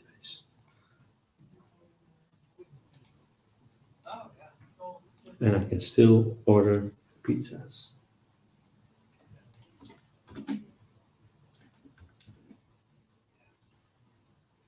Well, that's the first one. So what we have now, we have a more resilient product flow by just adding a cache and a circuit breaker. And I heard other people talk about the circuit breaker and the retry mechanism, but I will still explain a bit about how that works in the products service decorator. What this does, first is there is a circuit breaker, and the circuit breaker is a singleton. And the circuit breaker says, okay, I will listen to certain exceptions, and if there are more than, let's say, 6 exceptions, I will break the circuit and nothing can come through anymore. And what you can do then is you can create a fallback action. So let's say here I have a method that says give me all products, and I have a normal action and I have a fallback action. If the normal action fails, it will go to the fallback and just say, okay, instead of getting them from the repository, I will get them from the, maybe I've just found a bug, right? Oh no, this is true. This is the resilient decorator. So that one will go to the cache. So that's how that works. It will just try a few times. If it doesn't get any product, it will go to the cache and get products there. I created the service like this, a circuit breaker, so I can reuse it for products. I can reuse it for other services too. So I can make it a bit more clear here. I have a circuit breaker that says every API exception or any invalid data exception I will handle. If there are more than 6, I will break the circuit for 30 seconds, which is kind of small, but it's just for a demo. It will also do some logging, and that's about it.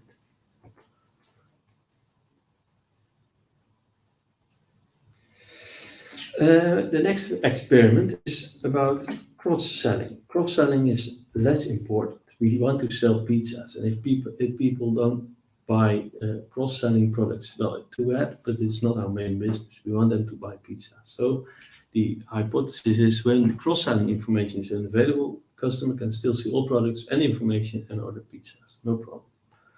And that's kind of the same scenario. I'm going to reset the resilience setting. Reset the resilience, which is here. Back to false. Update the settings. Double check that they are now it's false again. So okay. When I kill my, which one did I kill right now?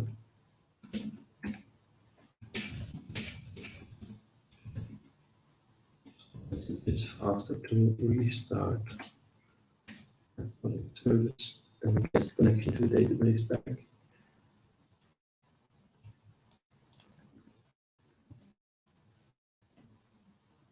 Takes a while to get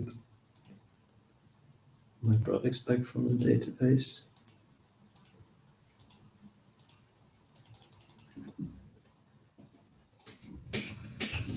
Double check if everything is running. I have a website, I have a cross-sell database products, should work.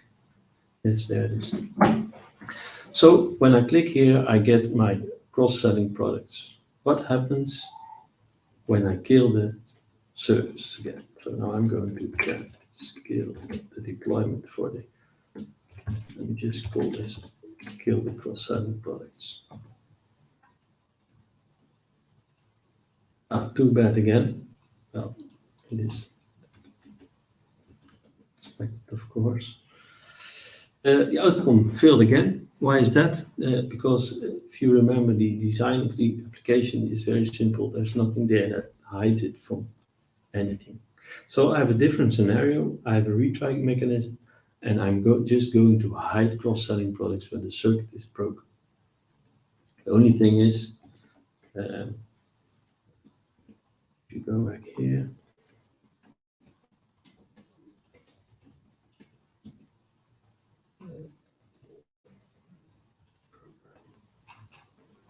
the cross-selling products, just enable the resilience again. because that's the only thing I need to do, and then I'll show how that works.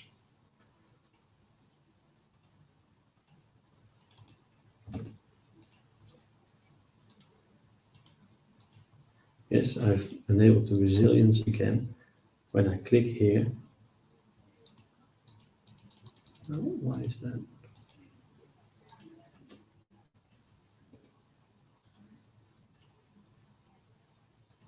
Settings, chaos, resilience enabled. Something is not right here. Let me quickly check why that is. I have the index, and I go to my order page. My order page says, normally when you do this live, people will say, that's chaos for you, which is actually true, but not expected, because I was expecting that this should just work, because I get my products, and I should also have my cross-selling products. Something is wrong here. What I wanted to do, it looks the same. The only thing is I will just hide the flow when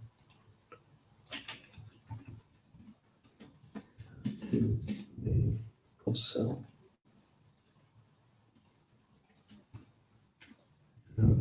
Something is wrong there, so I'll just skip this scenario and find out what's happening here later.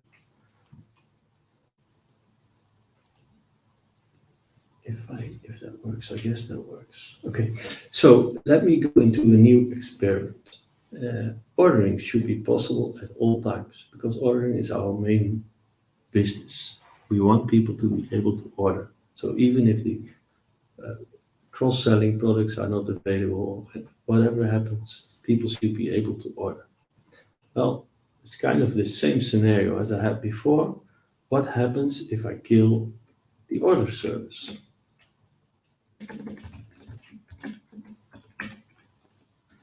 And I have a very simple order page here. As I said, it's just a random, it will just generate random products.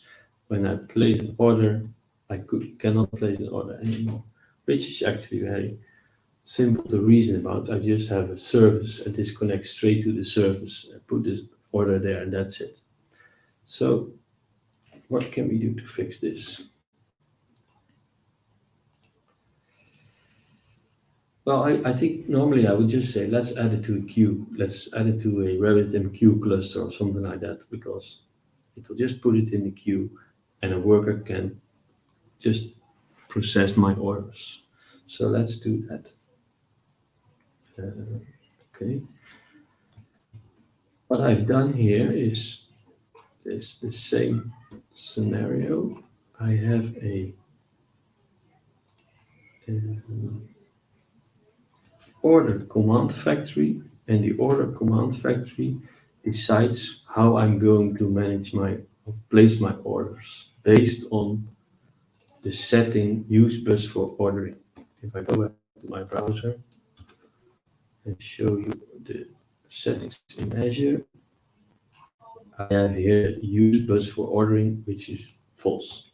So if I just update that setting, instead of just creating orders straight to the database, it's going to do put a message on a bus, and then there will be a worker which will process my orders.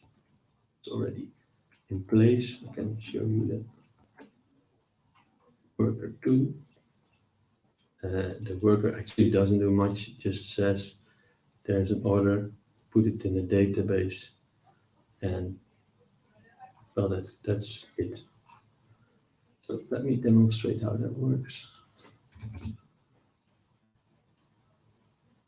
Put this on through.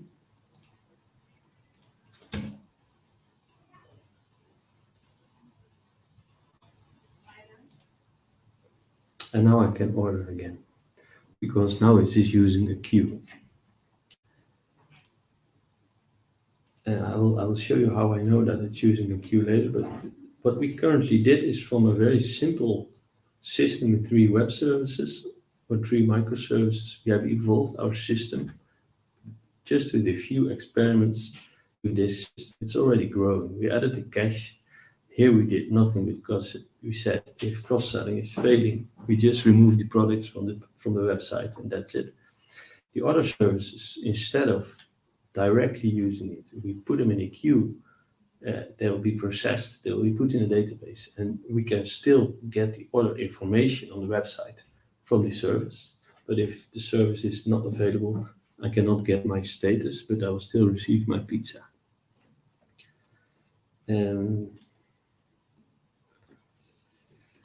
If you looked very carefully, you already saw the activity, and maybe that reminds you of a session you had just had the session before, because there Laila talked about activities. What I also did is I am also using OpenTelemetry with Jaeger. So what I can do here now, I can just see, okay, can we see some of the traces? And there will be a few, like this one has an exception because I killed the database.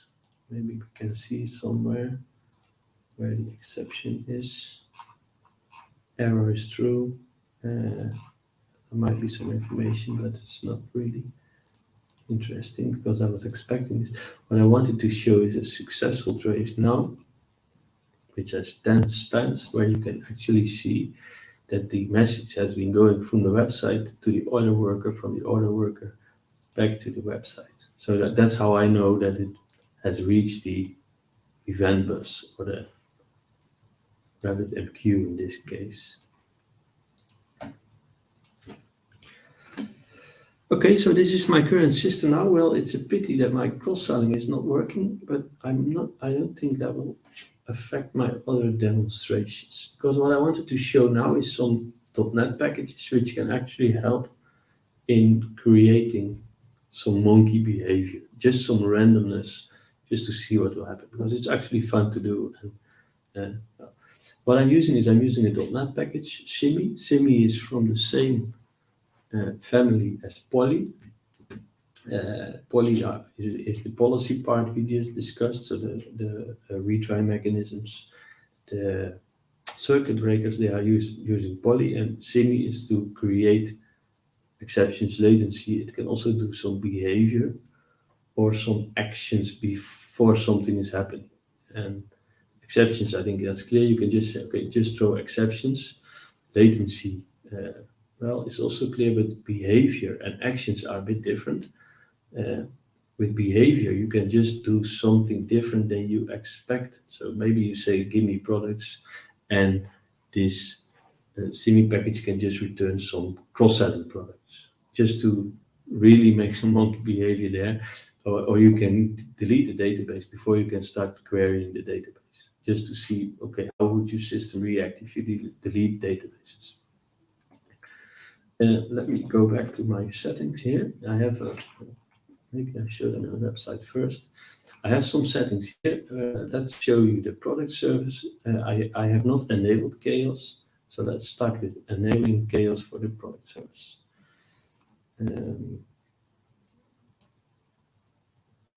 Product, let me do it first.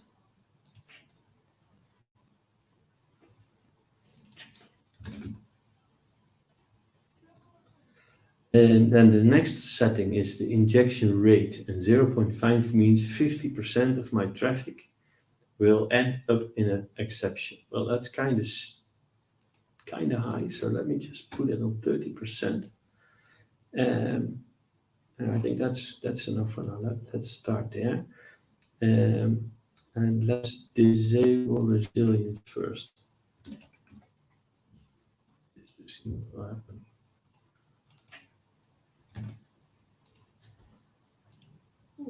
Refresh to see if everything has been done. So now my chaos is enabled. 0.3, so 30% will receive exceptions, no resilience. When I now go to the home page and just click a few times, you'll see sometimes it works, sometimes it won't. Okay, now when I enable my resilience, And the resilience enabling means I will have a circuit breaker with a retry mechanism. And if all fails, I have a cache in place, which hopefully will have some products in it.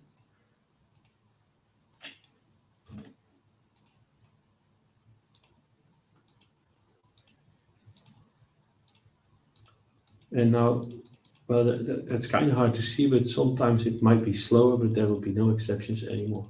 So I have a more resilient site. You know, here you can see it. Sometimes it's very fast. Sometimes it takes longer to load. Then it might be retrying 1, 2, 3, just a few times. So that's the exceptions. I can also show you, because I'm using logging, I can also show you how that looks. You will just see here a few errors, application error, and it's here is saying, I'm just throwing an exception, monkey says hi. And how does that look like? Just go to the products service.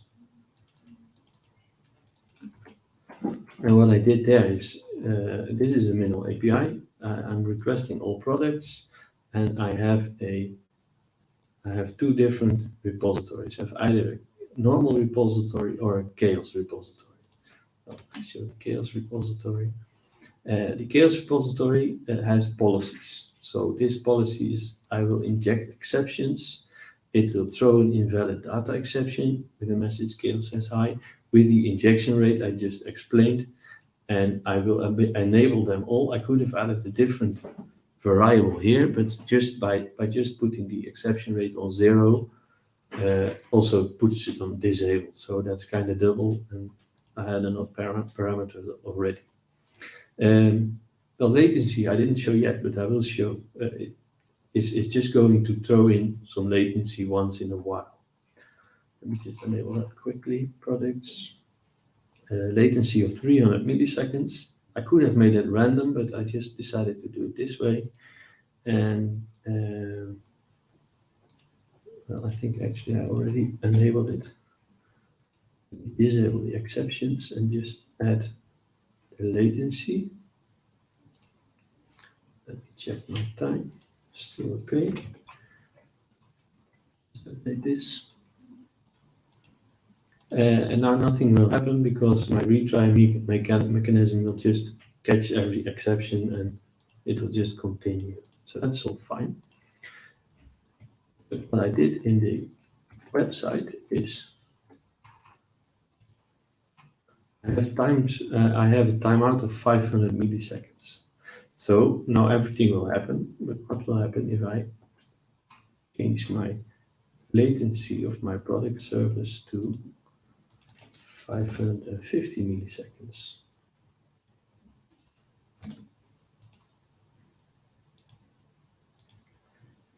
Now it's 550 milliseconds. Now you'll see normally it will just work.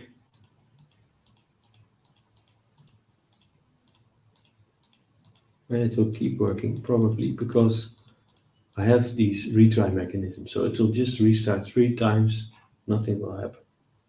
If I'm updating the injection rate, so let's say 80% will have a latency, then it will be a different story, because now maybe it will not, the challenge is there that every call has more than 500 milliseconds. It's still okay, still working. Now, if I really want to break it, by all means, I can just put this on 100% will have latency. I think it should break.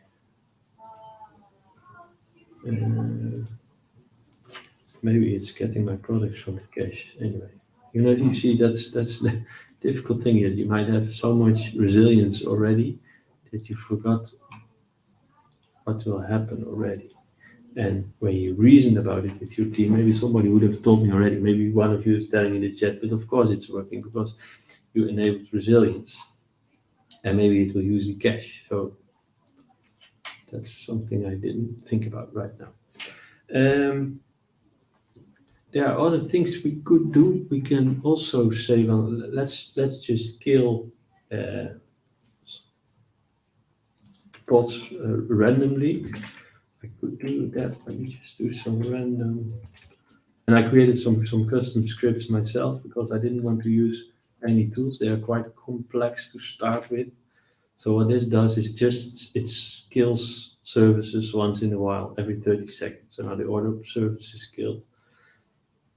It can also help in, but still the resilience is enabled, so nothing will go wrong right now.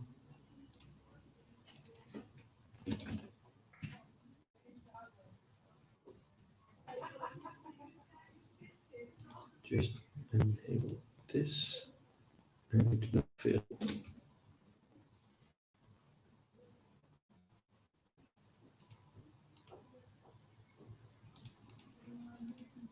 Yeah, now it will fill.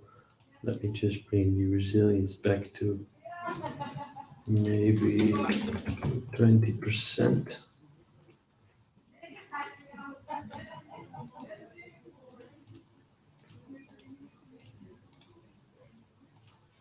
And now I will get exceptions once in a while when things break. But that, I'm not going to wait till products.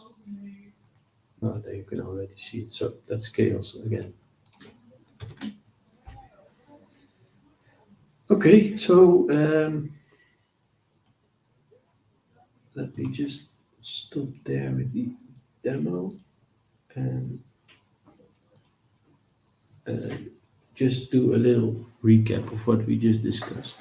How can we start is what many people ask. They don't want all the theories about it, but they just want to start. So start small. You can start on your own machine. Just start playing with resilience. And if you are a .NET developer, you can start with Poly to create some policies.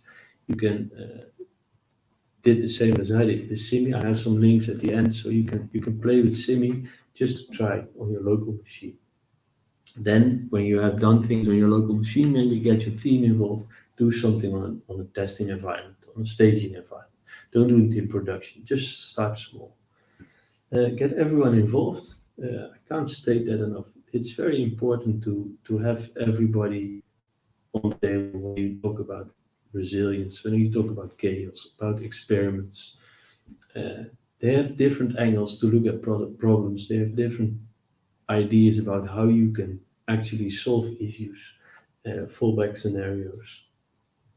The third part is very important, measure. You need to measure a lot of things. And also, don't forget to measure the state of your other tools. One example, I didn't talk about that yet, but one example was, let's say you have a PagerDuty. PagerDuty sends you a message when something is wrong. But maybe when you are doing chaos, you kill the line to the PagerDuty, and nobody will know that something is wrong.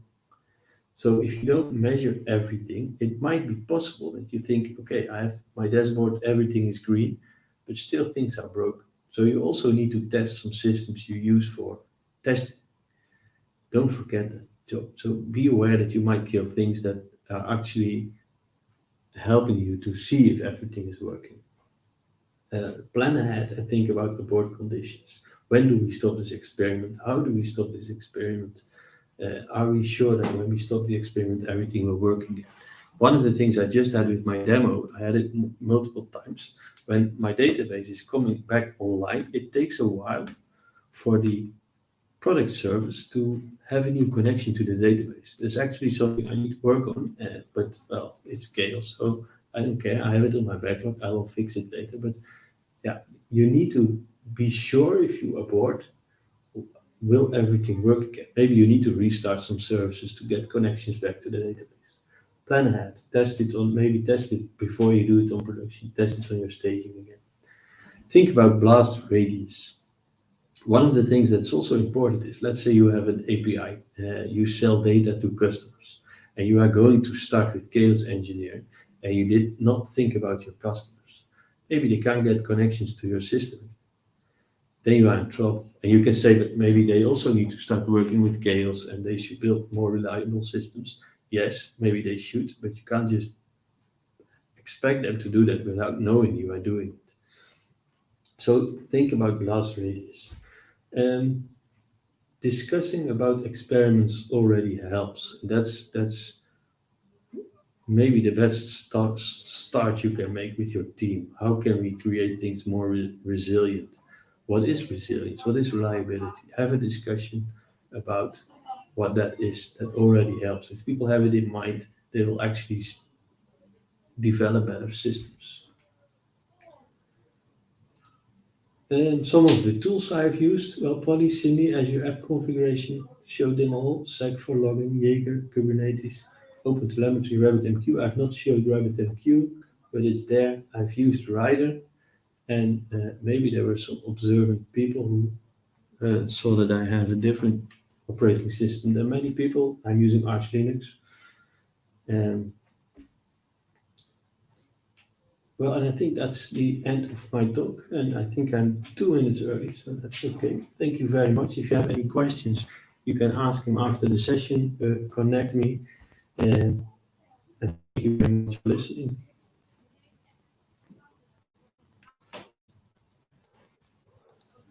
All right, I'm keeping your slide up for a little bit so people can find your blog and Twitter and all of that. Thank you, Jacob, for a fantastic talk on chaos engineering.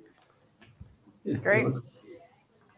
There are a couple of questions, but before we dive into the questions, we've actually been doing a poll at the start of your talk, asking people whether their company is currently doing chaos or reliability engineering or is planning to do it. And 71% answered with no, 24% with no, not yet, but we will. And only a couple, like 6%, answered yes. I'm not surprised. Is that what I'm you not see surprised. with customers and all Yeah. of that? Yes. In fact, it's like when you look at developer conferences and things, it seems like it's growing, but it's not really popular yet. Many people, and I think it's something developers really like, but it's very hard to convince your manager. Management is really afraid of things like this. That's something I see, and you know, there are so many tools and there's so many work. It seems like it's the last resort, chaos engineering, which is actually not true, but that's the same for unit testing. And still, people don't unit test.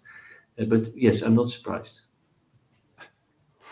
So is that the major blocker then? Just that people think it's too complex or it's too hard to sell to management, and management just tends to go, no, we don't need that.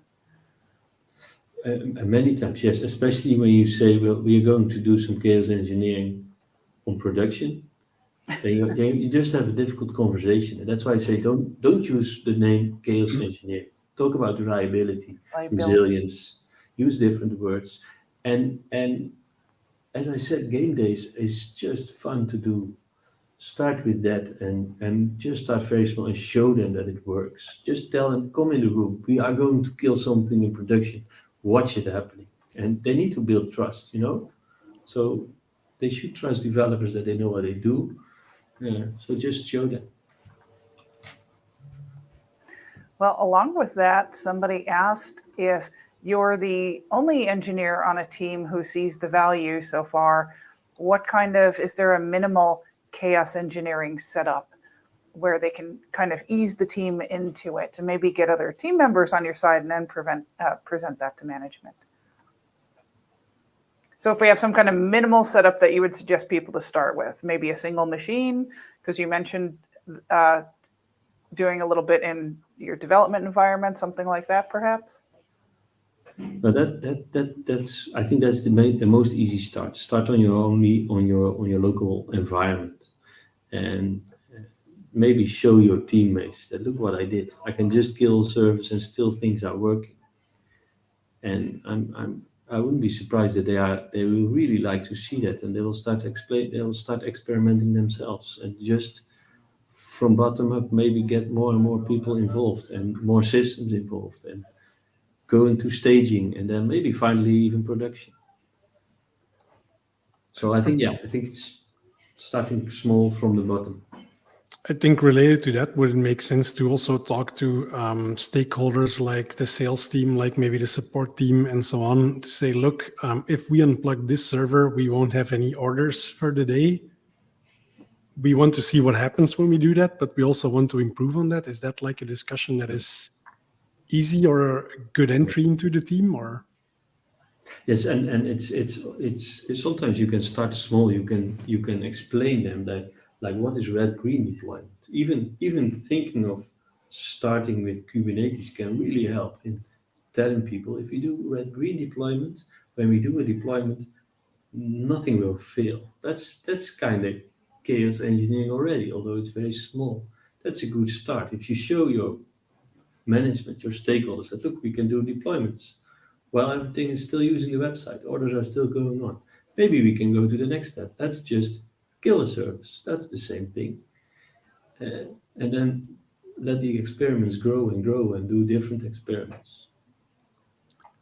I was just going to ask about that. Like, if you start, would you start in code, like adding random interruptions and things in there, or would you just start with killing random containers on your Kubernetes cluster and seeing what happens?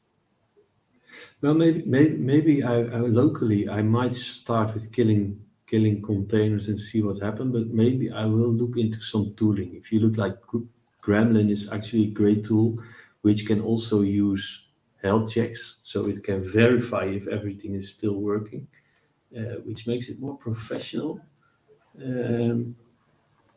Well, no, I think I will start with killing services locally. That's maybe the first thing I would do. But the funny thing with these tools is you can do things like having full disks or having DNS issues or things like that. So that may be kind of a mix. Start with killing, but very soon start using some tools. It's always DNS anyway. Yeah, we blamed it right at the start of the talk. So somebody asked, I like this question. Is it worth doing this type of engineering if you don't necessarily want to automate the recovery? Perhaps checking that your recovery process is documented sufficiently, or some other reason that isn't necessarily recovery. Are there some good reasons for doing it outside of that? I think one of the main reasons is finding emergent issues that are out of your radar. It doesn't have to do with how you get everything back up running, but finding issues you didn't think about. Because the things you thought about, probably you have unit tests around them, probably you have integration tests around them. It's the issues you didn't think about you want to find. And it's not about getting things running again, but finding these issues and discussing how do we solve it. Do we actually solve it? Maybe business says, well, it's a rare issue, it's too expensive, leave it. That's also an outcome.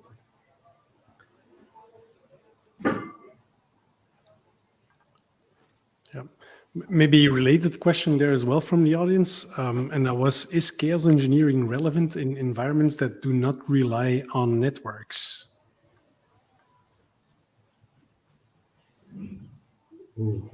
Are there even systems that do not rely on networks anymore? I was wondering the same thing, but I guess it probably also makes sense to try those things, like having a full disk and seeing what the application does when that happens. And yeah, I can think maybe you have a mobile application, but normally they also have networks. Desktop applications. Well, I can't think of systems without any external connections. Then you would have a database. You can still think of, but I think it has more value on distributed systems with microservices, with databases that might have more impact to do it there than on a desktop application.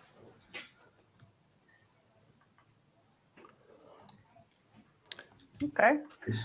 Somebody else asked if there were tools that they can use. You did list some on the last slide, but it would be not the big ones like Azure Chaos Studio, but something local for their app, other than just making changes themselves. I guess when you're doing starting out, doing some of your local testing, are there some quick, easy tools to get started in this? There is Well, there's like chaos, but they are, I think the problem is they all start small, but before, they start growing and growing and adding things and features. So most of them are kind of complex. There are some example scripts, like just the script, I wrote it myself, just a simple bash script that randomly kills services that it can find. So maybe it's easier to start your own scripts for small local development and not dive into these tools too much. Chaos Mesh, I found it quite complex. Yeah, there are too many. Just Google and find out what works for you. Maybe that's the best I can say about it. That makes sense. For the next question, I'm going to bring Khalid in if he's around. I don't see his camera yet. Yeah, there he is. There he is. He has one really, really important question around It's the your most talk. important. So I'm going to bring him in. Do I? What is my question? You do. I do? It is about the title of the talk. Oh, am I supposed to let me see. I don't know. You guys like kind of snuck this up on me. Let me see if I can find it. Let me see here. Oh no, I don't have it. I'm sorry. I can't do this. I didn't see it. I was gonna show up like a monkey. I'm sorry. Maybe next time. Okay. Sorry, I let you down. It's fine. No, it's fine. But I know this was kind of abrupt in bringing Khalid in, but Jacob, again, thank you for your talk. Great talk. I think we are about ready to switch to the next presenter and to the next host. So welcome Khalid as the next host. I will be disappearing. yeah. And then Jacob, Thank you and very I can much. go offline, I guess. Yes, thanks for having me. Thanks, Thank Jacob. you, Jacob. Thanks, Martin. Thank you. Bye. See ya. Oh, All right. Next time, the whole team is wearing monkey suits. Or maybe T-Rex suits, one of the two. Well, yeah, I forgot to install the virtual camera, so I couldn't actually show up like a monkey, but I will next time. Right. What is chaos engineering without actual monkeys? Right. That's some pair programming. That's true. I imagine if you called management into the office and you released a bunch of monkeys, they probably would not trust you. I think that's probably safe to say, right, Rachel? I mean, yeah, but then, they would not be like complaining about your code at this point.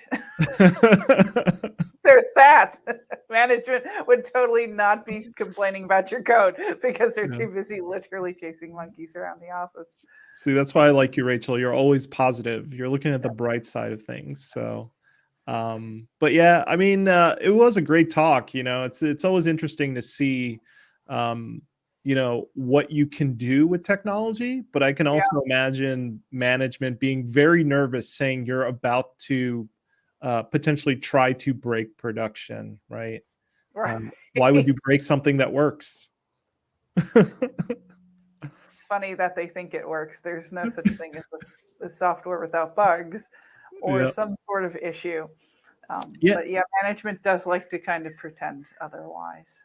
Yeah, it's kind of been an interesting theme of the day, right? The theme of the day has been like problems, either unknown ones and how to discover them versus problems that you cause to kind of flush out better strategies. But speaking of problems, I'm kind of really excited for the next talk for two reasons. A, it's an F#. Which is awesome. I'd love to see the functional side of .NET. I think everyone should kind of check out F#. But I'm also really interested about the actual impact on the environment that code and our apps have on nature. So, we always think about code as kind of this like virtual thing that exists in virtual space, but the internet, CPUs, and energy, they're physical things too. So I'm super excited about this talk to kind of see what our next speaker has to say about it. So Roman, if you're ready, give us the thumbs up and we'll add you. Hi there. How are you doing? Hello. How are you? Very good today. I'm sorry I couldn't show up as a monkey, but I'm sure your talk is way better than me as a monkey. So. I hope you notice I'm prepared. I have a special T-shirt already. I love that. Could you stand? Yeah, nice. I got it from Martin. So thanks again for it. Yeah, Martin runs a T-shirt shop on the side. So that's how he supplements his pay. Yeah, but the price was really good, so that's okay. Yeah, you can't beat free. No, that's actually one of my favorite JetBrains design T-shirts. It's so cool. I love space, so it's one of those things that is very cool. So, Roman, what got you into this computing with environmental concerns? I have to say, despite being somebody who's interested in helping the environment, I have mostly and largely ignored it as it applies to software until I heard about cryptocurrency and how the amount of energy and resources it takes. And then still was kind of like, well, that's them over there. Not so much a .NET developer, but maybe it's not the case, right? That's what you're going to talk about today. Yeah, exactly. This time I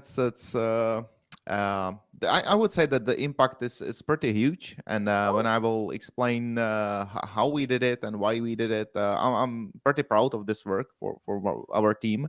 And I never thought I will be ever a fan of nautical transport, so now I am. So it's good that you can combine it, because if you look at this vessels and ships on the sea, they are really like huge monsters.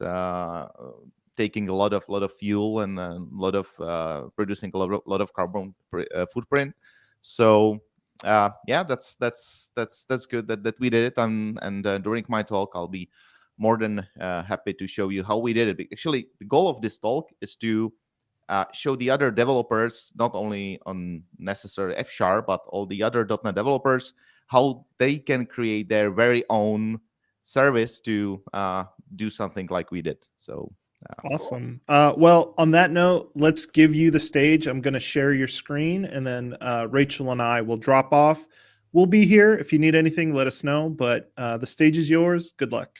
Perfect. Thank you. Thanks a lot. Hello again. Welcome to my talk about F#, about serverless, about nautical transport. First of all, I need to say I'm a big fan of JetBrains and a big fan of Rider. We nearly put it everywhere in our .NET department. So thanks again for having me. And today I'll be showing you a little more about what we did. If you ever are on Twitter on the F# community, think you already a little bit know me. I work in Prague in a company called CN Group. I work here as a principal technical lead for .NET.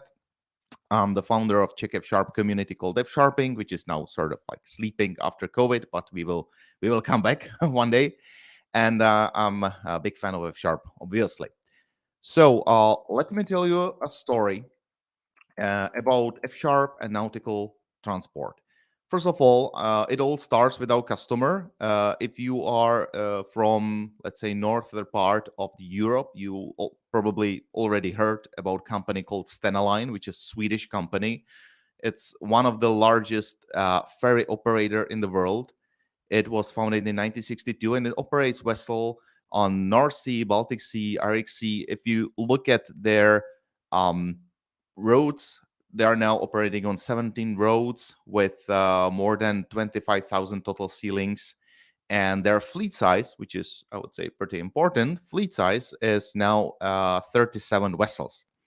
And if you look at the vessel, really like description of the vessel, you can see it on my screen that, for example, this is, I think, a Stena Germanica, which is pretty huge. And these long monsters with a lot of engine power and with the capacity to, for example, get 300 cars inside or more than 1,000 passengers, they are massive beasts, and they produce a lot of CO2 emissions, and the amount of it is really non-trivial. So Stena Line decided to create something which they call Fuel Pilot. They decided they want to bring down the fuel consumption and reduce CO emissions by tens of the percents till I think it's 2028 is the final date, if I remember it correctly, when we should get to the, let's say, most fuel savings and of course CO2 emission savings. And to do so, they use something which is running on the vessel itself. It's called Fuel Pilot, which is a software that's running on Officer's Bridge. And this is AI assistant, which combines more nautical data, or let's say more data streams like nautical expertise, weather data sources. Of course, it uses route timetables, and it also uses special vessel characteristics. It all brings together to this very fancy AI stuff. And once the vessel leaves the port, it takes over the control of the vessel itself and calculates the best routes and engine powers and stuff like that. I think there are many sensors on the vessel itself, so it's able to drown itself a little bit or get higher. It's really high tech stuff. I've been there once, and our role, like my F# team in here, was to produce or to help to send the weather forecast to this vessel. And if you look at the forecast providers currently on the market, there are many free. For example, Copernicus is a free service you can take, and you can start using its own data for your own good. There are Finnish Meteorological Institute, Norwegian one, Danish one. All of those are necessary for Fuel Pilot to be fully functional. And it started a little bit sooner before our team from the F# part joined in. And previously, before the weather service, it was that each of the vessel on its own called those forecast providers and asked about what's the weather here and what's the weather next hour there and stuff like that. And if you think about it, I don't know if you ever been to the vessels, the sea with your mobile phone, but the satellite connection, it's really slow in there, and at some points on map there are really nearly none, and it's also very expensive. So there was missing some, let's call it, central point of intelligence for providing these kind of data to the vessels. So this is how Stena Weather Service was born, and this is where our F# team join in and start creating something which helps them to reduce the environment and footprint really a lot. If you look at it, let's say from the perspective of the vessel, there's one central point. The goal of all of it was to create cloud-based solutions, so we don't have to care of many things. And goal of this service was to, first of all, aggregate the forecasts from different providers, from those I mentioned, like Copernicus, Danish, Norwegian, but also doing advanced calculations, because sometimes there are points on map when you don't have the weather and you need to calculate it, and simply behave as a single point of truth for vessels, and of course handling some transient errors and stuff like that. So for you as listeners here, for the audience, I created really dramatic version of how does it work. But don't worry, once this is done, we will get also to the technical details. So stay with me. So first of all, it starts that the vessel initiates the session, like, "What's up, bro?" And the weather service replies, "What's up?" And the vessel says, "Look, I want to go from Kiel to Gothenburg, and I need wind at 10 meters and also some wave forecast. And sailing starts at 10 a.m. And I will use this timetable with this GPS position as my route. So you go and you find the best providers, right?" And Stena Weather Service replies, "Sure, bro. And here's your token ABC123XYZ. And some already cached values from database, but you can ask me later for update. And meanwhile, I'm gonna go back to my background services and I'll ask my providers about the newer forecast." So this is how the weather service works in the, let's say, initial phase. After a while, let's say vessel is on the sea, it flew, I don't know, it went some kilometers and or nautical miles, of course, and say, "Hey, bro, Yeah, what's up? Is there any update on forecast for my sailing since the token you sent me was created? And the weather service replies, yeah, here are some fresh values. So I'm sending you just diff so you can save some satellite payload as well, since we are saving what we can. And by the way, here's your newer token, CDE456XYZ. So next time you ask me about the diff, you will use this one, right? And the vessel replies, thanks, you F# people. You just rock. And 400 bet request. What? Never mind. Just kidding. So that was, I would say, dramatic version, but this is technical conference, so let's get into some, let's say, more technical details. So how does it really work? So first of all, what weather service does, it checks for which forecast providers which part of the route is covered. You can see it on a picture that some, we call them models in the forecast way of thinking and talking. These models cover some parts of the map with some data, with some data, yeah. And weather service checks if the road is covered from which part, and of course if there's any new forecast available. So in other words, I would say it asks, like, who should we ask for the data on the road? And is it even necessary to ask now? Because, of course, some forecasts are calculated during time. Some are calculated, I don't know, every 6 hours, sometimes every 12 hours. So also it needs to be aware that it's worth to ask. Then weather service asks in parallel, which is really important, each provider for the part of the route. For example, here, the Danish Meteorological Institute, give me within 10 meters for this longitude, latitude. The same for Copernicus, probably different part of the route for Norwegian. Then sometimes when the providers respond back, now we are getting to this transient errors, we store the data in an immutable way, like keeping in mind, I will get to it later, store it in immutable way in the Cosmos DB.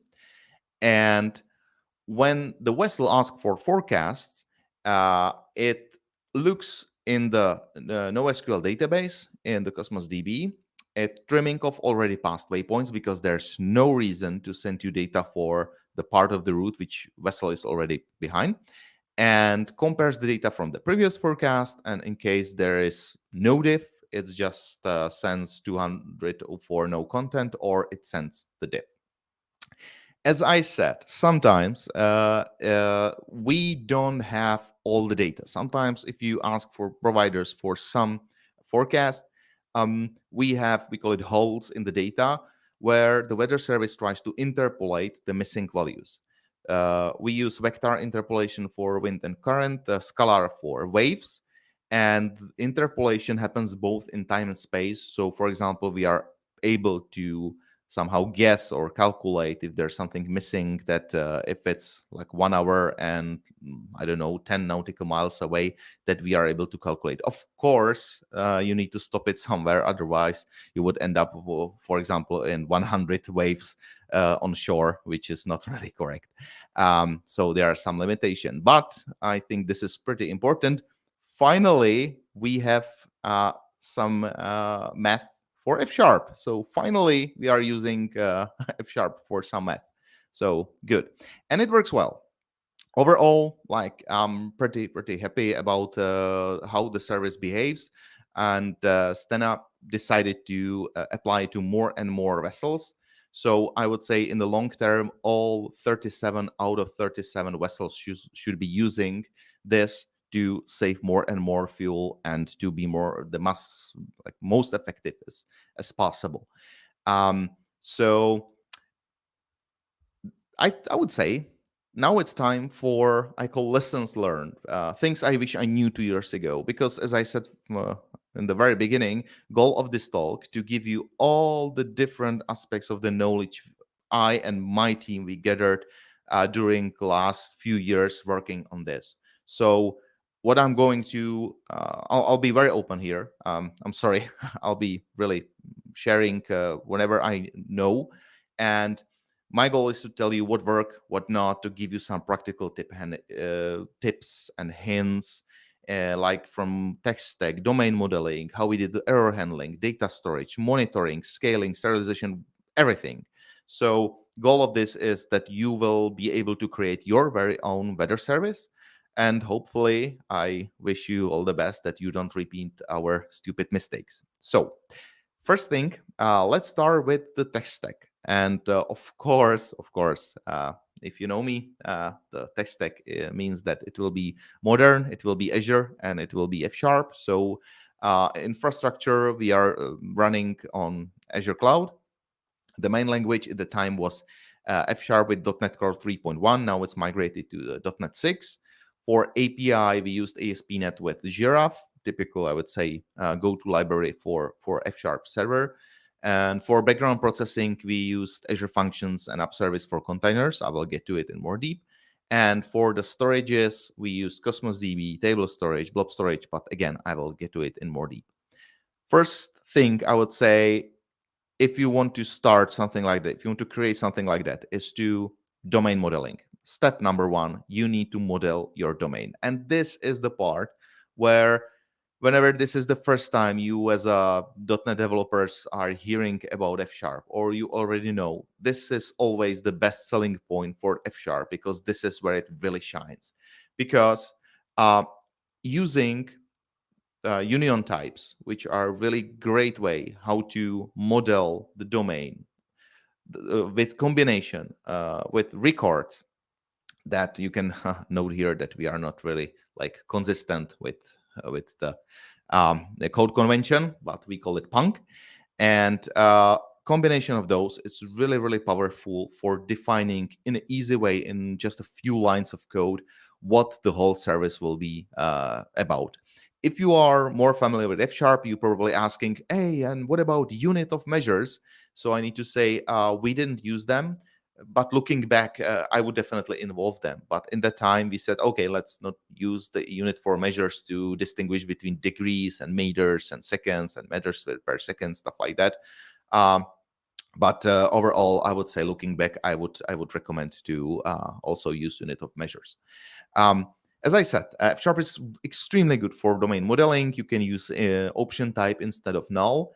And what is really, really great, and this is like one hint, I would say, that, for example, naming modules, same as the types, will give you nice, I would say, OOP feeling. So you have the functions related to some data or some type. They are accessible via .sign. So whenever you want to use some function which belongs to this type, they are not together, but they look like they are together. So this is pretty cool. And I will just give you a little warning: only the universal function should be part of the domain. Everything else should just go to the extension place where it belongs to. But I would say this combination for domain model is pretty good. I would be repeated a lot of set things about F# and domain modeling. In here, I will do, I would say, like side step to the same topic but different project. I would definitely recommend to look at what James Randall did with F# Wolfenstein, who just rewrote Wolfenstein in F#. And the reason why I'm saying that is that James tried to do the same with C# and Blazor, and this is really, really hilarious to read his blog post about how he's struggling when once you get the domain modeling in your head in F#, how difficult it is to do it in C# if you don't have these union types. It's really like mind-bending. So I totally recommend to look at this, and you will then probably more understand why this is so cool, why F#ers are still, they're a broken record still to get, union types. That's why. Just look at the link and you will get it. It's really, really, really good stuff. So nice. We have a domain, and now we should get some data from forecast providers, right? Usually you have two options how to get data from any forecast provider. Typically it's REST API, or, and this is the, I would say, most funny part, something which is called netcdf file. And I will skip most of the part of REST API because I would say that all of you are working on daily basis with REST APIs. There's nothing really fancy, but maybe you can have a look at the code and you see, oh, how nice it works together if you want to do the functional composition with the composition operator. So I can create really nice way how to create HTTP requests, for example, combining these nice functions. That's cool. But I would otherwise say that there's nothing to surprise such an advanced audience. So let's move to something different. And I would say NetCDF is a different beast. First of all, it's originally based on common data format by NASA. And then when there's somewhere mentioned NASA, then you know it's going to be fun. It was produced and maintained by UCAR in Boulder in Colorado. And somehow it became the standard way of sharing data between data scientists and the other strange people. If you look inside how data are stored, they are stored in matrices called variables. And those matrices can be sliced usually by another variable. So for example, if you want to slice the data by some time frame or some date or some time, you can do it. And whole purpose of this design is to store as much data as possible with the lowest volume size as possible. So really, this is pretty I would say advanced and amazing stuff. And if you look at each variable, you can gather information like what's the actual fill value, which is just a synonym for not present value. What's the name of the variable? What are the units? Is it the meters or seconds or what's actually inside? It's so generic that you can store nearly anything there. So that's pretty cool. And if you look just on, let's say, one slice of the data, and I'll show you later, you see that there's some variable, there's some the slices of the cube. You can have a look at it as a cube of the data. And for example, in this example, you have latitude and longitude axis. You have those holes. As I said, sometimes there are no data. Or if you are really, really lucky, you finally are able to read some single value for some latitude and longitude at some certain point of time. And this is where you are starting to being really happy because you have finally something to read from.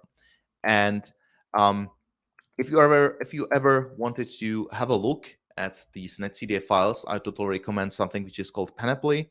It's free application. I think it's Java based. You download it, you run it, and you can dig deeper into these NetCDF files and also having some graphs and visualization, stuff like that, which is pretty cool. But we are programmers, right? So we want to work with these kind of data in more programmatic way. And I need to say it out loud. As a .NET developers, we are kind of screwed in this scenario, because if you look at what we normally do as a .NET developers, those line of business application, when we write into some tables, reading from some tables, so still the same. But for let's say for the more advanced stuff, there's C, C++, Java, Fortran, Ruby, MATLAB. There are way more options. Python. But for .NET, if you, for example, want to read NetCDF files, you are nearly with no option. Luckily, there's one guy called Vasily Lutsarev who wrote probably the only one existing .NET library for NetCDF file, which is pretty cool. You can download it here from the GitHub. You can fork it on, or you can get it from NuGet. It's called SDSlide. And thanks to this amazingly smart, really gentleman, you are able to read, or we are able to read NetCDF files in a nicer way. I would say, and I'll show you right now in demo, that thanks to the F#, you can wrap it whole library in really nice way that you can read data, including scale factor and offset and missing value, and then you can read it in more functional way. So again, here it was just like nearly 200 lines of code of F# wrapping this library, and we were able to work with it really nicely. So I'll show you right now. First of all, I will show you this is the panoply, and just an example that I'm looking at some netcdf file where we have, for example, spectral significant wave height. This is one of the information we are interested in, and I will just look inside, and here, as I said, you can just zoom in, so you will see maybe if it works. No, 1 second. Here we go. Perfect. So you can zoom in, you can see the visualization of the data, but what's more important, you can see here the data which are here, of course, not available for some space, but here they are. I need to switch it to full representation of the data, so you will see it as it is. And I will switch to the indexes. So, for example, I will have a look at this index. I remember it's 310. In other words, it's this latitude. I will not read again, and this longitude. And when I switch to my beloved JetBrains writer, first of all, I will show you here's the library from Vasily. You just open the data set, which is now laying on my temp. And first of all, you can print all variables inside. You can just go through. Then you can have a look at the variable, which is the name VHM0, which is the name you have it here. And then finally, you are able to extract some value on some index. For example, here I will show you that on this 30 indexes, you will get an empty value, or aka called fill value, or I can read exactly the data from this index. So I will run it quickly, and luckily I'll be able to show you the data. Perfect. So first of all, if I look here, you see that here are what are the variables, as I promised. Here is the empty value. And if you look at here, the sum value is 0.65203639. So if you look here, it should be, I will switch back to the, yes, so 65203637, so it's rounded. So just for you to have a understanding how data are read, as you see here, it's just 25 lines of the code. The library itself, it's pretty nice. You just need to get used to the fact that you are reading data from multidimensional metrics. So you need to know what kind of dimensions are there and what are the data that you are expecting to read. But otherwise, thanks to Vasily, we are able to read it. As I said, we are actually reading from two data sets at the very same time, because if you notice, it was just let's say one value, it was the X value, but also you need to read a different variable from the same file, from the same time, from the same GPS. So then it's really starting even more funny. So you have to read from two variables to get full data, and then you need to convert it again. Luckily, finally, some F# and math together, we'll just convert it from something we call vector to the vector with some direction and with some size. So that's how we read netcdf file. Again, have a look at this library if you want to try on your own. It's pretty powerful, and it's actually, unfortunately, the only choice you have on .NET. So sorry about that. Okay, so now we have a data and where to pull them. As I said from the very beginning, we chose Cosmos DB because, frankly speaking, it's one of the most powerful NoSQL databases on Azure. It's pretty cool with different tweaks and for example, the consistency levels, stuff like that. I just want to warn you a little bit that it's really fast, great availability. It's amazing stuff, but but really, if you do it wrong, it can be expensive as hell. And I'm the guy who created instance for a few thousands of euros per month. Luckily, nobody noticed on different project. It wasn't on this, but just I'm warning you, I burn my fingers a lot. Like Cosmos DB is great, but be aware of that there are some pricing implications. What really worked well, and if you remember, we said that we provide data to the vessels as a div.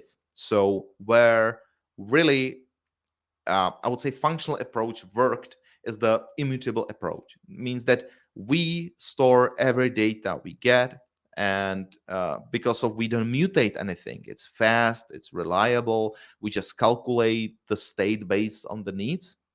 And you probably said to yourself, oh, you just mentioned that Cosmos DB is expensive and you are just storing everything. You are not like overriding nothing. So there will be a lot of data at some time. You are right. Yes, they are a lot of data stored in this database. But luckily, and that's another lessons learned for you if you ever trying to build something similar, is that luckily there's TTL or time to live for automatic cleanup of these data. So you either set it on record level or you either set it on whole data collection level. But what's really great that Cosmos DB utilize those free request units when it's in idle state and just deletes the all data for you. So you just say, okay, I'm going to store this weather forecast information, just a simple JSON, and I will keep it alive for 2 days. And after 2 days, I just want to get rid of it. There's probably no reason why would I store historical data anyway.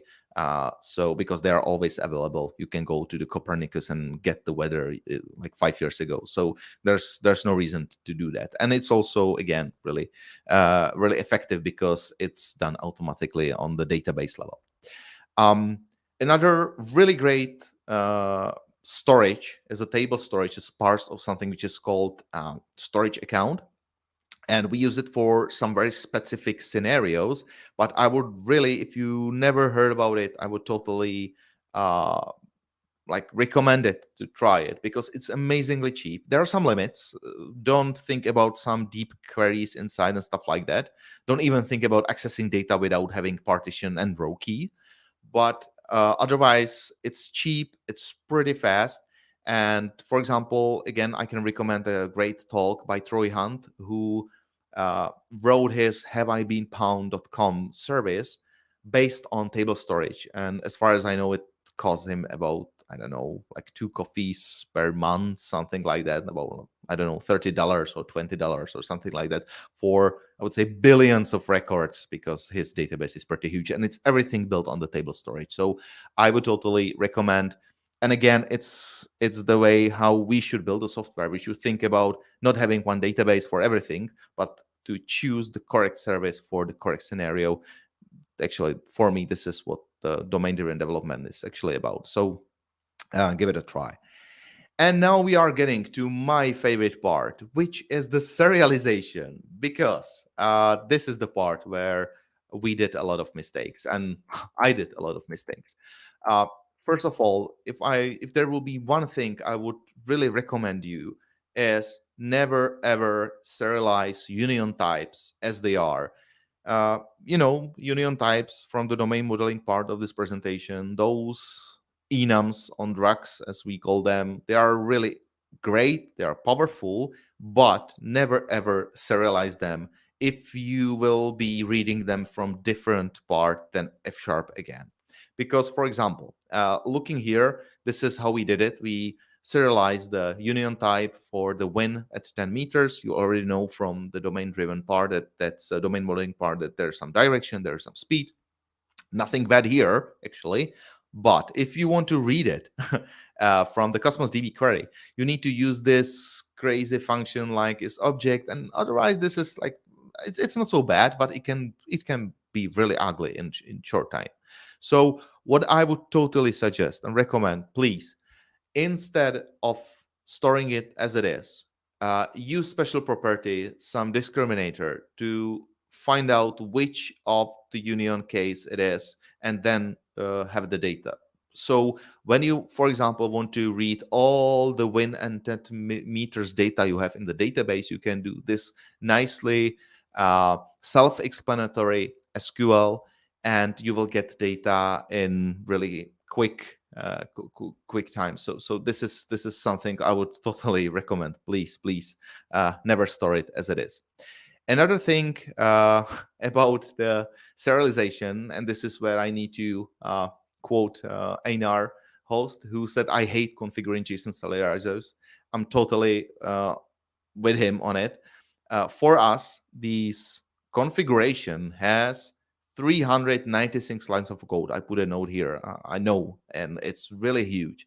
So please, again, avoid the magic. Be explicit about the conversion, and really, if there's no magic, there's nothing to surprise you. Even if sometimes it's more manual work, please, it's so tempting to add more and more and more converters and more auto magic stuff, but after some time it will bite you back. And again, I will recommend to going to these two amazing blog posts about how actually serialization, which sounds really easy, like I put newtons of JSON and that's it, right?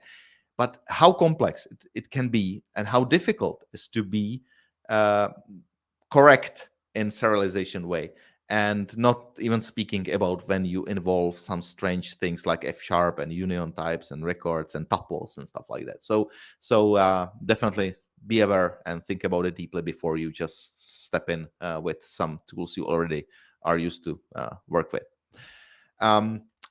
We slightly touched it, but let's talk more about how we actually get the data, because now we have the data, we have them stored, everything is nice, we probably fixed the serialization. So let's talk about the background jobs. And first of all, I would say that there are two parts, two kind of services we use in this project. First is app service for containers. Second one is Azure Functions. This is where the serverless part from the title goes. And app services for containers, they're good, nothing against them. We use them also on other projects, but initially we were thinking about using only Azure Functions. And for just to be total open with you, and I promise I will be total open with you in here, as the reason why we involve app service for containers is that we had to do grep2 to netcdf conversion, which is, as I said, also like terrible stuff. And again, there's no library able to do that on .NET. So what we actually do is we do the conversion with Java, and then we read the netcdf files.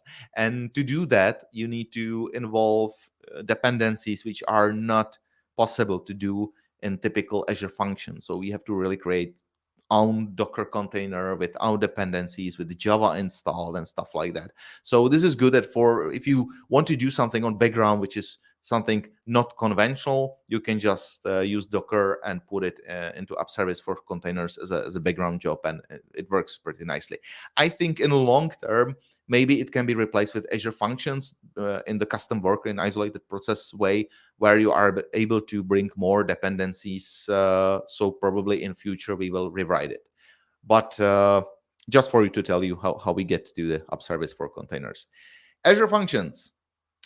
This is my favorite part. I love them. I need to say, as much as I love Rider as an IDE, then I like Azure Functions as a way how to write and how to deploy and how to run code in cloud, because it's amazing. If you ever read book from Sam Newman about the microservices, actually I think it's the first chapter when Sam says, if you're thinking about doing microservices, maybe put it into the functions first, and later on maybe you will have more need to move it to the Dockers or Kubernetes. But functions are really, like, I would say, gateway drug to splitting functionality based on some domain and based on some functionality area and contexts, and run it in cloud. So it's pretty great. First of all, it's a great pricing. I totally recommend it. I think like 1 million invocations are for free. You can use various triggers like cron time-based, HTTP requests, queues, event grid, stuff like that. and it has amazing scaling possibilities, and also built-in retries, which is pretty cool. And again, as I said, I'll be totally open. I need to warn you about two things. First of all, the hosts that are running this Azure Functions are really weak. So if you are thinking about, I don't know, doing some advanced calculation or something really performance heavy, forget about it. You can't do it on consumption level on Azure Functions because those hosts are just weak. And second thing is, if you thinking about having Azure Functions as a backend instead of, for example, ASP.NET for some web application, and I try that, be aware that the cold starts can take up to, I don't know, 12, 14, 15 seconds sometimes. So it's not really fancy stuff for customer facing some API waiting for 12 seconds when the function wake up. But otherwise, for background stuff, it's amazing. And what I like, I don't know if you are using the old style or new style, but in just like one hint from me here is that you can treat the serverless host like an ASP.NET host regarding dependency injection. So you can register your own dependencies here, typical DI container at singleton and stuff like that. If you will use the new way of writing Azure Functions with the isolated process, the code looks slightly different, but the logic still applies that you can just put in some dependency, and then you will just wrap it in class with some constructor and use automatically injected dependencies. This is like one thing that you will probably need if you will write functions in some more serious way, and it's good that it's totally possible. I mentioned retries. They are pretty powerful. I think by default there are 5 retries, but you can use something you are, or I suggest aware of from Poly, where you can use different behavior for handling this transient error. So for example, you can have exponential backoff retry, you can have fixed delay retries, or just fixed retries. It's up to you which one you will decide, but it's supported by Azure Functions. So you just put it as another attribute, put some values in there, and you're good to go, which is pretty great. And when I said 2 kind of Azure Functions, to make things a little bit harder, there are actually 2 ways of how to run Azure Functions in cloud. First one is the old one, which is called in process, and second one is the future, which is called the isolated process. And briefly to explain how they differ, instead of building .NET like library loaded by Azure host, you build a .NET console application that you reference and worker SDKs. So you have full control over the application startup and dependencies, consumes, and stuff like that. In weather service, we have all our functions in the old way, and I think we will need to upgrade sooner or later to the newer one. Maybe then we will revisit using the up service for containers again. But just for you to be aware that Azure Functions are really great stuff for background processing. But if you are going to jump in right now, just go for, I would say, isolated process. Okay, so we have an application, we have a background jobs getting data, everything is correctly serialized. Now it's time to think about how to scale. And again, as I said, I'll be sharing everything. First thing I would like to share with you is you need to know your enemy to properly scale. You need to understand how and where are the expected peaks. For example, in this domain, in this business, if we are talking about weather forecast, you need to know at what time of the day forecast providers update, recalculates their forecast. You need to read the documentation. You need to get the information. You need to understanding what kind of beast you are dealing with. And one thing you need to know that peaks in the background processing can totally occur in different time than API peaks. That something is happening on the background that can have totally different reason behind than API peaks, which are treated by created by your users or by the consumers working with your API. So one of the things that worked well And before this project, I never used it before, and then I realized how good it actually works. Is the scaling based on service bus? I think you already know scaling based on CPU usage, stuff like that. But scaling based on the amount of the messages waiting at some queue, it's pretty great. For example, in our case, we have standalone service for parsing those crazy netcdf files I'll be showing you.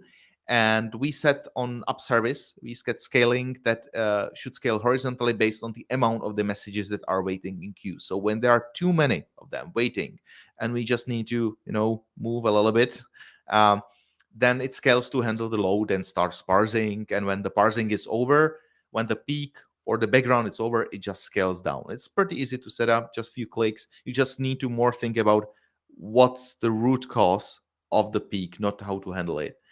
And totally, I recommend to play with it in up service menu for those API-based peaks, because one thing is that, okay, we are loaded on background, but now the vessels are on sea and asking for more updates. There's different way how to handle it. This is where we are getting to, I would say, good old scaling based on CPU usage. And this is, like, I would say, normal stuff. So nothing fancy here, just really similar to what I shown you for service bus. It's just a different metrics. Azure Functions, and this is again the power and the beauty of the serverless, scale really well, and they scale sometimes so well that you need to choke it a little bit, like we did, for example, here with the service bus trigger. Because again, as I said, we are using Cosmos DB, and when you are working with Cosmos DB, you can pretty easily get to something which is called HTTP 429 error, which means that, you are saving or reading, you're just, this load is too big, like wait for a few seconds. So to avoiding these errors, you have two options. First one is, okay, I will set up, I don't know, 10,000 or 100,000 request units, and then my credit card will burn. Or I can, because I'm handling background data, and I know that it doesn't matter if I write it in the database now or a few minutes later, when the calculation of the weather forecast is only every 12 hours. So it doesn't really make sense to like push it harder into database. So you can use host JSON to control the scaling based on trigger type. So this was, for me, again, I never used it before, and it's pretty cool that you can say, okay, for the service bus, I just want maximum concurrent functions to be triggered by this handler, by this trigger. And you are able to tweak it and choke it a little bit on the Azure function scaling setup. So that's pretty cool, and you don't have to pay more money for more powerful database if you don't care that you will get data a little bit later. Of course, as I said, you can set up a maximum request units and let it auto scale. Just for you, auto scale is really good. But you need to know that on Cosmos DB, you pay minimum of 10% of maximum request units whenever it's happening, even if it's idle state. So again, big warning here. Think about it wisely. You can let the Cosmos scale from 10 to 100%, definitely, but think about it that even if nothing is happening, you'll pay 10% of maximum resource unit. So that's one thing regarding scaling the database. No matter how well we do scaling, errors always happen. I'm sorry, it's just I think Rachel and Khalid said it before my talk, that there's never ever fully functional software, so error handling is always there. And I just want to show you a little bit how we approach the error handling in our application.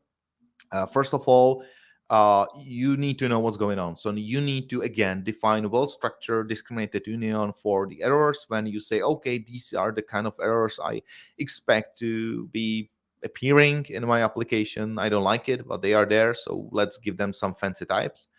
And what we did is that we combined these errors with, like, result types with exceptions. We combine exception with result types, actually.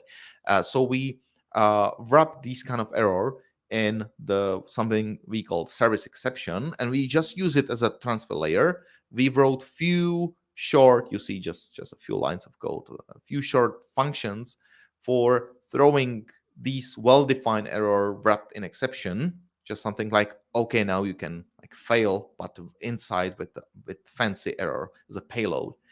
And then we combine it on the task level with all typical result types, because result, if you never heard about it, something like instead of throwing an error, some application or some libraries are throwing result, which says, okay, did it work? Yes, no, true, false, and these are this is what our data related to the result of the of the result.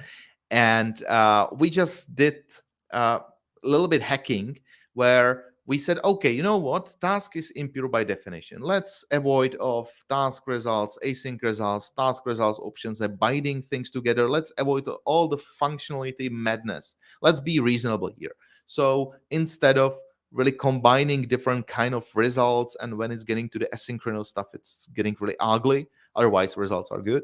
Then instead of that, just follow two simple rules. Those exceptions can be thrown only from the top impure level, and those exceptions should always contain this error. So so then we are able to, I call it escape the monad pretty quickly. So instead of like combining still the result, we just say, okay, if this is false or this is bad result, I will just throw an exception, but well-defined exception. On this topic, I did a lightning talk, I think it was last year.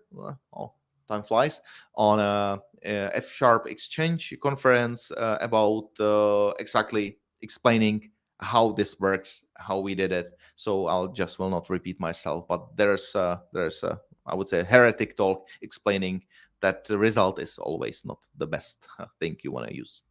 All right. So we have everything together, and last thing is to monitor what's going on, right? So for us, what worked really well, I would say this is something you will end up using if you go blindly to Azure and just grab something which is the first offering, is Application Insights. And I would recommend to starting with it. I know there are some open telemetry, there are way more options how to do it. But for us, we just say, okay, let's take this go-to solution in Azure Cloud and we will see how it goes. And it went well. You have application map, you have live logs, you are able to trace the failures over more services. So there are some correlation ID behind. So you are able to track the calls between services and between servers. That's pretty cool. And you are able to get the email alert. So whenever the application is down, hopefully not right now, then you will just get the alert, and everything is usually one-click configuration. I will not spend so many time here, but maybe one warning again regarding the pricing. Watch out for data retention, data sampling, and ingestion, because again, it can be pretty expensive if you don't think about it. You know, typical like, oh, let's lock everything. Then you get a first bill, and then you say, oh, let's not lock just everything, and you need to think about it more deep. So it's the same. Like, cloud is amazing. I just read the yesterday article from the hey.com that they are leaving cloud. And I say, look, like, cloud is great if you know how to use it. Can be expensive if you don't know how to use it, or if you do stupid mistakes like we did. But otherwise, like, if you are reasonable about tweaking the services configuration, it's pretty good. This is the part I call boring stuff, the final part of my presentation. It's boring because of just works, but to complete the picture of service itself, I need to tell you what we used. First of all, I would start from the middle, the app service with Giraffe. It works so easy, it's so predictable, it's nearly boring. Actually, if you work with Giraffe, which is functional wrapper over ASP.NET, which making all the composition of the handlers more elegant, more sexy, more functional. It's something that it will become boring at some time because it just works. It's really great. For service bus, it's just a bus. Of course, you can use different kind of messaging. You can use queues on the storage account. You can use Rabbit and queue. Why not? But we just use service bus, and it works well, especially because of their support on Azure Functions for the different triggers and stuff like that. And it works pretty, predictable. So it's good. For the authentication stuff between the vessels and weather service, we use Azure AD. So again, it works without any problem. But there's also fun stuff, which is the weather service UI. And this is where I would like to if you are still not into F# yet, you say, oh, look, I'm more into the front end, then I have a good news for you. Because we were asked during autumn next year to create for already existing backend only service, to create UI layer showing maps and roads and tables, stuff like that, with the features like weather details and forecast model coverage and drag and drop and dashboards and all those fancy front end stuff we love to build every day.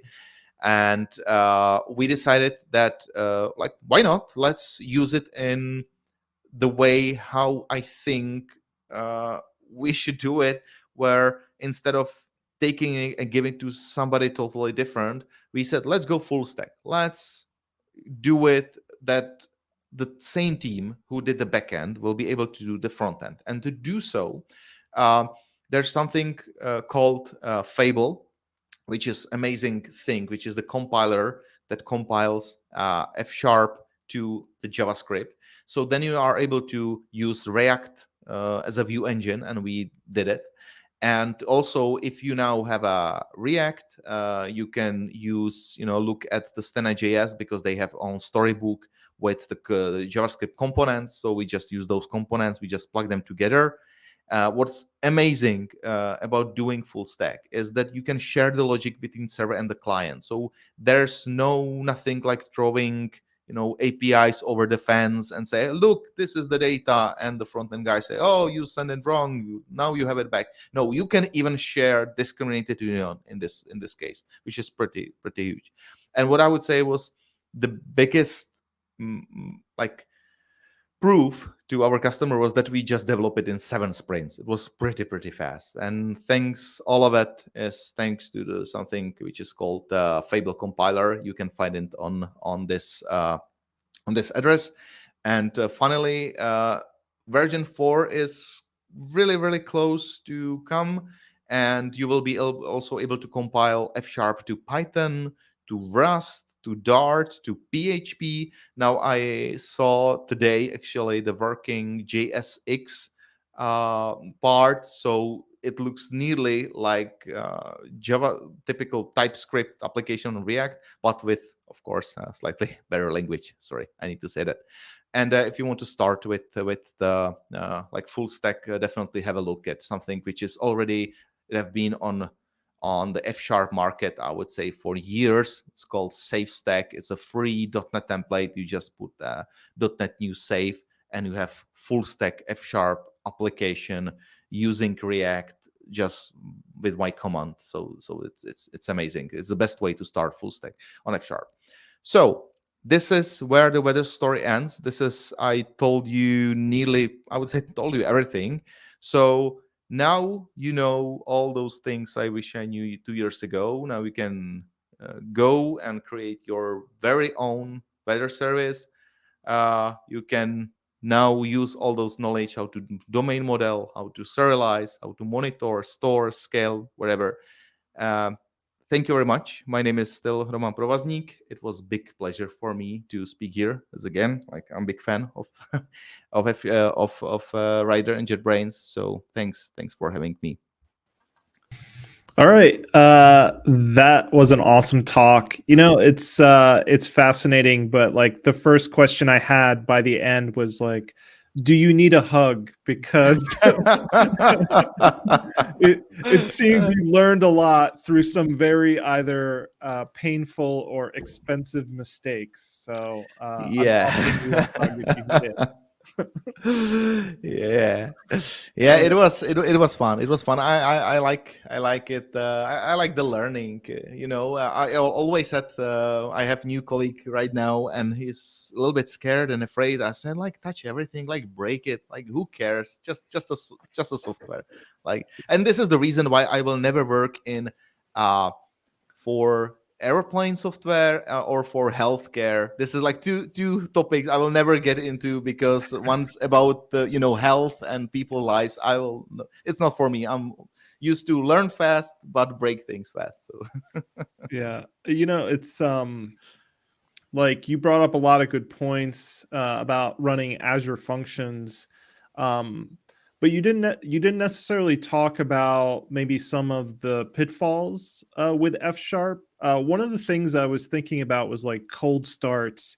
Do you folks have like a warm-up strategy that maybe you learned over time, or is your service just used so often that you don't have to worry about cold startup?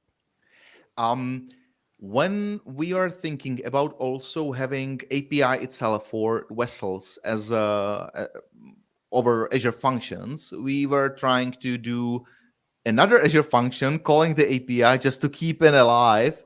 But then it was like, it doesn't sound good. It sounds really hacky. So we said, okay, let's use Azure functions for the background stuff where nobody cares about 12 seconds.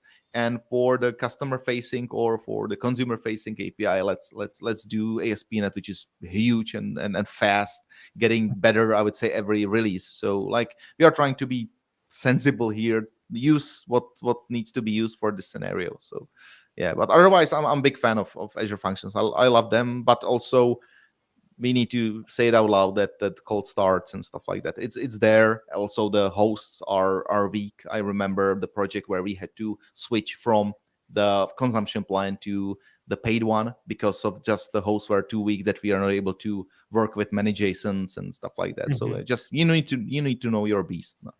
I mean, in regards to, you're saying it's weak, like what are some of the symptoms folks should look out for when they're noticing, like, is it timeouts?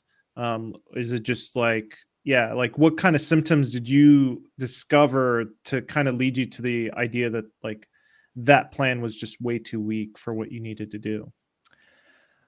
We were not getting any data in application insights a lot. That was suspicious, because I say, oh, there should be at least some log somewhere, and then was typical, log by row, like typical when you do the front end stuff. Of course, you know source maps, but no, you will just do console log and you read it back. So the same applied here, and then we realized that some really IO heavy stuff, it's not good on consumption plan.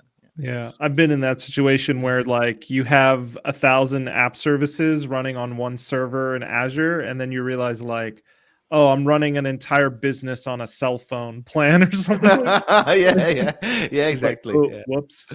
Maybe I should adjust that. But Rachel, do you have any thoughts kind of when watching this talk? On the Azure parts. So Cosmos DB, and there were some comments about, Cosmos DB. Yeah, so Cosmos, why, knowing what a money sink it could be, like, what is your strategy for cost savings, and why did you choose it? Like, was there like cost, was that the major thing, or was there some other reason behind that choice? We already had experience, the one where also I created that very expensive instance and nobody found out. So we already knew how good it could be, and we already had our fingers burned with what to avoid of these auto scaling stuff and stuff like that. So for us, because of all the weather information, they are small documents by definition, and we need to read it fast, we need to write it fast, and also the whole concept of partitions, they are pretty good, because if you have partition just by the vessel ID, you know that you have those shuffles of data which can be accessed concurrently and pretty fast. So we knew that this is really good thing. But Yeah, but then you just to be honest, when you see how more and more vessels jumped in and you see the errors on the database, you are just always tweaking all the time. You choke it a little bit on Azure Function, then it appears somewhere else. As I said, you, for example, I had to read all those strategies for producing forecast data for those providers, so I knew what's the time and how often it could happen and stuff like that. Also, we had to do some backup strategy for the API when they ask too often, and we need to do the recalculation, stuff like that. So it's really, I would say, this is where the fun starts, because everything you see, oh, this is so beauty and domain is nice and everything is running. Then you run, you'll say, oh God, no, there's fixing time. So it's, I would say, it's try, fail, and go again with the Cosmos DB. But otherwise, I would say I like it. I think the strategy for the newcomers in here would be, first of all, I think there's some consumption plan or some serverless plan already for Cosmos, and for if you don't want to go into that area, maybe just use the lowest point possible and then add it more, because if you start from the top, you will be paying a lot of money for no reason. So yeah, speaking of money, you mentioned the application insights. Like how did you decide what kind of sampling rate you needed? Because I think everybody kind of realizes if you want like 100%, you get that bill at the end of the month, and it's like, oh geez, maybe I shouldn't do that. Again, I think it was something like try, fail, and see the pricing. At the very beginning, we were logging a lot because it's a fresh software and you need to know what's going on. But when over the time, when the necessity of reading data was lowered, then we just lowered the sampling, and then that was good. So I would say maybe this is actually the essential of DevOps work. When you write something, you get it to the production, and on those old days, I still remember, you say, okay, my job is done, going for beer, bye.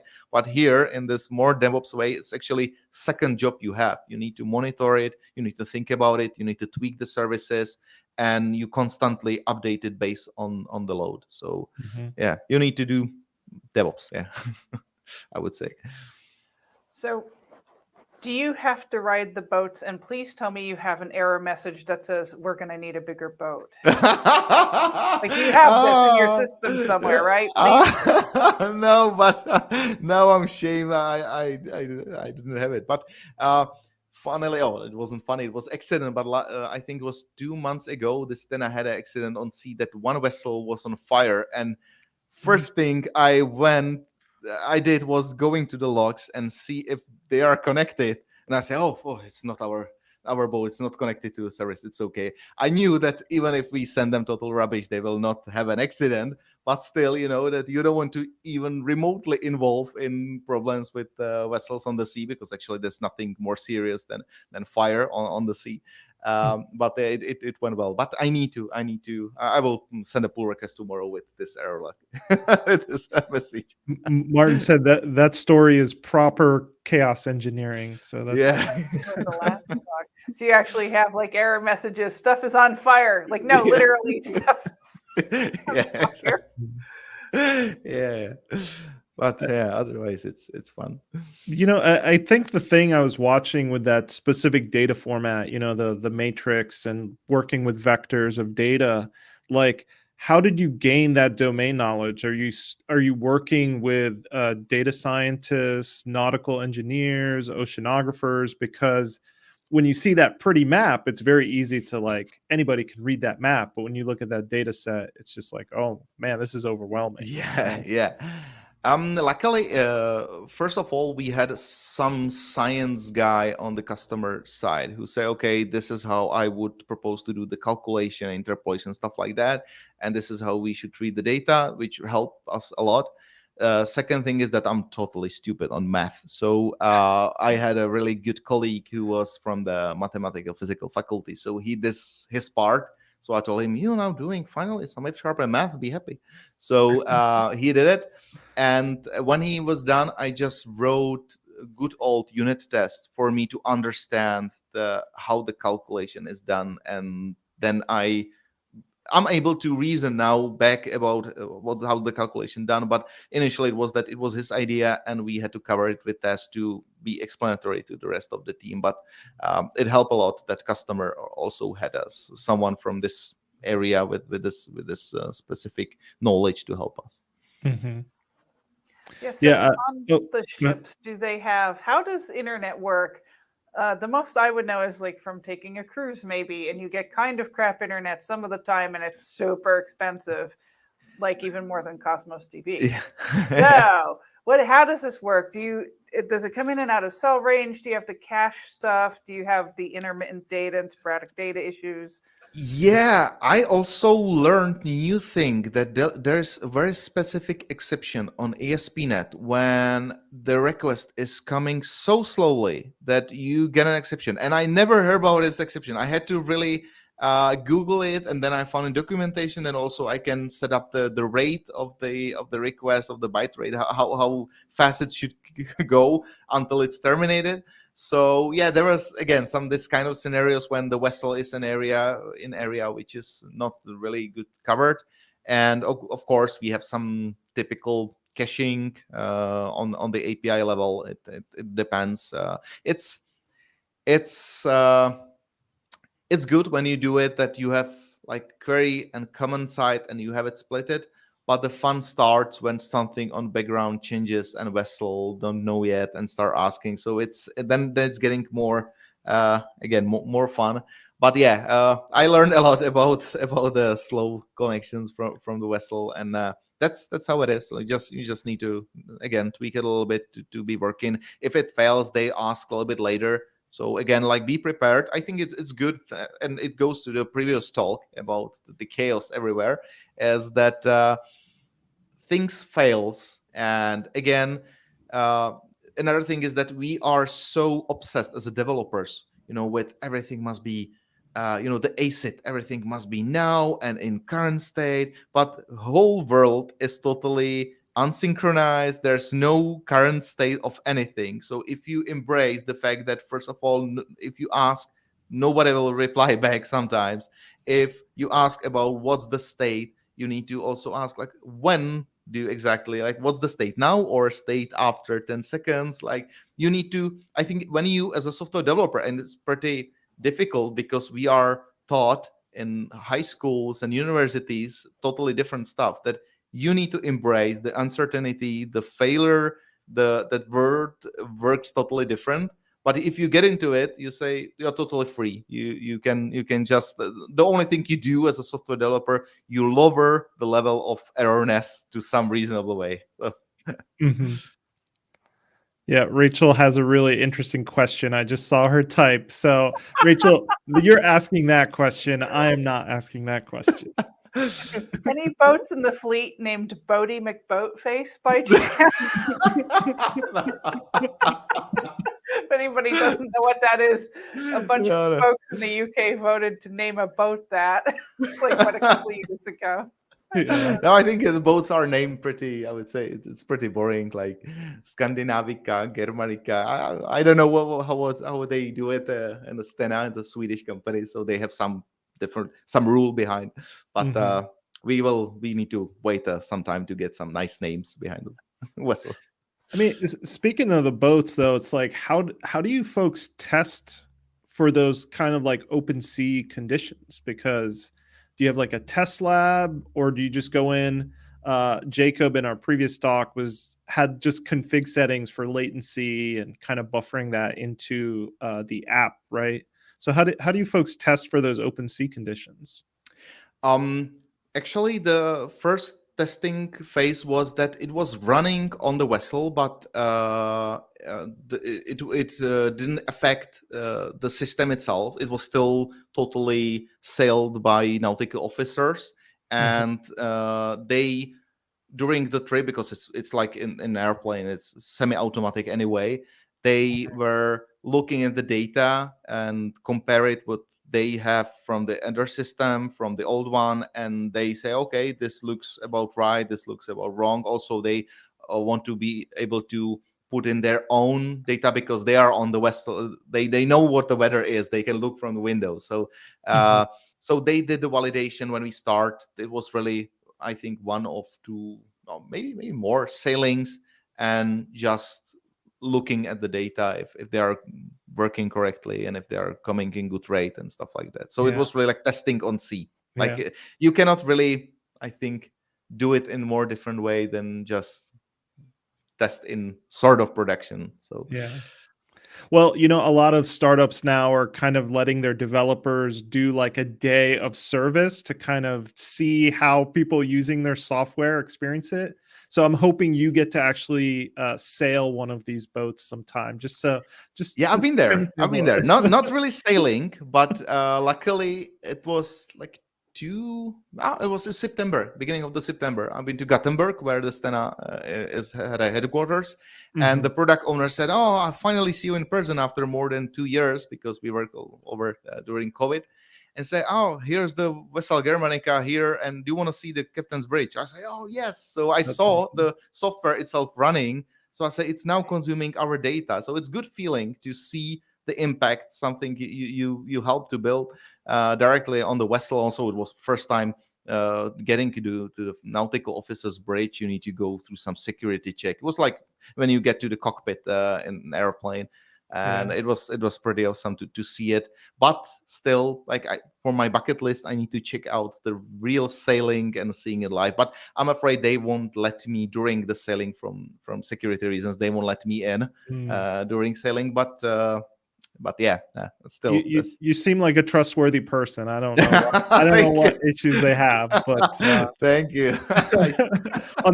On that note, that was a great talk. It's great seeing F# in production, having a real world impact. So thank you. Thank you for sharing your lessons. And we're going to keep on this F# boat with our next speaker. So again, thank you so much, Roman. And you're welcome to come back anytime. So thank you very much. It was a big pleasure for me. Thank you. Bye. Bye. That was really fun, Rachel. And if I could get on a cruise boat and sail, I totally would, I think. Didn't you literally just do that a couple months ago? I will be going on a river cruise here soon in Portugal. So, but not as big as the boats that Roman was kind of talking about. I thought you already went on that cruise. So maybe that was last year. I don't know. I don't know. Life's going by so fast. I can't remember a lot of things. But let's stick with F#. Our next guest is going to be talking about F# performance. And their username actually means they're living the F# performance lifestyle, which is fast F# on Twitter. So if Matthew wants to give us a thumbs up, we'll add him to. Yep, here we go. Cool. Hi, Matthew. Can you guys hear me? Yep, we can hear you. Excellent. Super excited to be here. This is fun. That was a fantastic talk by Roman, and I'm like, Roman, and I'm like, oh man, this is going to give people whiplash, because you're going from macro, microservices, cloud architecture. Now we're going to zoom in on like a single CPU core and how fast can you make that go. So this is going to be a very different take than what we just said. Yeah, that was fantastic. It is fantastic. It's awesome just to kind of see F# and kind of all of the options that you can run it with. So we're excited about this talk. Yeah, me too. All right. If you're ready, I'll share your screen, and then we'll get out of your way. We'll be here if you need us, but good luck. The stage is yours. Much appreciated. See you on the flip side. So my name is Matthew Cruz, and I am incredibly excited to talk to you today about F# for performance critical code. I had a joke title for this, which is why F# is my favorite imperative procedural programming language, but I didn't think that talk would get accepted. So I didn't use that, but it kind of gives you an idea of where we're going with this talk. Now, to set some context, who am I? I work for a company called Simulation Dynamics. It's a small consultancy that specializes in simulation and optimization of supply chains, warehouses, and manufacturing facilities. And what sets us apart from other consultancies is that our code is all .NET. We typically don't use other types of simulation technologies. And so by having it all be in .NET, it is also extremely fast, which leads me to the next aspect of me, and that I run a YouTube channel called Fast F Sharp, where all I do is produce content about writing F Sharp code and how to make it run as fast as possible.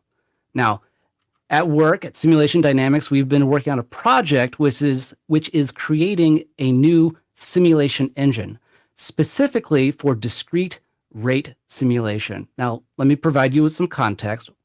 Typically, well, simulation exists on a spectrum. There is a huge variety of techniques for doing simulation.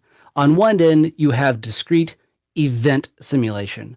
And kind of what characterizes this is that the change in state over time is either 0 or infinity. And that's because the state is the same and then boom, there's a huge change in state, which also means that the rate at which the state is changing is 0. On the other side of simulation, you have dynamics simulation. So things like weather, fluid flow, heat transfer. And what characterizes this kind of simulation is that the state is always changing. It's never 0. It's never still. Things are always moving. And the rate at which things are moving in that system can be changing. Now, between these two extremes is the idea of discrete rate simulation. And discrete rate simulation has flow in the system. That flow could be material through a pipe, items on a conveyor belt, or people through a training system, or money through investments.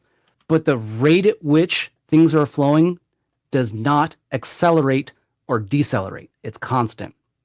And this technique can be used to model a huge variety of real-world processes, and it's much faster than the other two techniques. So what were our priorities when designing this new engine from scratch? Well, one of them was that we wanted the development of models to be streamlined, easy, and simple. The speed of model development is critical. We wanted the maintenance of models to be easy. Model is never actually done. As the business changes, the model needs to be changed as well. We wanted deployment we wanted to be able to deploy wherever. We wanted to be able to run it on a client. We wanted to be able to run it on a server. We wanted to be able to run anywhere. And it needed to be fast. If a simulation is slow, it is useless because you need to be making decisions quickly. So the slower your simulation, the longer it takes to make decisions. It has to be fast. Now, the fact that we're building on .NET addresses maintenance and deployment because we can just hook into all the tools that we have for deploying software, pull requests, GitHub Actions, automated deployments, all that, because our models are all just .NET code, which leaves us with development and with performance. So let's talk about the development aspect of this real quick. Typically, when it comes to these simulation engines, you are developing in some type of graphical user interface. We are clicking and dragging blocks around and connecting them. Now, that's great at the beginning. It's great as you're like learning a tool, but over time, this becomes really painful because your model development rate is now limited by your clicking, right? And you just click and drag, click and drag, click and connect. It really slows you down. So we didn't want our analysts building models in this way. We wanted a code-first solution, which brings us to why F# is great for this. F# has a feature called computation expressions. And what a computation expression allows you to do is to define a domain-specific language so that people could have this kind of declarative syntax for defining a model. And this is fantastic because it's all F# code, but it's code that is in the language of the user. It's code that is in the language of the business expert. And so they're able to look at it and understand it. And this makes sense. Like this is a model of what you just saw on the previous screen. And it's using the words and the vocabulary that the business uses. And so F# is great for this kind of stuff. And there's lots of talks on why people love F# for it. But that's not the point of this talk. This talk is about performance and why, F# is a great language for doing performance critical code. Now, we had some goals for our engine. One of them is that we wanted the user, the analyst, to have a near real-time modeling experience. And what that means for us is that when they make an update to the model, we want the output to be refreshed within 1 second. We want to be able to rerun whatever simulation they were playing with in a single second. So they're able to stay in a kind of flow state and have this kind of experimental experience. And we wanted to do that for a moderately sized simulation. What does that mean? Well, for us, that means 1 million time steps. And so the way the simulation works is you have a moment of time, you evaluate the state of the system, you record some metrics that you will need for doing analysis at the end, move forward in time, reevaluate the state of the system, record metrics, move forward in time. Each of those time steps is the time step that I'm talking about. And we're going to have 1 million of those in a moderately sized simulation. That means we have a time budget for how much time we have at each of these moments. We have 1 microsecond per time step. Now, what first takeaway I want you to have from this talk is that we have a goal in mind. When you're doing performance work, it is critical that you have a finish line for yourself, because it'd be very easy to get caught in this constant loop of like profiling, benchmarking, improving, and like you need to know when you're done. So we've established we have a goal in mind, we have a finish line. Now let's talk about what needs to happen in this microsecond.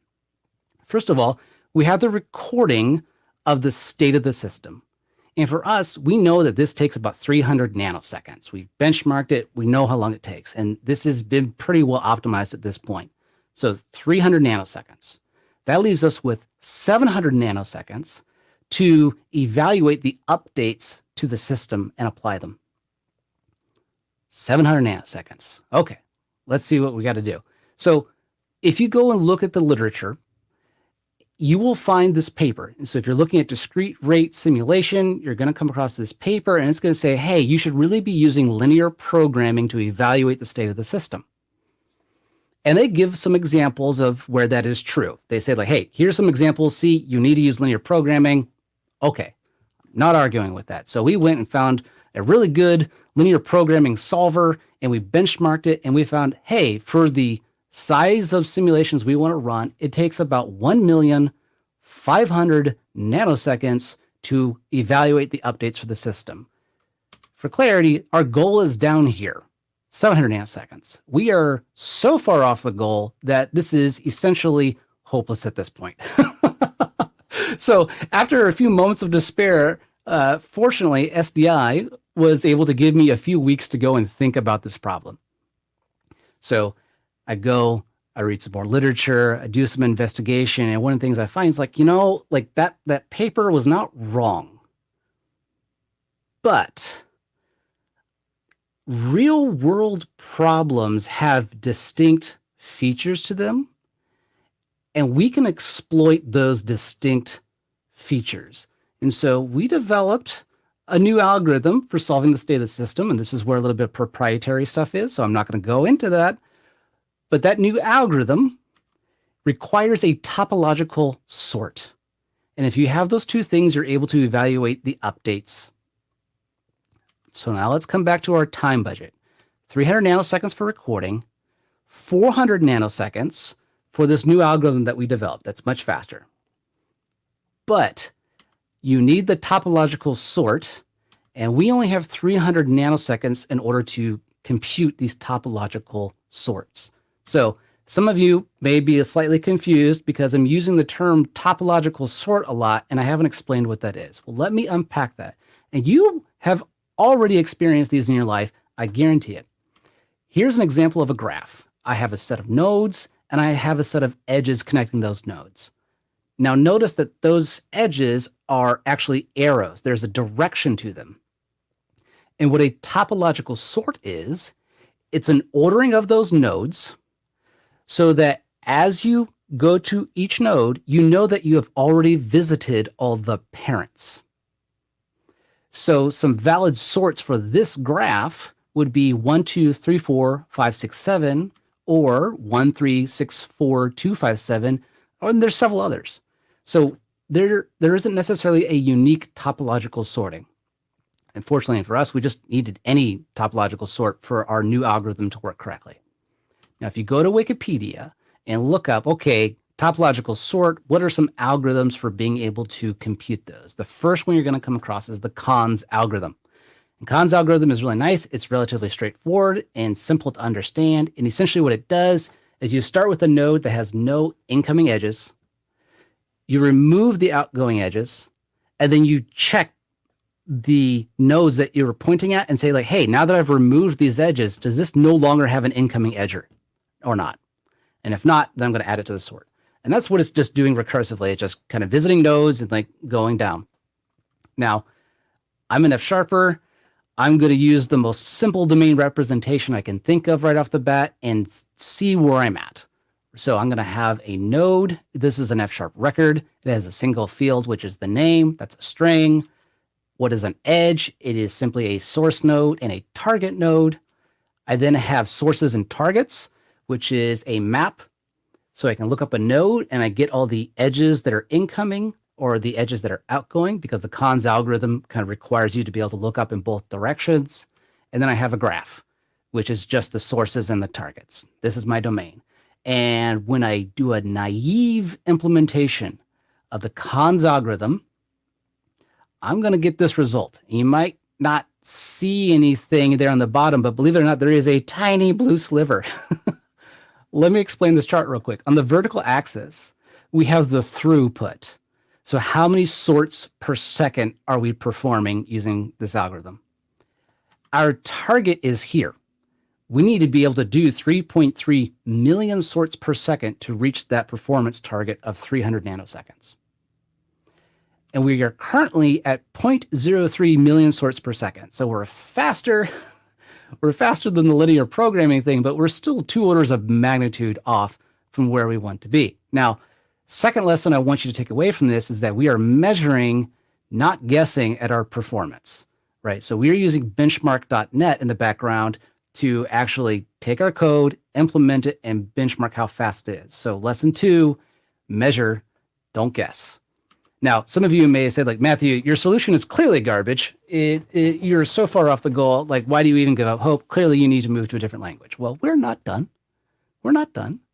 We're going to go to .trace. I'm going to say, hey, dear .trace, where did I screw up? What am I doing wrong here? And .trace says, this is what you're doing wrong. You're spending a lot of time in this code, which is used for managing F-sharp maps, and sets. Map and set are immutable data structures. Now, I'm going to go on the record and say something that may be a little strange and odd for people, but I believe that F-sharp and mutation are a beautiful thing. F-sharp has no problem with mutation. It loves mutation. What F-sharp does differently than other language is that it says, like, you need to be very purposeful about mutation. And I really don't want that mutation to leak outside of context. And so the language has no problem with it. It just wants you to be purposeful about it. It's not the default, but it is possible. And so we're going to use some better collections right off the bat. Like, okay, we don't care about immutable data structures. We need data structures that use mutation so we can go fast. And so instead of set and map, we're going to move to using hash sets and dictionaries. Okay, here's my mutable domain now. I still have node and edge. Nothing has changed. But sources and targets are now using a dictionary instead of a map. I'm going to have a faster lookup using the dictionaries than I would have had using the map. And graph hasn't changed. I benchmark this. I'm at 0.1 million sorts per second. I'm 4 times faster, but I'm still a long way off. Fortunately, the talk is not over. But third lesson, using the right collection for your use case will dramatically improve the performance of your algorithm. I mean, this is pretty obvious, but I think it's still important to repeat this because, you know, the fundamentals of performance are like, are you using the right data structure? So using a fast data structure for our use case, we get faster. Yay. We're still not where we need to go, though. So we're going to go to .trace. Dear .trace, what am I doing wrong? .trace is going to say, hey, Matthew, you're spending a lot of time on hashing. Like, why is my algorithm spending so much time on hashing? Excellent question. We need to talk about F-sharp's equality and hashing defaults. Now, F-sharp types have structural equality so that when you compare 2 values of the same type, it's not going to compare the references. It's actually going to compare like what's in there. And so I have a simple chicken type. I use farm animals for like all of my type examples. So you're going to see a lot of animals in this talk. So I have this type chicken. It's an F# record. Single field of name. This is a reference type. It's allocated on the heap. I create A chicken. I create B chicken. Different references. Same internal value. Are these chickens the same? In a lot of languages, they would not be the same. They have different references. They're pointing to different places in memory. But F# has structural equality. So F# would say, yes, these are the same. This default is super useful as a former analyst. Like when I was doing all kinds of analysis work, this is the way my mind thought. This is why F# clicked for me as a language, because I had a hard time with reference equality. But this default behavior is not the fastest thing ever. I'm not saying it's wrong. I'm just saying it's like, because it has to be robust and deal with every possible scenario, it's not the fastest code you could possibly write. It's not a fault of language. It's just a reality of what we got going on. So, question, what has fast equality and fast hashing? The lowly integer. There is nothing faster when it comes to equality or hashing, because equality for an integer is a single CPU instruction, and hashing for an integer in .NET is nothing. It's just the integer. There is no hash. So it's instantaneous. Now, the problem when we use integers for everything is that a raw integer has no context about what it's meant to represent. I do not like that. And I have dyslexia. So keeping track of like all these integers and what they're meant to represent can be really difficult for me. So I like to use the feature in F#, which is units of measure, which allows us to add context to the primitives of F#. And here I'm defining two units of measure, meter and second. And what I can do with this is that I'm going to annotate some floats and say like, hey, D is 10, but it's 10 meters. And T is 2.7 seconds. I'm adding domain context to these primitives. Now, the great thing about this is just a compiler check. This all gets erased when it goes to compiling. So this is a true zero cost abstraction over your code. There is no performance penalty for this. And what's great is that now the compiler can check your math for you. See like, hey, this doesn't make sense. And if you hover over it, you're going to get this error message saying, hey, the unit of second does not match the unit of meter. And we are going to utilize this feature quite a bit. So I'm going to change my domain. You see like, hey, the units are off. I'm going to change my domain to utilize units of measure. And what I like to do is I like to have a module in F# where I put all the units I'm going to use for my project. And then I'm going to define the node type and the edge type. Now, node is now just an integer, but it's not a naked integer. We've added domain context. Like this integer is meant to represent a node in our domain. And edge is an int64. And the way we're doing it is we're saying the top 32 bits are the source node and the bottom 32 bits are the target node.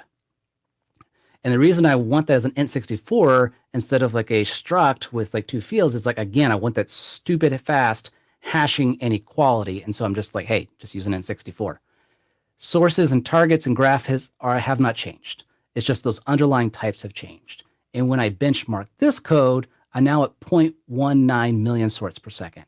Better, not great, but this actually enables a lot of other things that we're going to do later on. And the lesson I want you to take away from this is use a minimal data representation of your domain. Like strip it down to like the simplest bits if you really care about performance, because these added layers of abstraction are going to slow you down. But F# has units of measure, so you're still able to add that domain representation to these primitives. Again, I go back to .trace. Dear .trace, what am I doing wrong? And it says, Matthew, this to list is really expensive. We need to kind of talk about, okay, what is slowing us down here with this to list? Like, what is going on? Now, fortunately, we've been using benchmark.net for all these benchmarks. And benchmark.net has this amazing feature, which is hardware counters.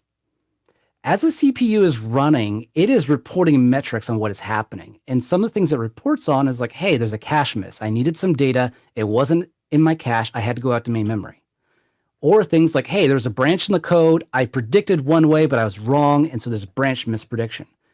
These are great things to look at to say like, hey, how CPU friendly is my algorithm? Because if you have lots of cache misses, it's going to absolutely murder your performance. It's going to be absolutely terrible because going out to main memory is over 100 times slower than accessing something that is in your cache. And so we want to get these cache misses down.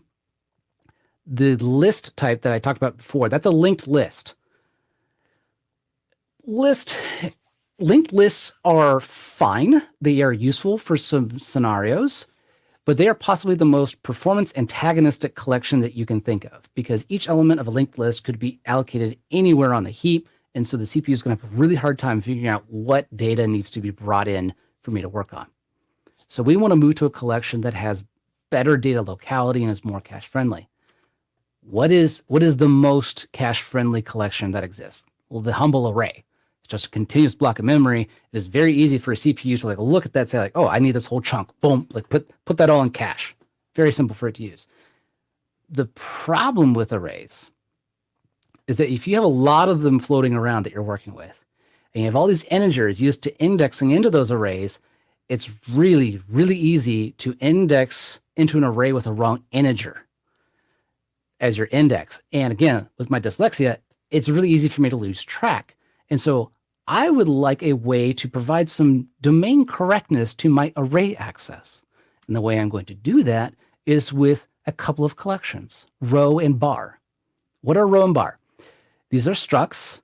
They wrap an array, and they enforce the use of units of measure on your indexing int.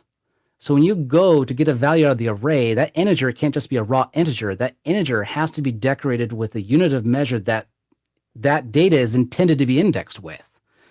And note, the performance of row and bar through the magic of inlining is exactly the same as array, because essentially like they're kind of getting inlined and erased at the end of the day. Now let's look at how you would end up using these things. I have another measure, which is a cow.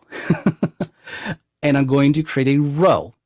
A row is a read or write wrapper of the array. Bar is a read-only wrapper of an array. They both enforce the units of measure on the indexing int. I'm creating this row. I say like, hey, I want to create a new row with a default value. I want to have 10 elements in this array, that backing array. The indexing int needs to have the unit of cow on it, and the default value is going to be 0. So now if I want to index into that row, that indexing variable needs to have a unit of measure on it. And so here, 0 cow index is an int with the correct unit of measure. And so I'm allowed to index into that row. But if I try to index with a raw int, the compiler is going to say, no, this doesn't make sense. Like you need to have the correct unit of measure on it. So this is a way for us to provide additional domain context to our data and how it's laid out and how it relates to one another, all with, just raw primitives, but units of measure for safety. So let's talk about what this array-based implementation of our domain looks like now. We still have our units. Node and edge have not changed, but now sources and targets are going to be a bar instead of a dictionary, and a bar is the read-only wrapper of an array. And instead of pointing to lists, it now points to an edge array. And graph has stayed the same. And when we benchmark this, we're now at 0.4 million sorts per second. We're making progress. We're getting there. And the lesson I want you to take away from here is that the memory layout of your code is critical. If your collections are difficult for the CPU to reason about, their performance will suffer. So the simpler the collection, the happier the CPU. Dear.trace, what have I done wrong? It's saying, yeah, you're spending a lot of time doing this hash set stuff. You should do something about that. So the question I have for myself is like, where is this hash set? And here's the code for the algorithm, or just a chunk of it. And we're using this hash set to keep track of which edges are still in the graph. If you remember at the beginning, the cons algorithm works by going to a node, removing edges, and then checking the nodes that those edges were pointing to and saying like, hey, does this node no longer have any incoming edges? And we're using this hash set to keep track of what edges are still in the set. Okay, well, why would a hash set be slow? And I'm putting air quotes around it because hash sets aren't actually slow, but like, let's look at the work that they're doing. So what does a hash set have to do? When you give it a value, it's going to generate a hash for it. It's going to perform a random array lookup to whatever that hash, maps to. It's going to see, is there an item in this bucket or not? And is that item equal to the thing I'm checking to say if it's actually in the hash set or not? That's a lot of work. So the question is there something that would be faster for this type of scenario? Like if, okay, I want to be able to like look something up and say, is this true or false? Well, yeah, there is. It's a bit array. Bit arrays are stupid fast because it's just an array of bits. You can go like, hey, what is the value of this bit? Is it 0, 1? And in our case, we can map our edges to a bit array. Now, I'm aware of the bit array in .NET. It did not have the API that we needed for our scenario, so I had to create something else. And so what I did is I defined a bit set. And the bit set is just a wrapper around an array of bits. And again, I'm using the units of measure. If you want to index into this thing, that indexing int has to have the correct unit of measure so that it makes sense for my domain. And so we're going to enforce this up front. I think the API behind this is actually pretty straightforward. I mean, we're doing some bit masking and bit shifting to say, like, is this thing in there or not? But it's essentially the same thing as a bit array, but with additional checks for the domain correctness. And when we swap out the hash set for the bit set, we're now at 0.8 million sorts per second. And what we're seeing is that, hey, our cache misses have gone down and our branch miss predictions have gone down. And that's because a bit set has a simpler set of instructions for doing what it does compared to the hash set. And so what I'm wanting you to take away from this is like we're hitting on the minimal data representation idea. Like we're distilling our problem down to like, what are like the truly essential bits of data that we need to work with? I come back to .trace. What am I doing wrong, dear .trace? And it'd say, hey, you're spending a lot of time on the stuff like adding and removing things from a queue and a stack. Now, with the cons algorithm, you need to keep track of like what nodes you're working on and what nodes you already have sorted. And we've been using a stack and a queue to be able to do that. Now, these collections are being allocated on the heap. And as we add elements to them, they periodically have to grow. Now, normally that's amateurized, but like we're calling this thing again and again and again. So we're creating a lot of collections on the heap for the GC to deal with, and we're having to resize them a lot because they're always starting small. I know I could create them with an initial capacity, but I just don't want to allocate on the heap at all. So what I'm going to do is I'm going to use some stack allocation in F#. Yes, F# loves it, some stack allocation. Who needs the heap? And what we're going to do is we're going to create a little collection called a stack, which basically provides a stack-like API over a span of data. And so instead of using stacks and queues allocated on the heap, we're just like, no, we like our stack allocated stuff. Now, caveat, there are some, using the stack, you have to be careful. So don't be aware of the limitations. I don't have time to go into them, but I'm telling you, like, there's more to it than this. Because the stack is a limited resource, but for our domain, we know that we will never allocate that much space on the stack, so it's okay. We benchmark this. What do we see? 1 million sorts per second. All right, making progress. And again, I want to harp on the fact like your memory layout is critical. When you allocate on the stack, you're essentially guaranteed that memory is going to be in the cache because that is like the active memory that the CPU is working on. And so stack allocated stuff is stupid fast because 0% chance that stuff is actually out in memory. Okay, come back to .trace. Teach me your ways. And at this point, I'm going to be honest with you. .trace isn't showing me anything. It's like, yeah, your code's fast, bro. Okay, well, that's a problem because I still need to go faster. And I've used other benchmarking tools, but yeah, they all kind of get to the same point. Just like, yeah, your algorithm's running. You're spending all your time in your algorithm. I'm like, that's fantastic. Thanks. So we need to go back to our benchmarks. And that's like universal across all profilers. That's not a thing with just .trace. That's everyone, right? I look at my benchmarks and I say like, okay, what am I doing to the CPU? And I see, okay, I'm still got a lot of cache misses going on. I still have a lot of branch mispredictions. What's going on? And so at this point, we should ask ourselves like, okay, how is our data laid out in memory? And right now what we do is we have sources, and sources is a bar. It's a read-only wrapper on an array. And inside of that array are references to other arrays that are on the heap. These arrays could be spread all over the place. That is not so good for the CPU, because the CPU is going to have to like follow this reference and then go see like, hey, is that thing in memory or not? Is there a more cache-friendly way of laying out this data? And there is. It's a compressed format. And if any of you have done sparse linear algebra, there's this idea of the compressed sparse row format. This is going to be kind of like that. If you don't know what that is, it's not a big deal. I'm going to walk you through it. We got it. So I'm going to define a new unit of measure, which is index. I got a new type, which is index. It's an int with a unit of measure of index. And I'm going to define a new struct, which is a range. And it's going to have a start index and a length index. And a range you can think of as a span, except instead of pointing to somewhere in memory, it's meant for indexing over an array. And now instead of having sources and ranges, I have source ranges, source edges, target ranges, target edges. Okay, let's talk about like how we would work with this now. So if I want to look up the target edges for node 0, what would I do? I would go to source ranges. I would look up that first value, and that would have a range in it, and that range would have two different indexes, a start and a length.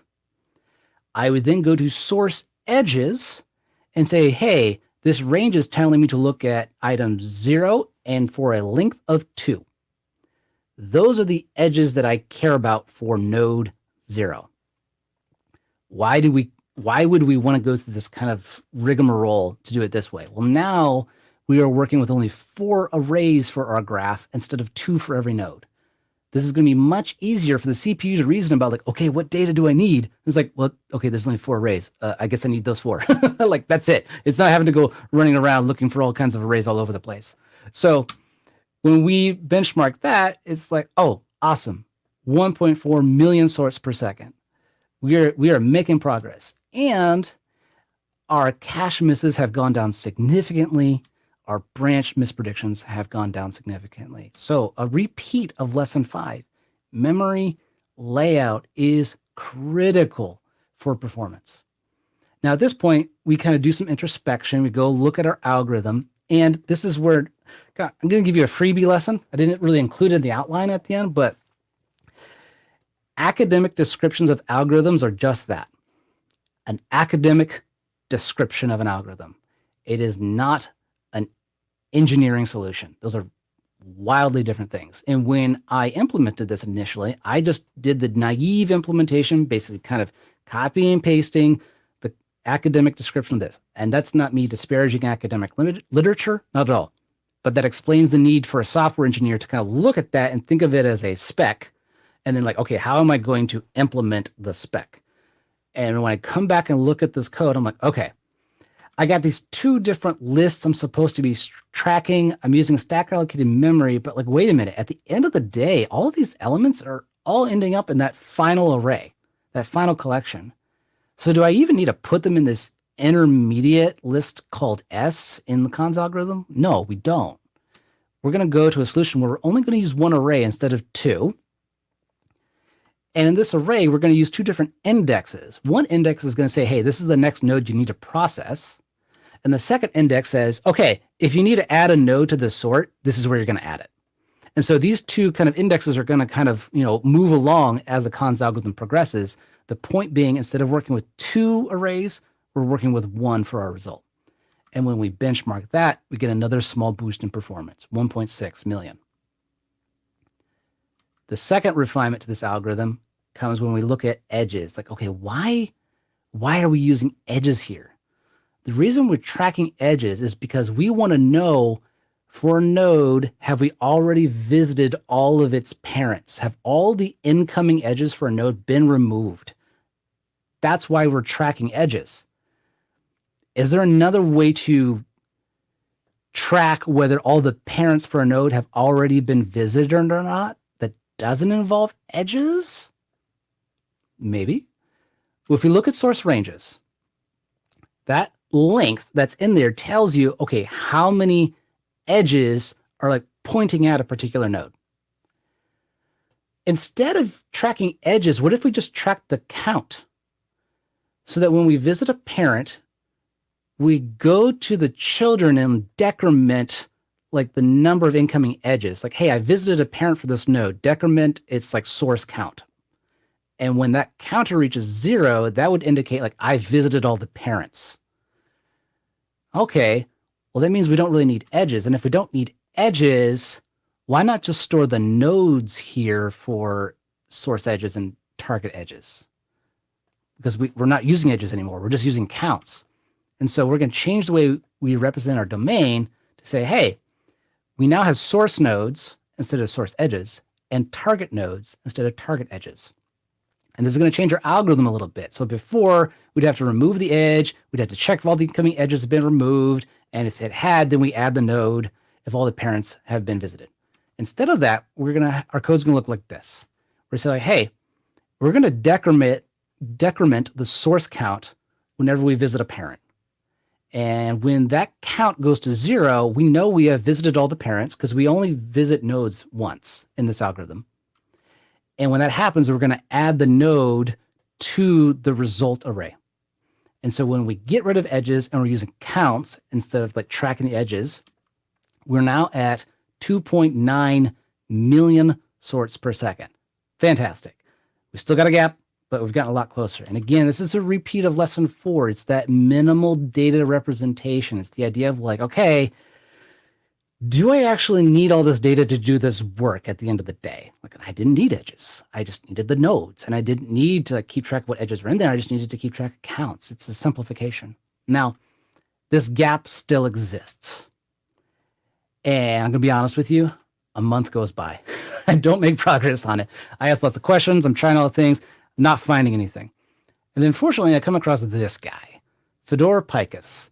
Fedor Pikus is a C++ developer extraordinaire, and he has some incredible talks from CPPCon, and one of them was on branchless programming. Now, if you remember, I've mentioned branching and branch misprediction. When a CPU is running, it is having to prepare work for the thing that actually does the job. And when it comes to a branching code, it has to guess which way you're going to go. And it guesses and then sends a bunch of work down the line. But then by the time that branch actually gets evaluated, if it guessed wrong, all the work that it has already done has to get dumped. And it goes back to the branch and goes down a new way. Those branch mispredictions are very painful. Now, CPUs are incredible pieces of engineering that are very good at predicting, but if we can help it, it will be happy. Now, if you try to do this in F#, this branchless code idea, and this is kind of a simple idea of like something you would do in C, C++ for branchless programming. Like I have some value, I have A, I have B. If A equals B, then I want to like increment some value. But F# is going to be like, no, you can't do this because A equals B is a bool. You can't add a bool to an int. And F# like plays it safe. It doesn't have the simplistic casting stuff, none of that. So it wants you to do something like this. We're like, hey, if A equals B, then 1, else 0. Like, well, this is the very definition of a branch. And we do not want this in our code. This is bad. This is what we're trying. That's not bad. For performance, this is less than ideal. Fortunately, Don Syme left a cheat code inside of F#. Danger ahead. But it's there. It will compile. And it's never coming out. And it's the idea of you could inline IL in F#. What is IL? Not everyone might not know that, but when you take C#, VB, or F# and you compile it, it actually gets turned into IL, which is an intermediate language. The .NET runtime then takes that intermediate language and maps it down to the actual hardware architecture it's running on. IL is it's a different beast in terms of programming languages, and there's a reason you don't write in it. But it allows you to do silly things like this. So I am going to use some IL. I have to use this no warn at the top of my code. Otherwise, the compiler is going to complain and send a warning saying, like, hey, you're inlining IL. And I'm like, bro, F#. I got it. Don't worry. And I define this function, which is retype, which is incredibly unsafe. And it says like, hey, whatever type this is coming in, look at the code, look at where you use it and just like recast it for me. It's all good. Trust me. And so that code we had before, which wouldn't work, at the end there, instead of just A equals B, I have retype A equals B. And then when I go to use it, I say, the compiler's like, oh, okay, Matthew, I got you. Like A equals B, I know that's a bool, but you're telling me to retype and you need it to be an int later. I got you. I'll just cast it for you. Don't worry about it. So this is how you can start doing some silly branchless coding stuff in F#. Now, some of you may be horrified. Don't worry. This is a very small piece of our code base. It's very isolated. There's lots of testing around it, like all the proper safety precautions that have been taken. So don't think that I do this all the time. It's only when the performance requirements require it. So compiler's now casting to an int. Everything's happy. So we're going to take this branchy code on the left, and we want to get rid of this branch. And so what we do is, hey, no matter what, we're actually going to write this node ID out to the result array, but we're only actually going to increment the count when that source counts equals 0. And that count is what's telling our algorithm, like, hey, how many nodes have you to process or not? So we're always going to put it in, but we're only going to update that increment when it is appropriate. So this gets rid of our branching code. And when we when we benchmark this, we're now at 3.8 million sorts per second.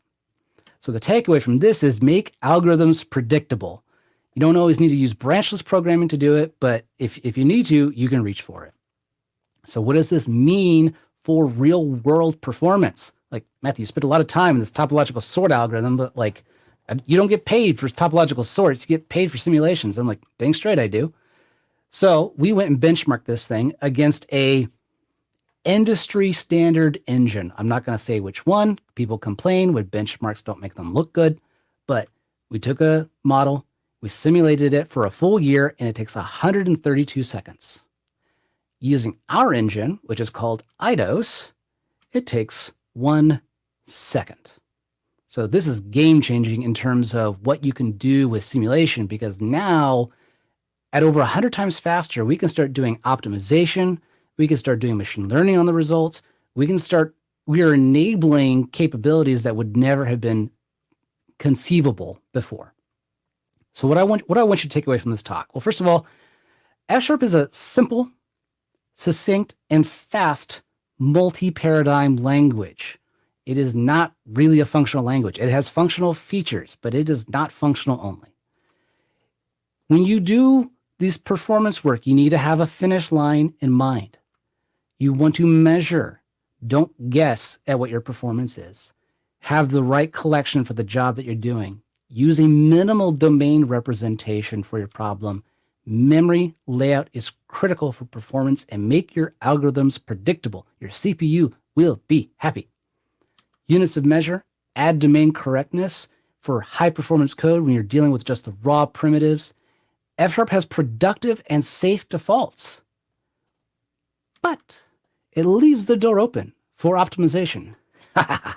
Yes. So thank you to the community. F#, here's several people, Jeremy, Denis, and Martin, answered a lot of my questions on Twitter and the F# Slack. They were incredibly helpful. Thank you to JetBrains for having me today. It's been a real delight to share with you. If you like this, you want more, check out my YouTube channel, Fast F#. This is all I do all day. It's just how to write Fast F# code. So thank you all very much for having me. Yeah, that was awesome. I was kind of rooting for you. Like, I'm about to just cancel all my Netflix subscription and just watch the story kind of unfold when it comes to that chart. You know, yeah. You started nothing, and now you're you beat it. It was yay! And everyone in the chat was cheering for you. So that was just an awesome talk. Yeah. Well, thank you so much. Really appreciate it. Yeah. But yeah, Martin Baliao, our JetBrains compatriot, he said, "This is evil," but then he followed it up with good evil. Yes. Kind of evil we stuff. like. Yeah, I love it. I love it. So one of the things folks were asking, like, how long did this take? You said there was like a 1 month span in there, but like, how long was this journey? Because we took it in an hour, but obviously it didn't take you an hour. Yeah. So to be honest, so there's like effort hours, and then there's like learning time, right? Mhm. So in terms of like the everything up to the branchless, that was probably 2 or 3 days, right? And that was just this really rapid iteration loop with .trace, which is incredibly helpful because it's like, okay, what am I doing wrong? And there's some things I knew were like likely candidates just based off of previous work, but I wanted to start with naive and then progress from there. In part to just also kind of illustrate to people like, yeah, this is what you would do naively, and there's nothing wrong with it. And that's why you need to have that goal, because hey, maybe the performance with that completely naive solution was good enough. And then like, okay, well, you can stop now. Like, so 2 or 3 days for all those first few iterations, because it was relatively clear. And I have experience with like the compressed sparse row format stuff. Like, again, like my previous life is an analyst and like applied, I'm not a real developer. So I knew of that stuff ahead of time. The branchless stuff, a month goes by, and what I mean by that, I'm absorbing C++ talks, I'm reading C stuff, and I was also just working on other features of the engine, right? Because like the engine is more than just a topological sort. There's a lot of other things that need to happen, and like the performance was close enough that we could still go to market with what we had. It just wasn't reaching that ideal. And so for me, like once I kind of like grab onto a goal, I'm like, I am not letting this go. So my work was actually super happy. Like SDI is just like, Matthew, this is fantastic. And I'm like, it's not good enough. Yeah, I mean, I guess the follow-up question to that is like, you were showing your benchmark.net. It's clear, like just from all these talks, like how much benchmark.net is kind of the backbone of performance tuning. Oh yeah. Of .net.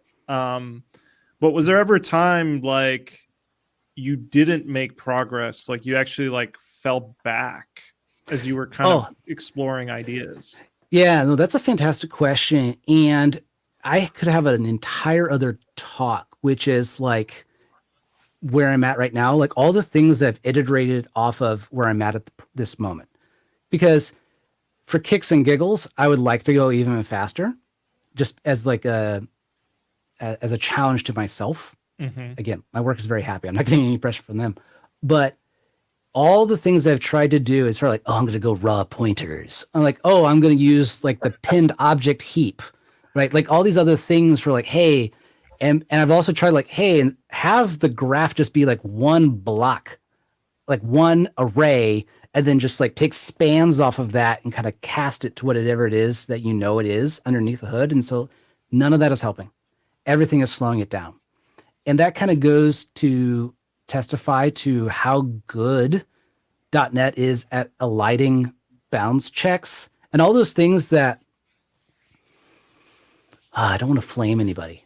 But there are certain programming language communities which say like you can't do real work in .NET because, bounds checking and garbage collection and all that. The reality is, I have found in my experience, well-formatted code erases all that stuff. So if you look at, and I didn't go and like show you like the x86 assembly that's being generated here and like what's like deeply happening underneath the hood, like all that stuff's getting erased. So all those things that certain other development communities would say like, you can't do real work in .NET. It's like that stuff all gets erased at the end of the day. So when you try those tricks to get more performance, you're actually like making it harder for the CLR to figure out what you're doing. And so now it's like not able to do the optimizations it was doing for you before. And so it's one of those things like there comes this point to where, hey, your code is clear, your code is concise, and the CLR is able to reason a lot about it. Like, just step back, man. It's okay. It's cool. And I'm actually actively learning C to re-implement this in C, just to see like how much is left on the table in terms of like, okay, if you have a raw C implementation and this F# implementation, like how much are you actually giving up? Is it 10%? Is it 50%? Because if it's not an order of magnitude, if it's not like twice as fast, like we're not enabling any more business use cases for us. And that for us is the critical thing. Like if there's something you could do to move the performance an order of magnitude, now you're enabling new use cases for the business that would never have been conceivable before. And so that has been like our big push for the 1 second simulation run, because as an analyst, you're very used to like setting up a simulation and then like walking away for 10 minutes as that simulation runs, because those engines are designed for flexibility, not necessarily for performance.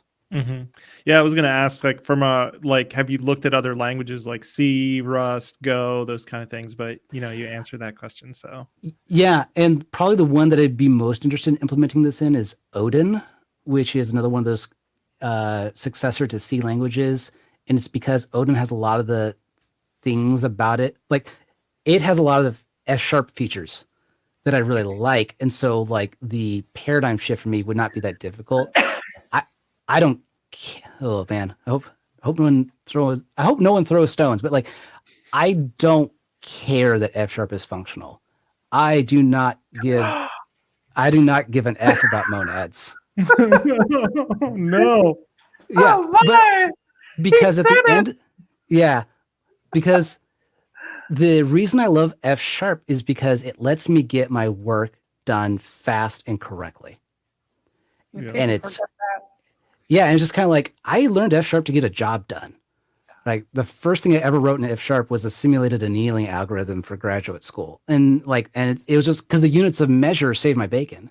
And then like before that, I was developing financial trading algorithms, and units of measure errors are very expensive when you're dealing with billions of dollars. And so those units of measure are incredibly valuable. Yeah, might have to bleep that out later. Husk is in the chat, so I wonder if I think he's just fallen over. I think. Sorry, Jet. Rachel, do you have any specific questions? Yeah, there's some more. Good one was about how much hardware affects the numbers. Have you noticed? Have you swapped out hardware?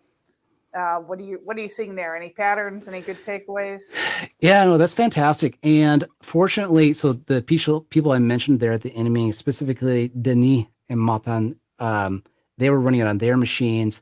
I think Denis was running it on an M1, and Matan was running it on an Intel. I work on a Zen 2, right? And so I know some specific things about the architecture I'm working on. I really only care about x86 performance, because that's what we deploy to. But the Apple M1 is crazy how fast that was. And part of it has to do with just the memory bandwidth of that chip is so phenomenal. And just, I noticed cache sizes are for this code really critical, because at the end of the day, the instructions are so simple. It's just like, hey, can I keep that working set in memory all the time? So will you get different performance in different chips? Yes, but the overall scaling kind of remains the same. So the best version, that branchless version, was the best across all chips, right? It's only when I started doing those wacky things at the end that I was talking about that like then performance started doing all kinds of bizarre things. That's just because the runtime is like, what are you even doing? Yeah, I get that a lot. Yeah. Yeah, I wondered, like, just could you crank the gigahertz and just kind of call it a day? And There's always that one but... person, usually in management, and they just want to throw money at the problem, which means buy more hardware. Yeah. And, that's really not a great strategy.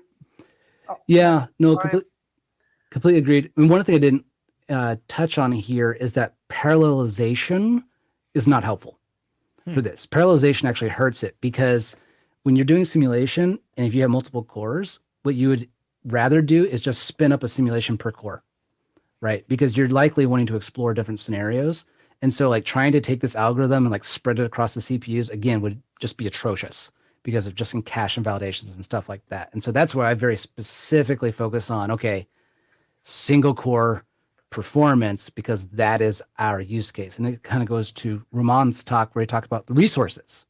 Like, hey, what are the resources that you're using? If your code takes 1/10 of the time, that's 1/10 of the compute time. That's a lot of money, a lot of money. And this is a few days worth of effort in like optimizing this algorithm. Wow. My brain's spinning. I'm going to probably rewatch this talk just to kind of absorb it all. Rachel, do you have any last questions? Yeah, certainly. Well, there's a lot of good stuff in here to explore. Now, you did some domain modeling here with F#.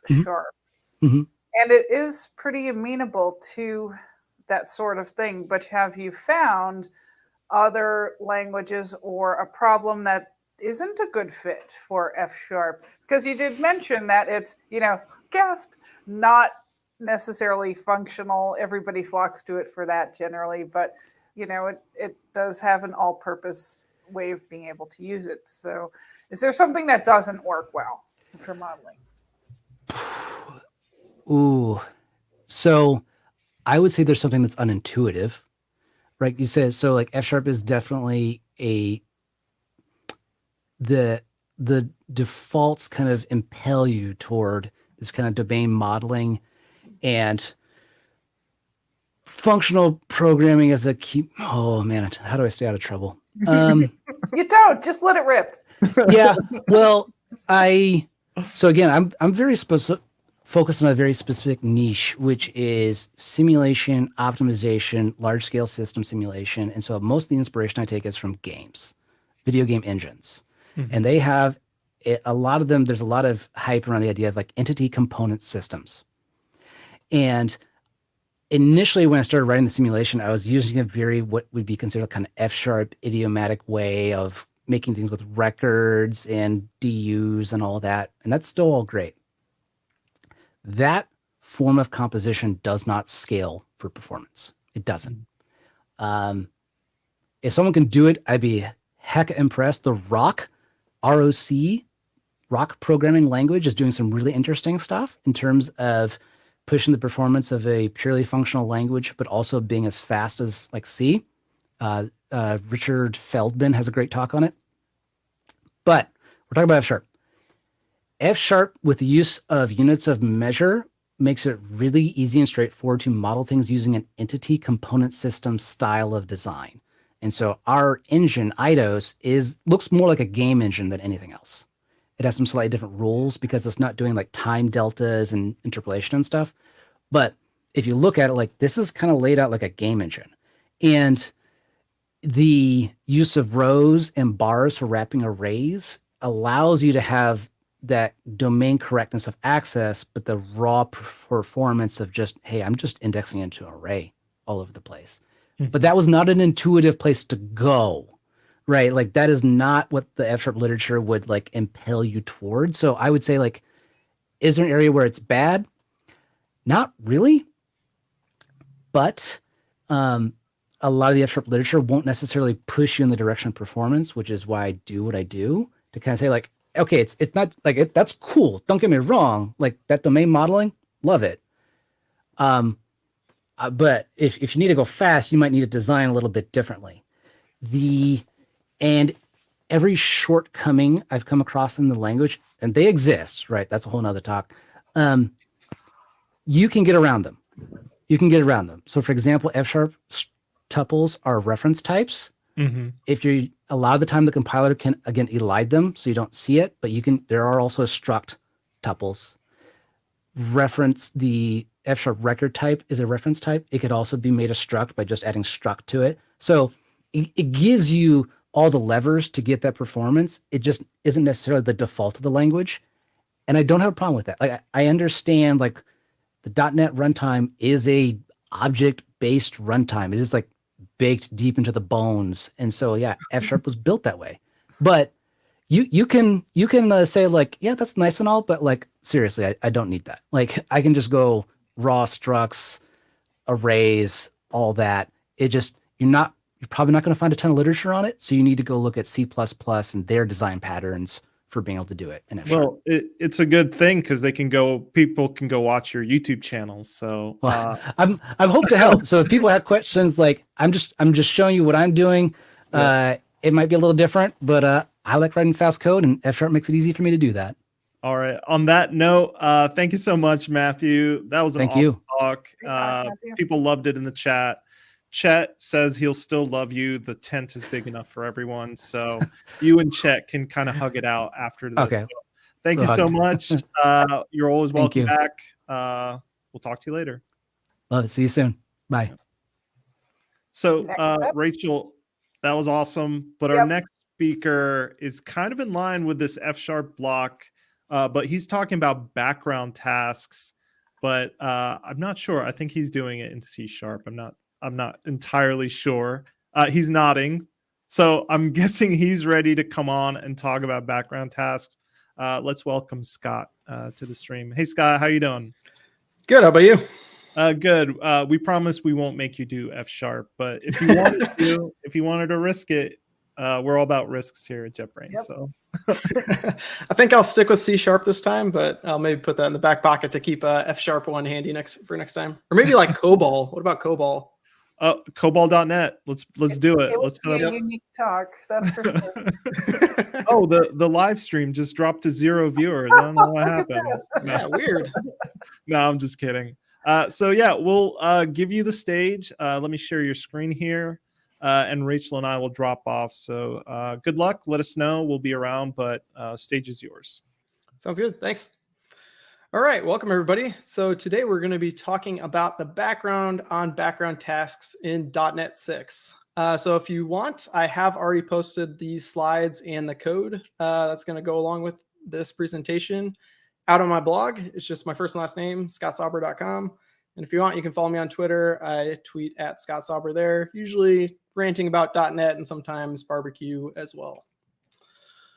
All right, so just level set and make sure you're in the right talk and you're not, a COBOL dev expecting some COBOL content. This is focused on .NET developers, hopefully a pretty safe assumption here being at .NET Days, but also hopefully you're somebody who needs to run some sort of background tasks. So I'm not talking about your traditional synchronous, not asynchronous, synchronous request response where like you click a button and then you give back a response. Like you click a button, you update the database. You might click a button and then need to do some processing in the background. So that's really what we're talking about here when we're talking about background tasks. We're going to talk about all this different stuff today. We're going to talk about what are background tasks and jobs, just to level set real quick. What types of problems are suitable for such a thing, in case you're kind of not sure what problems you would use or what situations you would run into where you'd want to use a background task. We'll talk about all these different options out there: I-hosted service, background service, worker service, and Hangfire. I will briefly touch on different cloud options as well, but these 4 listed here will work on any cloud or on-prem or wherever the case may be. So I thought these would be important to cover because you can take these technologies and run them wherever you want, as opposed to being locked into a specific cloud vendor.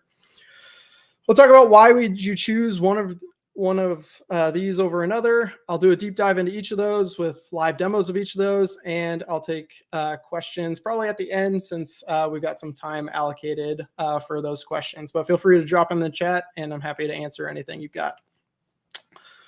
So my goal out of this talk is for you to know all the different options you have for running background tasks, specifically in .NET, and why you would choose one over the other. That is really it. Just know all your options and then why you would pick this one over that one. All right, everybody's favorite slide. Who am I? I'm the director of engineering at a software consulting company called Lean Techniques. We're based in Des Moines, Iowa, which if you're not familiar with the US, or even Iowa, because you just fly over it.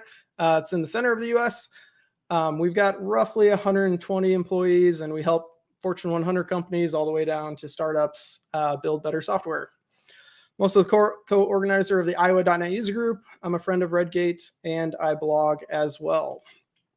All right, enough of that. Let's just dive right in. So let's just level set here real quick on like what problem do background tasks solve?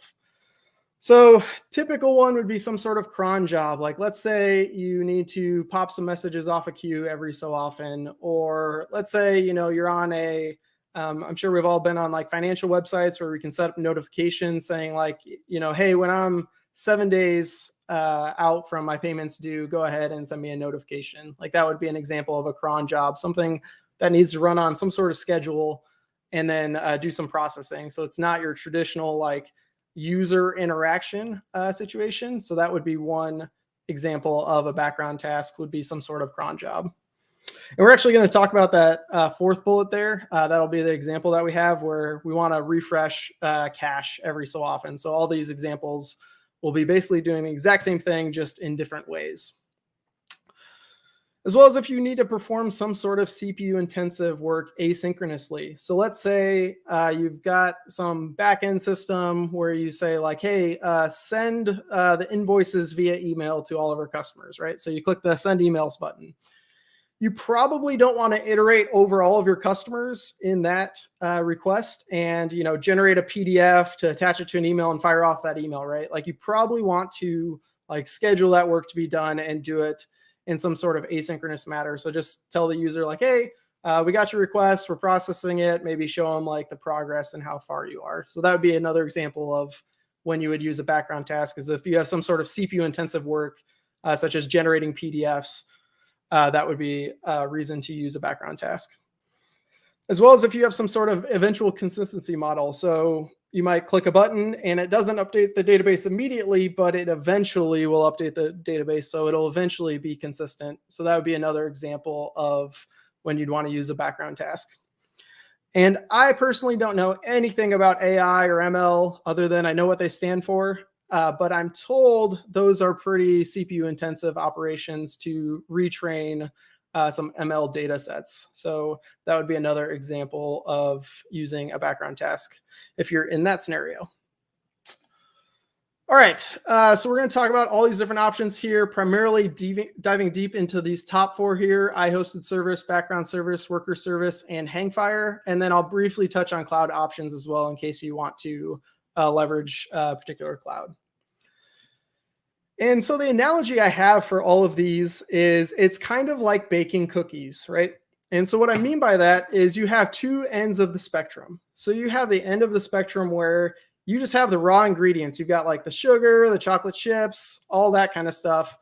And you need to figure out like what recipe there is, like how long do you bake them for, like what container do you put them in when you're done. Like you have to figure out all that yourself. You just have like the raw ingredients. So that's like one end of the spectrum where you have like full control over how this happens. And then on the other end of the spectrum, you have where you go to the grocery store, right? And you just buy some cookies off the shelf. So you buy Oreos or Chips Ahoy or whatever the case may be. You just go to the grocery store.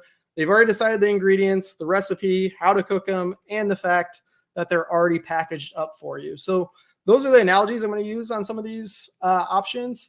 And hopefully that will make a lot more sense as we go along.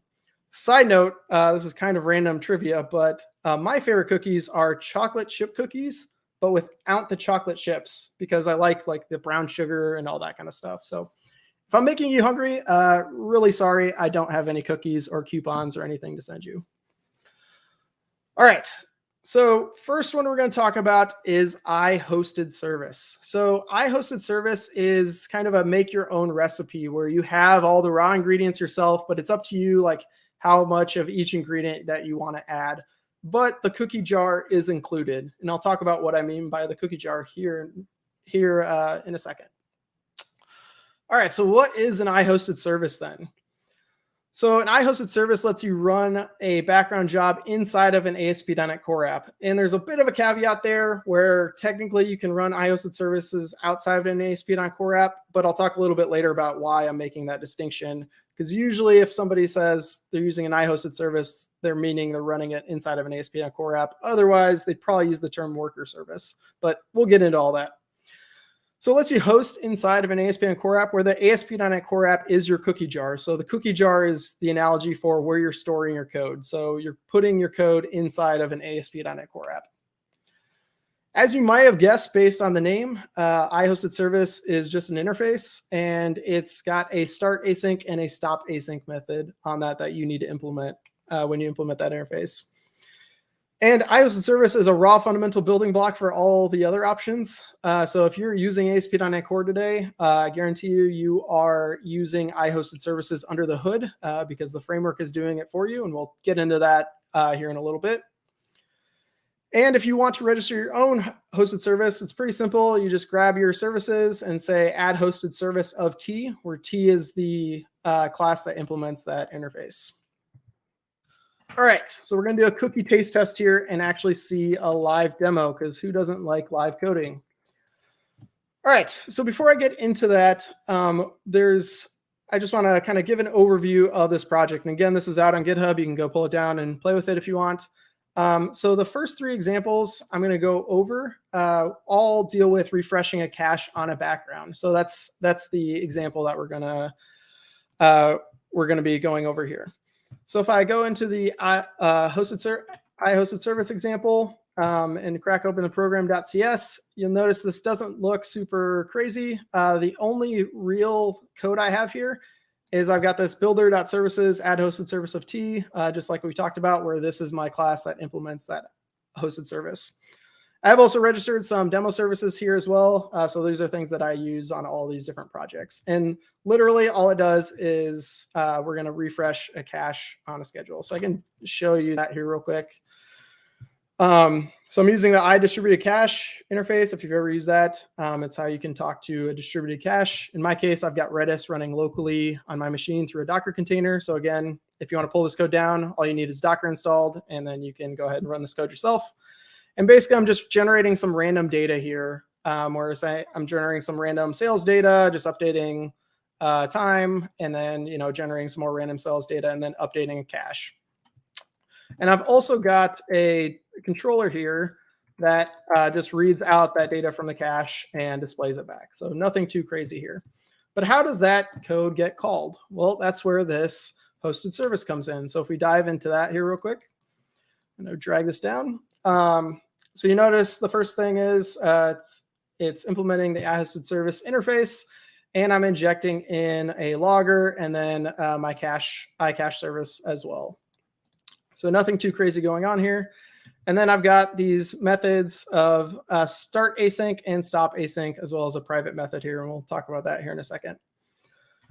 Start async is pretty simple. I'm just logging out some information here. I'm calling this refresh cache async method. And notice I'm not awaiting it. We'll talk about why here in a second. So I'm just firing that off, and then I'm returning a completed task. And inside of stop, I'm just logging out some information here, and then I'm clearing out my cache and returning a completed task. So not too much going on here. So start async will get called immediately when the application starts, and then stop async will get called when the application stops, and basically has 5 seconds to run before the application will, ASP.NET Core app will just terminate at that point. Now, inside of refresh cache asyncs, this is where most of the work is happening. Basically, this line here is saying, hey, when the application is not stopping, so this cancellation token that gets passed in is keeping track of when the application is requesting to stop. So as long as the application is not stopping, go ahead and try and refresh that, refresh the cache. Otherwise, log an error and then wait 5 seconds and repeat on as long as the application is still running. So that's a lot of talking. Let's just go ahead and see this in action. So I'm going to go ahead and run this here. And it popped over in my other screen, so I'll drag it over here. And here's the API controller. So if I refresh, you notice the data changed. If I keep refreshing, here after 5 seconds, the data just changed again. If I keep refreshing, it should change continuously every 5 seconds. So there it goes, changing again. All right. So if we look at the logs here too, one thing I want you to note is it says my log message for saying, hey, I'm starting this showed up first. So this log message showed up before it actually said, hey, Kestrel is good to go and I'm ready to start receiving traffic, right? So there's a second gap between those, and we'll talk about why that's important here in a second. And then you notice here every 5 seconds it's logging out saying, hey, I went ahead and refreshed the cache, right? So think about what this code is doing here. I'm in an endless while loop and saying, hey, keep refreshing this cache. So what happens if I do one of these? And I say, hey, go ahead and await this, and I'll blow this away. So think about what's going to happen here. I'm going to be endlessly looping and saying, hey, every 5 seconds, keep refreshing the cache, right? So if your answer was that Kestrel would never start and I never serve any web traffic, you would be correct. So my application is actually, my API controller actually is never able to receive any traffic because Kestrel itself has never started. So you can see it's just kind of hanging here and not doing anything. And we'll talk about why that is here in a second. But that's a quick overview of iHosted service, where basically you just have a start async and stop async method where you can drop in your custom code. Okay, so what did we just go over? So again, you just register hosted service with DI, saying services.add hosted service of T, and then it'll go ahead and call that start async method for you. Stop async has a cancellation token, so you have up to 5 seconds to shut down gracefully. So this is good to know so that your application is resilient to that stop async method not running, right? So like imagine if, I know we don't really deploy to physical machines anymore, right? But let's say somebody pulls the power on your web server running this application, right? There's no chance that stop async will run because, it was an ungraceful shutdown, right? Or let's say the OS blue screened or whatever the case may be. Don't rely on stop async to run. It's just kind of a nicety that, hey, it will run assuming the application shuts down gracefully and you finish your work within 5 seconds. So we talked about earlier about how, or we saw earlier about how Kestrel never actually started because I was in that endless loop within my hosted service. And how that works is you can kind of see here in the center, we've got these hosted services. So let's say we've got these 3 hosted services that we register, and it's going to call start async in the order in which you registered them. So it'll run A, then B, then C. But if this never returns, it's not going to actually continue on. So in my case, I'm in an endless loop. I'm in this endless while loop. So it's never actually completing out of start async because I'm waiting for that all to finish, right? And so Kestrel itself is implemented as an iHosted service. So this is earlier when I was telling you, hey, you're using this implicitly. That's because assuming you're using Kestrel, which 99% of people are, you are using a hosted service under the hood. And Kestrel itself won't start up until your other hosted services fire off. So this is something really good to know. And a gotcha with iHosted services is you could accidentally stop your entire application from starting. So as mentioned, start async blocks the rest of your app from starting. So if you have some sort of long running work, go ahead and push that outside of start async. And this goes for background service that we'll talk about a little bit later. So you want to do what's here on the left side where you just kind of fire and forget an asynchronous method as opposed to what's on the right side. Unless you truly want that to finish before your application boots. So let's say you've got like entity framework database migrations, right? You could drop that context.database.migrate method and drop that into an iHosted service and wait for that to finish before you boot the application because maybe your application can't handle your database schema being out of sync with your application code, which is pretty common for a lot of people unless you're consciously thinking about that, right?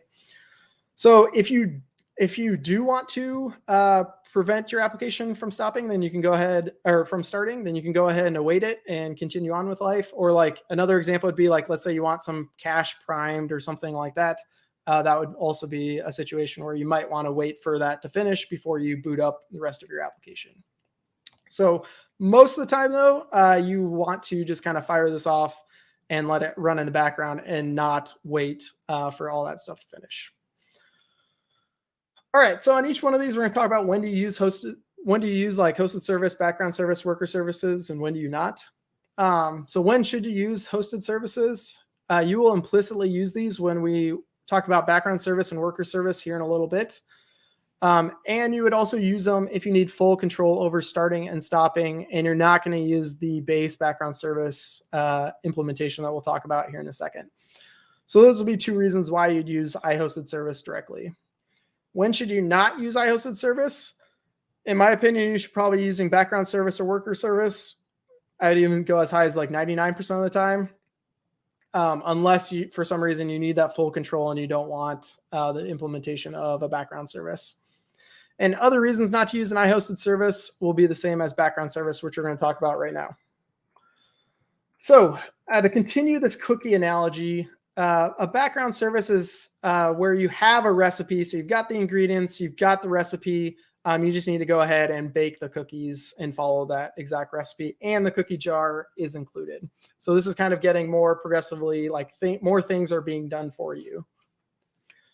So what is a background service?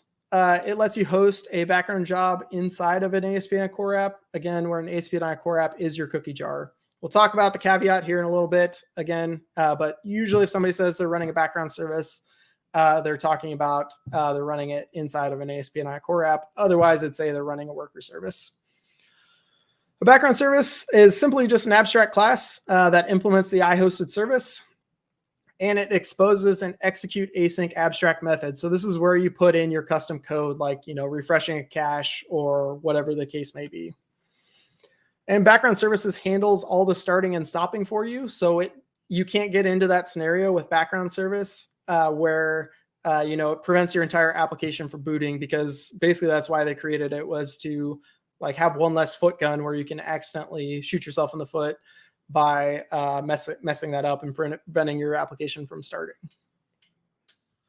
All right, so let's do a demo of background service. I'm going to go ahead and declare bankruptcy on all these tabs and open up this other project here. So let's start with the program.cs. It is identical to what we saw before. The only difference is I have a different class name where I called it background service with the suffix of background service instead of hosted service. But you still use services.add hosted service to register a background service, which sometimes trips people up, but a background service implements iHosted service, so therefore it is an iHosted service, right? All right, so let's dive in here. So this is the exact same functionality that we had before. So it's not the exact same code, but the exact same functionality where we're injecting a logger in the cache service, and then we're overriding this execute async method where, hey, the job's starting up, we're going to log some information. As long as the application is not stopping, we're going to go ahead and refresh this cache, and then we're going to wait 5 seconds, and then the job's going to end, and we'll do some cleanup work, right? So if I go over here and go ahead and run this application here, it will behave the exact same way as the iHosted service example. So we've got our controller here returning some data. If I refresh a little every 5 seconds, the data will change, right? So exact same thing that we saw before, just done using a background service now instead of an iHosted service. And you can see here, it's still logging the same information to the cache, and it's still starting this up first before the rest of the application boots, right? Literally about the only thing we're doing differently is right there on line 5 is we are inheriting from the background service class. Okay. So how does it work exactly? Again, you just register it with DI, same as before, where we call the services.add hosted service of T. Exposes that execute async abstract method where you put in the custom code that you want. And you can still override start async and stop async if you so choose. So just to prove to you, they did expose these, if I could type, and say, hey, I can override start async or stop async if I so choose. So if I want to use, like, maybe I like how start async works, but I don't like how stop async works, I can go ahead and override that if I want. All right, rather than looking at the code in PowerPoint, I'm just going to stay in Writer here and look at background service. So there's not too much code here. So there's only 56 lines, 55 technically, with some white space. So there's not too much going on here, and it's going to look very similar to what we did in the iHosted service. So let's just kind of demystify what's going on for us under the hood, because I'm somebody who likes to know how things are going like one level below, or at least one level below where I'm at, right? So you can see it's an abstract class, and it implements iHosted service as well as iDisposable. And I've got this field here for an executing task. We'll talk about that here in a second. And we're creating a cancellation token source. And this is going to be what's kind of notifying the execute async method that, hey, we're going to go ahead and stop now. We've got an abstract method here, execute async. So this is what we implement and put our custom code into. And then you notice we've got a start async method. So this is kind of what is firing off when we start our hosted service. So you can see it's calling this execute async abstract method, and then just storing that off inside of this executing task right here. So we're not awaiting it because it doesn't want to make this assumption that you want to block your entire application from starting. And then basically, if the task immediately completes, go ahead and return this executing task. Otherwise, just kind of notify that, hey, this task is completed, and let it know that it's running, right? So that's all a start async is doing. So it's very similar to what I was doing in the hosted service example. I just didn't have this part, right? But basically, I was just firing it off without awaiting that async method. Now, when it comes to stop async, so this, again, gets called implicitly by the framework when the application's stopping. Basically, hey, if we never even got to this line right here, line 21, so executing task is null, just go ahead and return out because, we didn't even do any work anyway. Whereas here, we're going to go ahead and notify the execute async method that, hey, the application's stopping. So we're calling this cancellation token source that we created up here and calling cancel on it, which again, that stopping cancellation token source, we passed in the token here to the execute async method. So this is what's telling the execute async method that, hey, I'm going to go ahead and stop now. So then you can run some extra code. And then finally, we're just going to wait for either of those tasks to finish. And then we're going to go ahead and complete. And basically, you have roughly 5 seconds for that to finish. Otherwise, it will just finish for you. And then finally, in the dispose, we're just calling cancel on the cancellation token source. That's it. There's really not that much code here, but it's really getting rid of that boilerplate that you might have to make sure that you don't prevent your application from starting. That's really all it's doing. All right. So when would you use a background service? If you need some sort of simple background task runner, either as part of your ASP.NET Core application, or you might put in its own ASP.NET Core application. Trade-offs there, we'll talk about those a little bit later. It does have a lot less gotchas than iHosted service. So let's say you just need a simple background task runner. You probably don't want to opt for iHosted service because it does have that ability to prevent your app from starting, which you may not want. And it handles the cancellations for you as well. And let's say you want some sort of health check endpoint on your background task runner. This would be a reason to have a background service, because with ASP.NET Core, you could expose some sort of health check endpoint. Like let's say you're popping messages off of a queue or something like that. You could have a health check endpoint that measures your queue depth to say like, hey, how many messages are currently in the queue? So then you could, set up some dashboards and alert off that if, you're falling behind or whatever the case may be, as opposed to worker services, which don't really have that option, which we'll talk about here in a second. When do you not use background services? Well, if you put, so this here we're going to talk about like, monoliths versus microservices, and, going too far one extreme or the other has its trade-offs, right? So if you put an existing background service with an existing application or API or something like that, that might work well for a while, but eventually it might get unruly and outweigh the convenience of co-locating it with an existing app or API, right? So it's just kind of an it depends situation of, do you put it with something existing or do you move it to its own thing? As well as something to think about when you put it with an existing API or application is if you scale out, multiple instances of that background service will be running, right? So if your code isn't idempotent, you need to either make a fix to make that code idempotent or not allow scale out, right?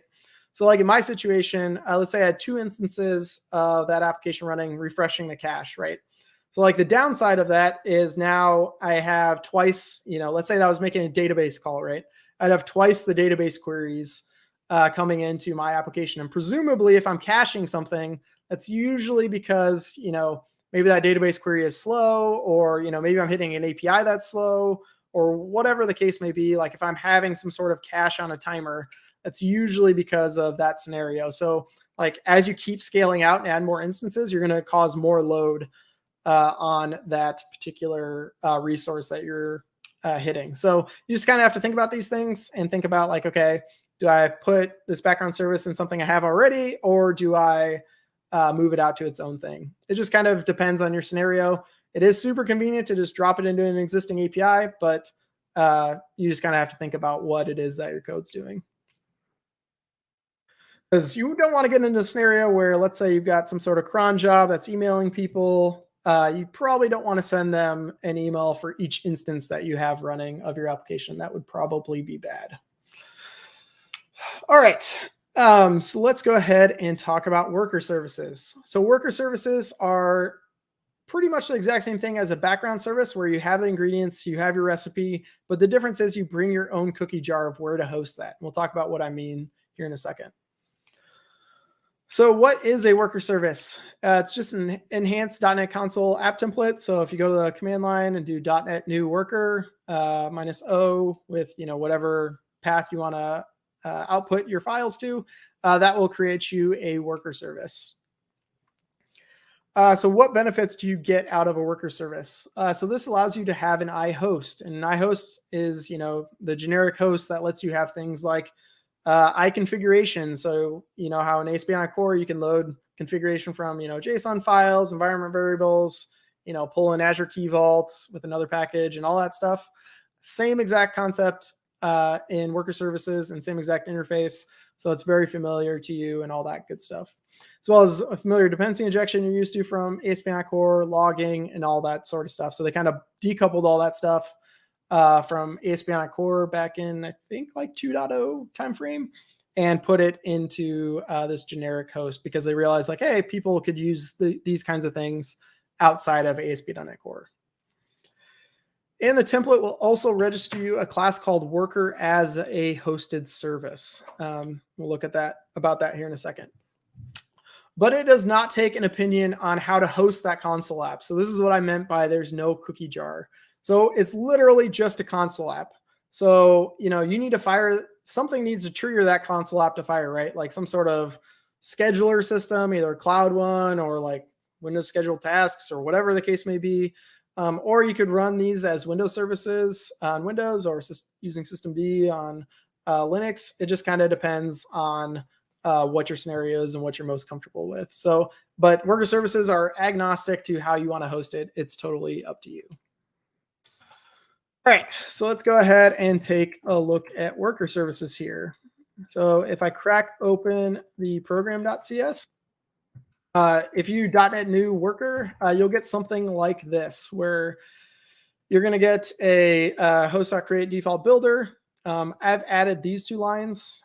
So I'm saying, hey, use Windows Service or use systemd, and those come from these packages that are here in the comments if you're interested. These will no op on the opposite platform. So like this one, so I'm on Windows currently. So this one won't actually do anything. And same with this, like if you're on Mac OS, the use Windows Service method won't actually do anything. So this is kind of nice if you're on a blended team where you've got some people who are on Windows and some people are on Mac. It's kind of nice that you can just drop both these in here and it'll work just fine for whoever's running it.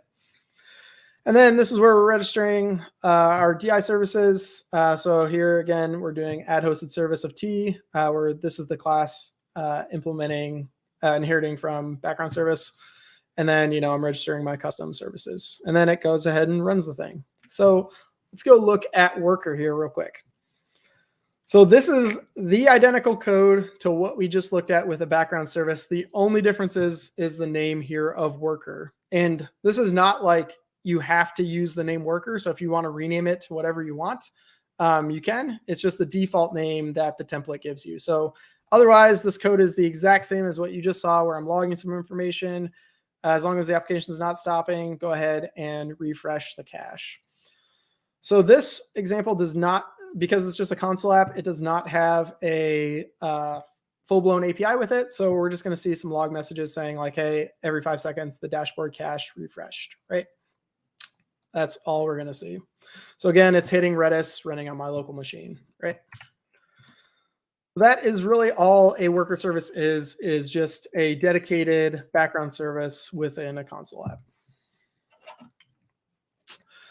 All right, so if you crack open a worker service CS proj, some things you'll notice is the project SDK won't be like web, it'll be .worker. And then it's going to include a package reference to Microsoft Extensions hosting. And then on lines 11 and 12 there, I've got examples of the package for pulling in those two different hosts as well for managing your console applications. All right, so how do you host worker services? Again, we kind of talked about it briefly. You really get to pick what kind of scheduler that you have. So do you have some sort of scheduler like, Windows schedule tasks, Kubernetes cron jobs, Azure Logic apps, whatever the case may be. There's tons of different schedulers out there. You just need something to, hit your console app and fire it up. As well as you could use systemd or Windows Service too if you want some sort of continuous running thing as well. So it just kind of depends. So when do you use worker services? So if you want some sort of out of process way of running background tasks. So this is what I meant by when somebody says, hey, I'm running a background service, they probably mean they're running it in ASP.NET Core. Otherwise, they would probably call them worker services, right? This is where naming gets a little goofy, but worker services are really dedicated for running out of process, not inside of an ASP.NET Core app. So if you prefer hosting that stuff outside of a web app, because hosting some of the stuff inside of a web app is kind of goofy. Like what happens when your application just naturally restarts. If you're running an IIS, there's like app pool, recycle schedules and things of that nature, which can get a little goofy if you just got some sort of background task running. So that's where worker services might be a better fit for you if you want to avoid some of that goofiness. And if you have a .NET framework, full framework, so like, .NET 4.x, Windows service already. So this is kind of a natural migration path from that Windows service to kind of the next gen, .NET Core /6 way of doing Windows services. When should you not use worker services? If you prefer deploying something as a web app. So let's say, you're primarily a web team. You're used to hosting things in a web app. You don't really want to learn a new paradigm like Windows services or whatever the case may be, and you're just more comfortable with that, then that would be a reason not to use worker services. And you can even have a standalone background service running inside of a web application and nothing else other than that if you so choose. So it just kind of depends. And if you want to co-locate this worker service with an existing web app or API, you really can't do that. It's really tied around using it inside of a console app. So you'd want to extract that logic over to a web app. But this is kind of cool, right? Because I told you earlier, I had the exact same code for my background service and just plopped it into a console app and it worked just the same, right? So you can kind of start, putting in an existing web app or API maybe, and then graduate to worker services. Or, if you start with worker services and realize, this is too much to manage, I'm just going to go put it in my existing API. That would work too. So it's kind of cool that you can just take this code and kind of plop it in whatever host that you want. As mentioned earlier, if you want some sort of health check endpoint to monitor the health of your background service, that would be a reason to put in an ASP.NET Core app, not a worker service. All right, so now we're going to talk about Hangfire. So to continue on this cookie analogy, this is like going to the store and buying prepackaged cookies where, it's already decided how it's going to be hosted, what recipe, all that kind of stuff for you. So, excuse me. What is Hangfire? So Hangfire is a full-featured open source library for running jobs primarily in ASP.NET Core. although technically you can also run it in Windows services, but most of the time I see it inside of ASP.NET Core. Is free for commercial use, but if you want some sort of support, it's ranging between $500 to $4,500 a year, depending on what level of support that you want. Hangfire comes with a UI for monitoring and history, so you can kind of see what's going on with your background job. So when we talked earlier about a health check endpoint, Hangfire kind of has that situation covered for you. And it supports both cron jobs as well as ad hoc running of a job. So doing things on a timer versus, hey, somebody clicked a button and I want to put this operation running in the background. And Hangfire also has the concept of continuations, which if you're familiar with task continuations, same concept where, it's, hey, start with run this first, then this, then this, then this, and you can kind of guarantee that you run in a specific order. Hangfire also comes with automatic retries out of the box. So if something goes wrong, it'll retry that operation up to 10 times before it drops it essentially into a dead letter queue.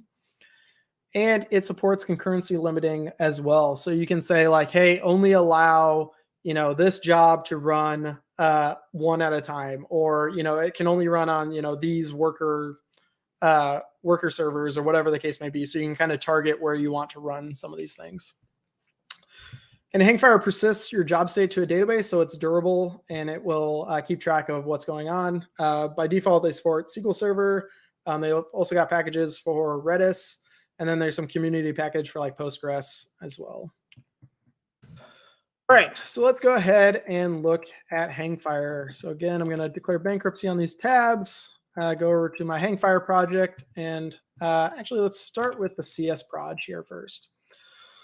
So there's 3 packages here that you really need to care about. The first one is ASP.NET Core because Hangfire does work in I don't know what we call it, legacy ASP.NET or classic ASP. Probably not classic because classic ASP is a thing, but .NET full framework, Windows only, Hangfire works there as well. So this is where it brings in the ASP.NET Core integrations. This is kind of the core package that does a lot of the scheduling and all that kind of stuff for you. And then this is my persistence store. So again, I've got a Docker container running on my machine with SQL Server on it. So you can pull that down and run it if you so choose. All right, so if we look at what's going on here, nothing too much going on here. I'm going to start with lines 12. So you do builder.services, add Hangfire, and then you've got some configuration. So in my case, there's just some options here, but I'm saying, hey, use SQL Server storage. Here's my connection string, pulling from iConfiguration up here. And then, here's some options that I've got here. Not really going to dive into these options, but basically what you need to know is you need to call add Hangfire and tell it where you're storing this information. And then I'm saying, hey, go ahead and add this as a Hangfire server. So this application will also run jobs as well. So you can actually register different servers to enlist in the same Hangfire service, so you can have scalability across multiple instances. And then this app map Hangfire dashboard basically gives me the UI dashboard that we'll look at here in a second. And then I've got a couple examples here of running a cron job. So you can see here it's saying recurring job, add or update. And I've got this console write line method where, hey, every minute I'm going to go ahead and write this console write line out. And then here I'm also pulling from DI as well and running this every minute. So what's interesting about this one is I've got this custom attribute here saying custom job name. So this is coming from Hangfire itself, and I'm giving it a custom job name saying, hey, when it shows up in the UI, go ahead and give it this particular name.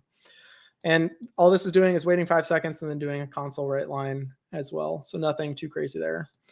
Whereas this one, there's no name associated to it. So basically it's going to take the name of the method that you're running. So if I go ahead and switch to Hangfire and run that guy, this pulls up the Hangfire dashboard. So you can kind of see a real-time graph of what's coming in.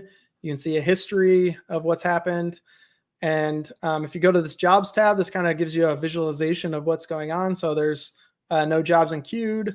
None scheduled. Oh, one just came through and started processing. So this is the one that I scheduled to run every minute. And one thing to note is this side of the UI doesn't update, but you notice the badge updated here. So now I've got 0. So if I refresh, it's saying no jobs are being processed now. I can look at the succeeded, and this is my first inline method where, again, it didn't have a custom job name. So I just took the method, the first method name that I called. And so it's saying console write line. And then this is the custom job name that I had before. So you can dive in and look at kind of what exactly happened here. So something to note, console write line does not take, 123 milliseconds to run. But basically this is showing you the total time of, Hangfire, saving it to the database, serializing all your parameters, and then, spitting it out and running it. So this is kind of the total time that it ran. And if you remember on the custom job name one, I was waiting 5 seconds. So that's why those two vary so much. But then I can come over here and look at recurring jobs and say like, oh, okay, I want to run both of these now, right? And so you can trigger these on an ad hoc basis as well, or even delete them if you so choose. So I can just trigger those. And then again, you notice the one finished pretty instantaneously, so I didn't see it, but my one that waited 5 seconds is running over here in the processing side. Cool, but what about running jobs in a non-cron fashion? So say somebody clicks something and you want to schedule a job in the background. How would we do that exactly? So if I come over here to controllers, I just put on the get endpoint for simplicity, but Hangfire has this iBackground job client interface that you can use and call this enqueue method. And in this case, I'm calling this this method here saying triggered from controller async and passing this parameter here, which you notice I've got this curly 0 here, very similar to like string.format. And basically what that will do is it'll take the value I passed in here and put this as a job name. So my job name is going to say hello from the controller on it. And again, I'm just calling task.delay and console write lining the value. So if I go ahead and hit this API endpoint, you notice it put it to the processing queue and said, hey, hello from the controller. And then I can dive in and see some extra details about, how this was called and that kind of thing. But what happens if I do one of these where I say, hey, I want to throw a new exception, and maybe my exception is, let's see, we were talking about COBOL earlier. So my COBOL is JetBrains does not have a COBOL ID yet, right? So maybe that's coming where they're going to add a COBOL ID. I don't work for JetBrains, I don't speak for them, but for now, that's an exception because we do not have a COBOL ID as far as I know. So if I go ahead and bring that back up over here, I'm going to go ahead and hit that endpoint again. And you notice I have this retries tab that now has this exception. So you can dive in here and say like, okay, what happened exactly? I've got the stack trace of what went wrong. And you notice it says it's going to retry automatically within a few seconds. And so if I retry that, obviously it'll keep failing because I'm just throwing an exception. And you notice now it says a minute instead of a few seconds, and now 2 minutes. So you got an exponential back off here with every retry that you have. So now I'm at 7 of 10, and it's going to retry in 24 minutes. Keep going, 8 of 10, 42 minutes. Keep going, 9 of 10 in an hour, and then finally 10 of 10 in 2 hours. So at this point, it's just going to fail and end up in this failed jobs tab. So you can kind of think of Hangfire in general as like a message queue where it's got, dead letter queue, which is failed jobs tab, and some of these other features as well. So then like maybe we got some error that happens here, and, we need to go fix it in our code and, redeploy, and then we can come back in and requeue the job. Or maybe we don't care about this job. We're just going to go ahead and delete it. So those are some features that are built into Hangfire with the dead letter queue and retries and all that kind of stuff. All right. So that's a quick lap around Hangfire. Again, to just review how it works. Hangfire takes your method call and serializes that and all the arguments and creates a background job based on that info, and then saves that job to the database. So if I cracked open my SQL Server, I could go see my job history and the jobs that I've got on a cron basis saved into the database. And then it'll start that background job if it's an immediate background job, such as like the enqueue method, right? All right, so when do I use Hangfire? So Hangfire would be when you want to host jobs inside of ASP.NET Core. You don't really want it running, inside of a console app. Now you can register console apps and things like that to run as servers. So you can come over here and this is my machine right here. And basically it's got 20 threads to run. So if I run 21 jobs, it's going to sit in an queued state. So you can increase this or, add more provisioning here as well. So it just kind of depends. As well as if another reason to use Hangfire is if you need the feature that Hangfire offers, such as the UI, the retries, all that good stuff, and you don't want to write that plumbing code yourself. And if you're okay with relying on a third-party library. So something to note is Hangfire is backed by a company which offers the support. And recently with the war going on, it was previously in Russia, but he has made the decision to move to Estonia as well. So if that's something that's important to you, I just want to call that out because some people may have known that, but not known that he moved the company over to Estonia. So just wanted to call that out. And because I know in the Microsoft ecosystem, sometimes people, if it's not blessed by Microsoft, people are a little antsy about it, right? So you would use Hangfire if you're okay with all of these things, including that it being a third party. So when do you not use Hangfire? This would be if you don't want to host jobs in ASP.NET Core. So if you want it to run, solely in a console app, you want to trigger it like a console app, that's probably something you want to use a worker service for. And if you just have basic needs, so you don't need Hangfire's features. So like in my case, where I'm just refreshing a cache, I probably don't need a bunch of bells and whistles. It's pretty dead simple code and there's not too much to it. Or if you don't want to rely on a third-party library because you want to roll some of these features yourself, or you just flat out don't need those features. Or if you want more control over what happens, because Hangfire obviously takes some opinions on how it runs jobs and those sorts of things. They do have a lot of knobs that you can turn, like I mentioned, the worker threads, as well as concurrency limiting and stuff like that. But if you want full control over what happens, then obviously Hangfire is not really the right choice for you because it's kind of a batteries included, prepackaged cookies type of scenario. All right, so those are the four main options that, again, are cloud agnostic. You can take those to any cloud or on-prem that you want. But just to touch on some cloud options that are out there as well, in case you'd rather use one of those options. You can run things in the background with Azure Functions or Azure Web Jobs. If you're on AWS, you can use AWS Lambdas, and you can set all sorts of events, hey, when this event happens, go ahead and run this code, both for Azure Functions and AWS Lambdas. As well as if you're using GCP, you can combine GCP Cloud Scheduler with Cloud Functions as well. And I'm sure you're off some of these things too.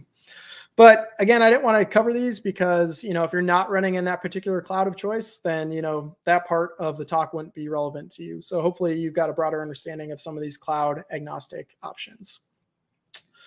So those are the main takeaways, just awareness to the different options available to you and just more information to make the best decision for you and your company. So I have already, I have posted these slides up on my blog. It's just my first and last name, scottsauber.com. So you can download the slides and take these resources along with you. That first link there is a link to Microsoft's documentation about these scenarios and running background tasks with hosted services and background services and things like that. Second bullet point is about Hangfire itself. So if you want to learn more about that, just go to hangfire.io. And if you have a Pluralsight subscription, Steve Gordon has a really good talk, a really good course on this where I think he talks about it for 2-3 hours. So you can obviously get into a lot more detail than I can cover with you here in this hour that we've got. So if you're interested in learning more, I'd highly recommend checking that out as well. And as mentioned, the slide deck, I've intentionally left a lot of these things kind of spelled out for you. So you can reference the slide deck and kind of get the gist of what I was saying without having to go back through and watch things as well. So with that, does anybody have any questions? Thank you, Scott. That was a great talk. The funny thing is, I'm a big fan of Hangfire, and I've kind of gone through a journey where I started with very simple jobs and kind of progressed to Hangfire. So one of the thoughts I really had was like, did you have a similar evolution where you tried to start with like simple console apps and then just found yourself needing more and more features? And what was that journey like for you? Yeah, definitely. I mean, as always, it depends, right? I definitely like if something's super simple, like take my refreshing the cache situation. So we had a situation on another team that I was on where like an API we didn't control took like 30 seconds to return some data. And, that situation, like having a user sit and wait for them to show like all the products that this company has was just not acceptable, right? So we, luckily, their products didn't change very often, like change yearly. And so we just set up something simple with a background service that, refreshed a cache in Redis, and everything was that was just a super simple scenario. Took us an hour or so to build it all out and write tests and all that good stuff for it. And at that point we pretty much called it a day. But then to your point though, like when you get into more complex scenarios of like, oh, I actually need to let's say I'm generating 100,000 emails or something like that. Maybe we want to distribute that load across multiple servers. So maybe Hangfire would be a better choice because it naturally can do some of those things for you. Mm-hmm. So to me, it's just like, and it depends of like, I always like to start with like, what's the simplest thing that could possibly work? And like, what's my really good reason for not doing the simplest thing that could possibly work? Because if it's the simplest thing that could possibly work, right? Like I should do that, right? Or I should have a really good reason not to. Mm-hmm. So yeah, I totally go through that progression that you were talking about where like I might start with a background service and, as things change, I might go to Hangfire, or I might recognize something up front that like, hey, this is not a good fit for background service. I'm going to go ahead and pick Hangfire or, a cloud option or whatever the case may be. Mm-hmm. So definitely it depends. Yeah. You kind of hinted at like an interesting question that maybe devs or dev teams might ask themselves, like when do you consider, say, like a messaging bus kind of distributed architecture versus like just running jobs, right? Like where do you find one is better than the other in your experience? Yeah. I would say like if the client I'm at is already, they have AWS, they're using, SQS or whatever the case may be, or they're on Azure using Service Bus or whatever. Like if they're already comfortable with that, I would probably just use that. That way they're, in the same, looking at the same stuff. They might be used to cracking open the portal and looking at dead letter queues or whatever the case may be. So if the company's already got an investment there and, they don't need anything else, then I'd probably just say like, hey, let's just go ahead and use like the existing investments that you've already got. Because more than likely they've got like some sort of infrastructure as code solution behind it, like, Terraform or, whatever the case may be, Plumi. Mm-hmm. So, setting up those things is already very natural to them. Or, on the flip side, like we've got some clients who are like on-prem still and, they don't have interest in going to the cloud. So that might be a situation where I'd lean on Hangfire, which can essentially operate as a message queue, right? And, you just drop messages onto the queue and, pop them off and process them. So yeah, it's again, and it depends. But, I could tell you're a consultant because you say it depends. Yeah, exactly. But it's not useful unless it's like you say what it depends on. Like I hate when people say like it depends and then just period. It's like, well, but what does it depend on? Well, you're a consultant. When you say it depends, you're waiting for that person to write the check, and as soon as they hand it to you, that's when you elaborate, right? Is that how that works? Not usually. Like I probably give away too much free advice personally, so maybe I'm a bad business person. But yeah, I like talking about this stuff if it's not obvious. So yeah, that's very interesting stuff. Rachel, do you have any particular questions? Yeah. So